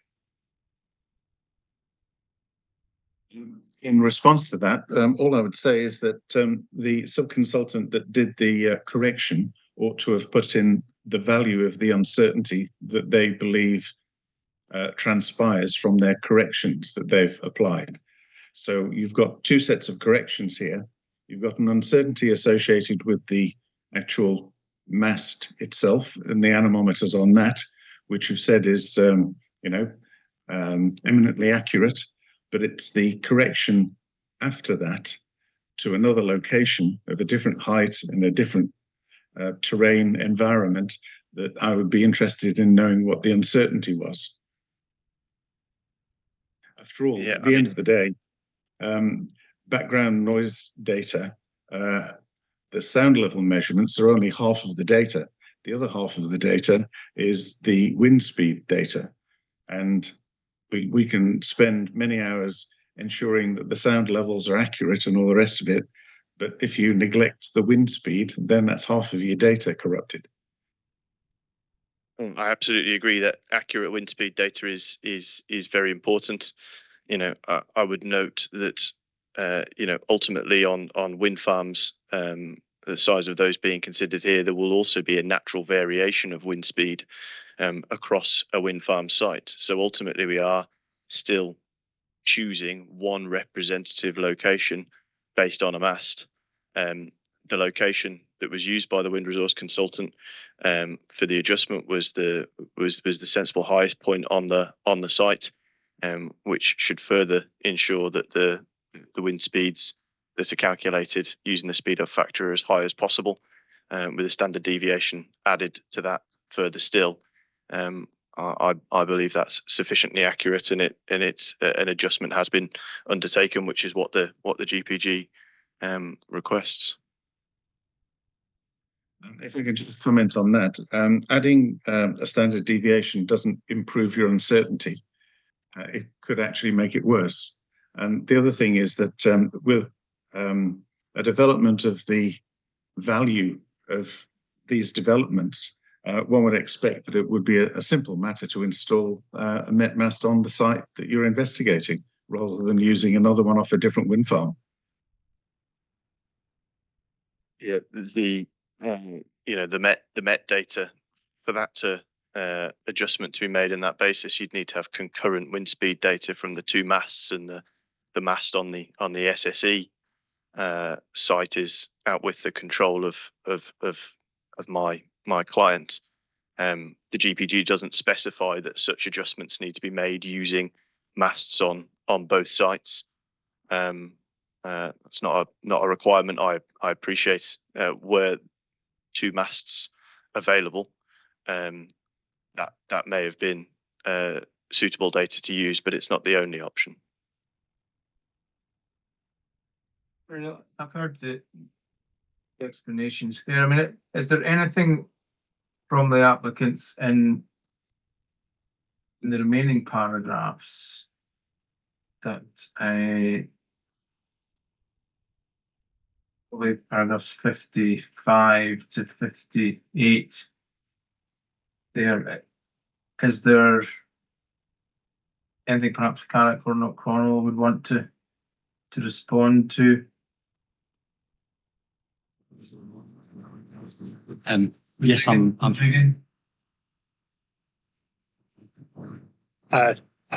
Hello, do you want to go first, Jim? Yes, I don't mind going first. I think the point being raised here at paragraphs 56 to 58 are with regards to whether there was a possible contamination of noise from Dessalloch wind farm in the measured baseline data that was adopted in the Carrick and the Knockcronal baseline noise surveys. And I'd just like to say that essentially that was a due consideration, and we did take it fully into account, whether there was the potential for that to happen. The comment from Mr. Husson here is about the predicted noise. He states a predicted noise level from Dessalloch, and then the measured background noise levels, and then says that they're sufficiently close together that there must have been some contamination.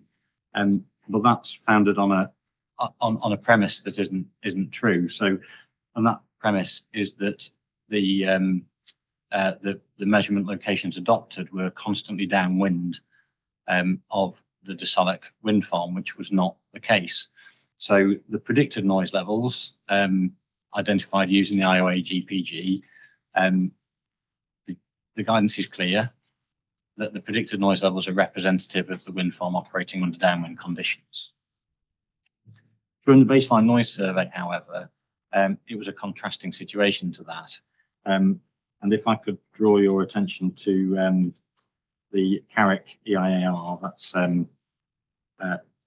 CD reference 2. Make sure I give you the right one. It's appendix 4.1 to the Carrick EIAR, CD 211, and it presents a wind rose for the duration for the baseline noise survey.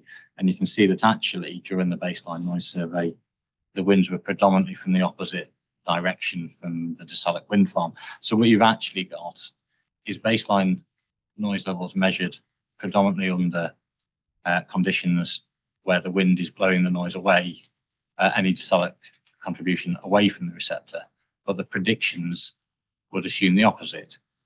It was a point that that was raised by ACON UK in their review of our proposals, and they recommended that was checked by doing a directional analysis of the obtained data. That directional analysis is presented within the EIAR, and it's identified that there was negligible contribution of wind farm noise in the adopted baseline data. If I could just give you a further reference, which is paragraph 8 of the ACON technical review, that's CD 1241. It confirms that directional filtering has also been undertaken to inform whether the noise data has been affected by currently operational wind farms. The analysis has confirmed that wind direction had negligible influence on the measured noise data, and that table 9.21 can be relied upon as representative of the acoustic conditions without the presence of wind turbines. So in brief, it's absolutely right that the baseline noise data that's adopted in the assessment shouldn't include noise from wind farms. It was recognised, it was tested, and it was found that it didn't. Could I just add to that? In terms of the Knockcronal assessment, then we went through a similar process. So I'm hoping that you've all got the correct document for CD 1212, which is the actual baseline assessment. It was submitted as part of the scoping report for Knockcronal because it was done prior to the application. And that sets out how data were filtered. I will try and find you the correct part. I think it's at the very end of that document, I think.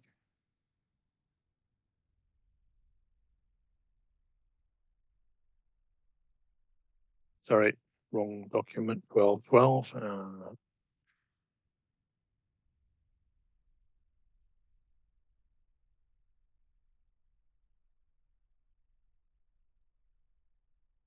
I'll try and get you the PDF page number.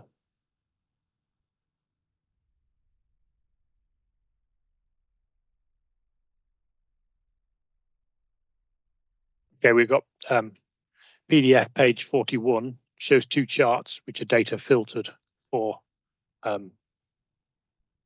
conditions putting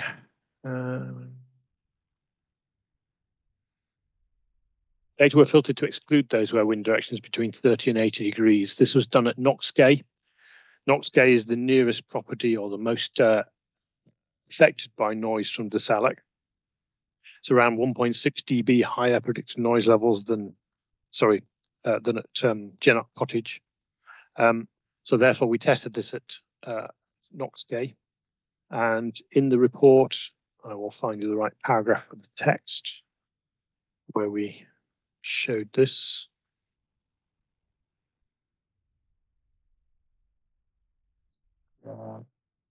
Paragraph 6.9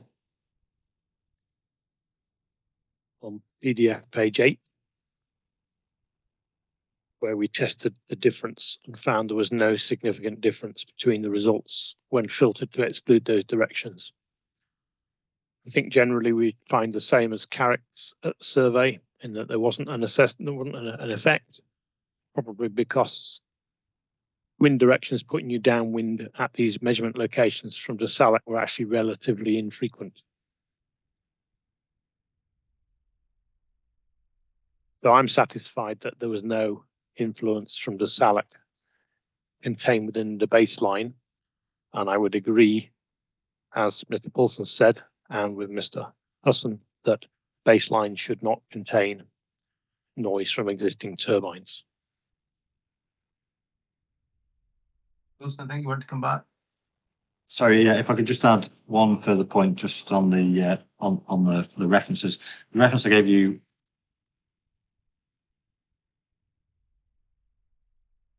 I think just hold there for a second, so you might want to start your point. Problem.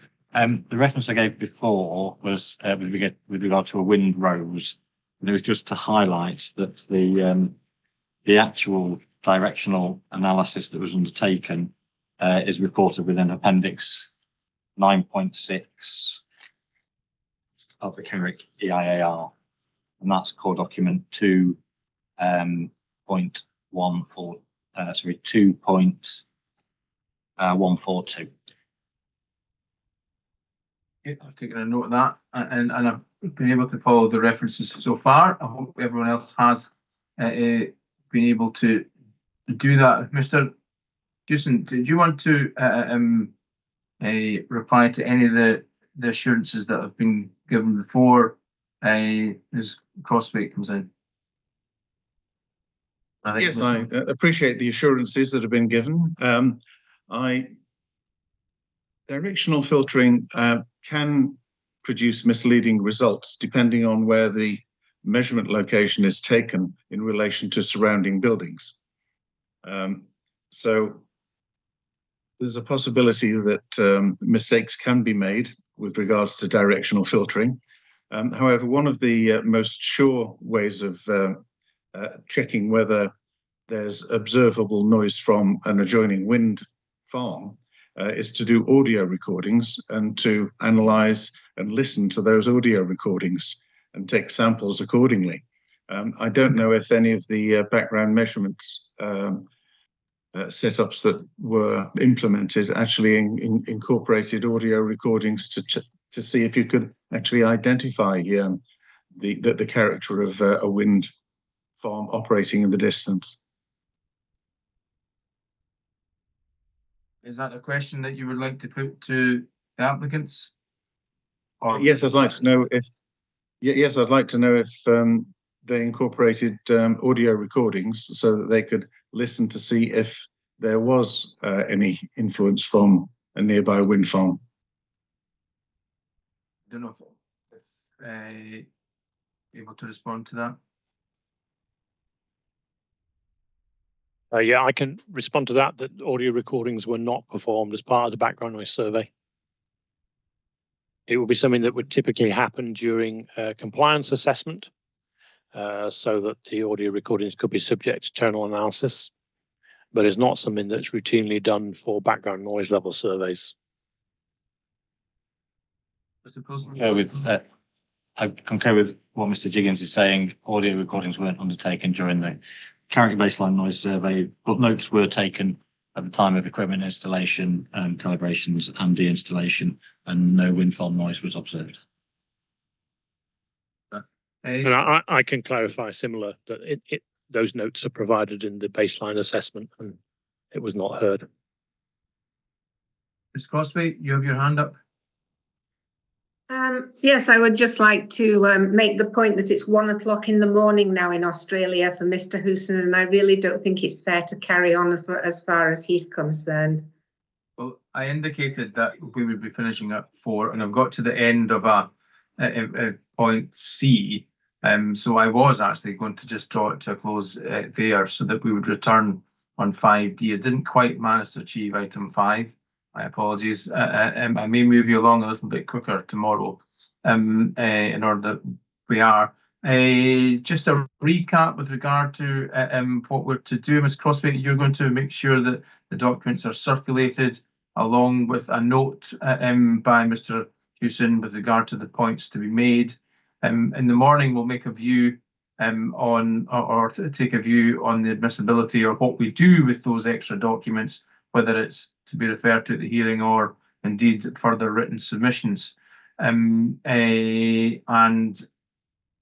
just for your own interest, I've only got a couple of questions on each of the items 6, 7 and 8 and each of the wind farms. So I'm not anticipating those to take too long because we've spent a good lot of time with regard to the challenges set out by Mr. Hewson. So I don't expect to ask a lot of questions, just a couple of points on each of the applications. So that's just a heads up for tomorrow. Mr. Hardy, I think you put your hand up. Do you have a point to make? Yes, I do. On the bullet point list of the points that were going to be made, there's one of particular concern to us, which we think really boils down to a challenge to the baseline information and a challenge potentially to how that's been done here. So I think regardless of the fact or regardless of whether or not we continue tomorrow and what happens to the documents, we'll be asking for time to put in a written response to what's been submitted. So I just wanted to put a marker down for that. We aren't going to just be able to deal with that in the oral hearing session tomorrow. We'd like to do something in writing. I would, having talked to my colleagues earlier about the matter, given matters have been, the documents have been submitted quite late, although there's an explanation for that, we would anticipate that whatever discussion we have tomorrow, there will be further written procedures to follow, if you like, in order that everyone can put their views in writing. So you can expect. I'm grateful for that. Yeah, thank you. Mr. Hewson, was that a request to go to bed when you stuck your hand up to it? No, I'm happy to continue.